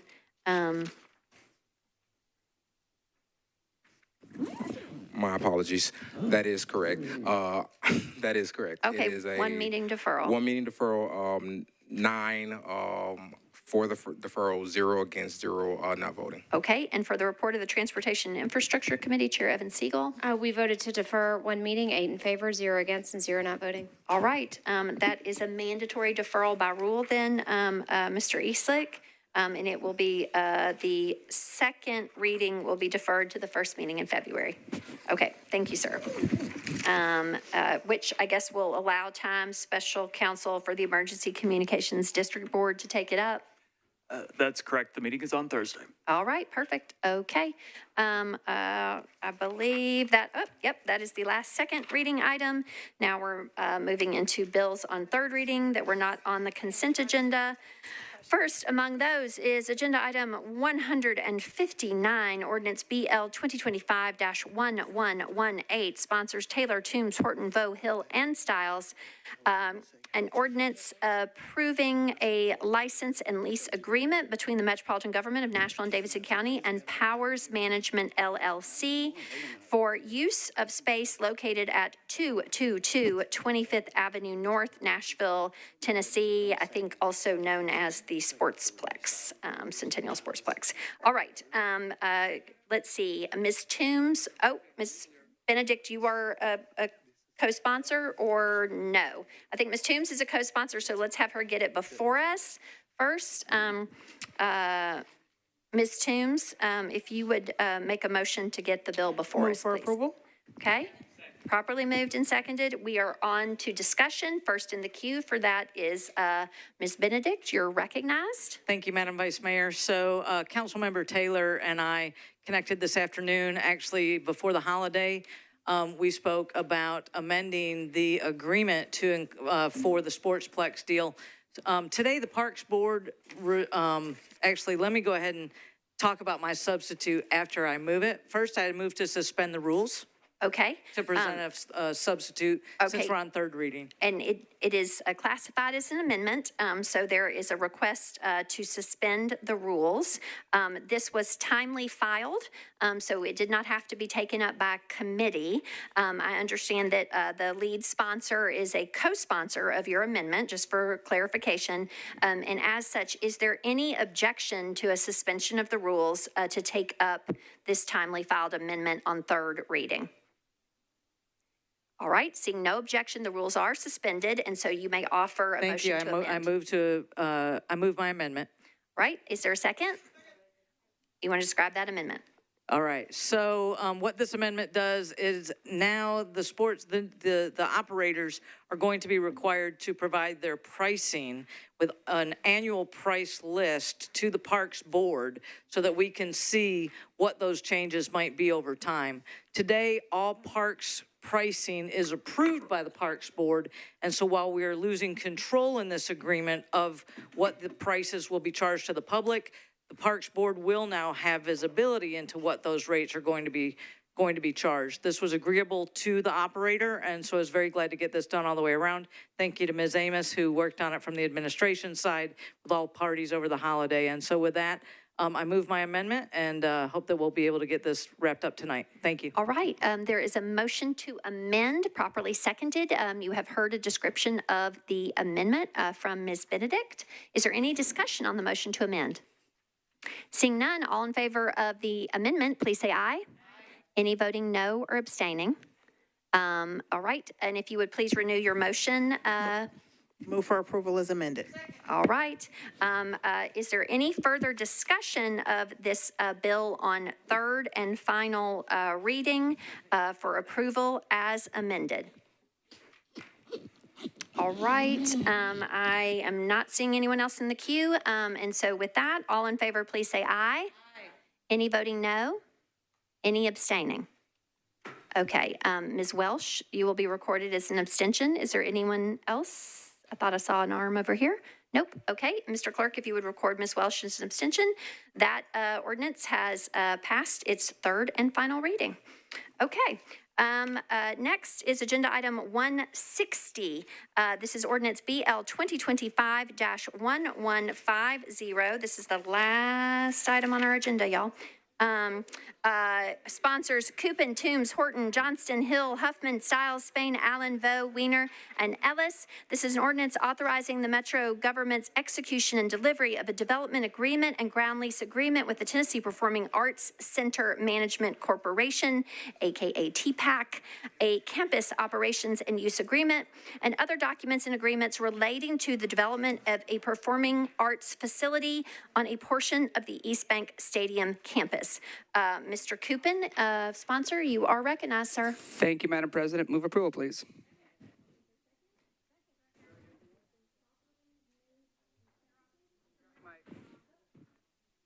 All right, I'm just turning off my mic here. All righty. I believe that we have this off of consent for purposes of an abstention. Ms. Evan Siegel, you will be recorded as an abstention by request. We'll try this by voice. All in favor, please say aye. Any voting no? Okay, we'll have to go. Hang on, colleagues. We're going to have to go on roll call. This is an ordinance on its third and final reading. When we have a no vote, we have to do a roll call vote. And so with that, Mr. Clerk, would you please load the vote?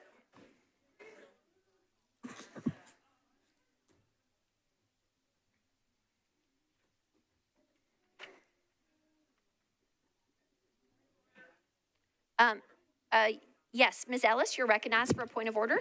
Just wanted to see if you could please allow me a moment of personal privilege and recognize today's birthday is for Miss Kenya with IT. So if you guys see her, be sure and tell her happy birthday. To Kenya. Thank you for sharing that, Ms. Ellis. We certainly appreciate Miss Kenya. Okay, we are mid-vote though, y'all, okay? So we're making the TPAC folks nervous there. There's Kenya. Happy birthday.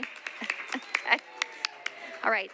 Ideally, we would have done this after the vote. So everybody, look, focus. We are voting on ordinance 1150. Mr. Clerk, is the vote available to members? Okay, everybody, please focus and vote. It's the last item on our agenda.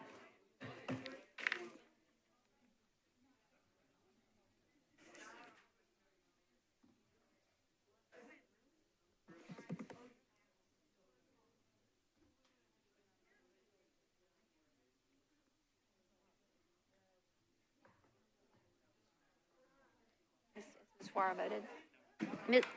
Ms. Swara, please vote. Okay, all votes are in. Mr. Clerk, please show the vote. All right, this motion has passed. The ordinance has passed its third and final reading. 28 votes in favor, 2 against, and 1 abstention. Is there a motion to adjourn? All right, we are adjourned. All right.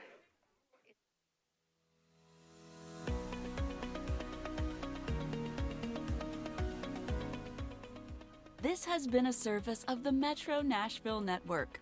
If you would like to see this presentation again, or for more information on this and other programs, visit nashville.gov.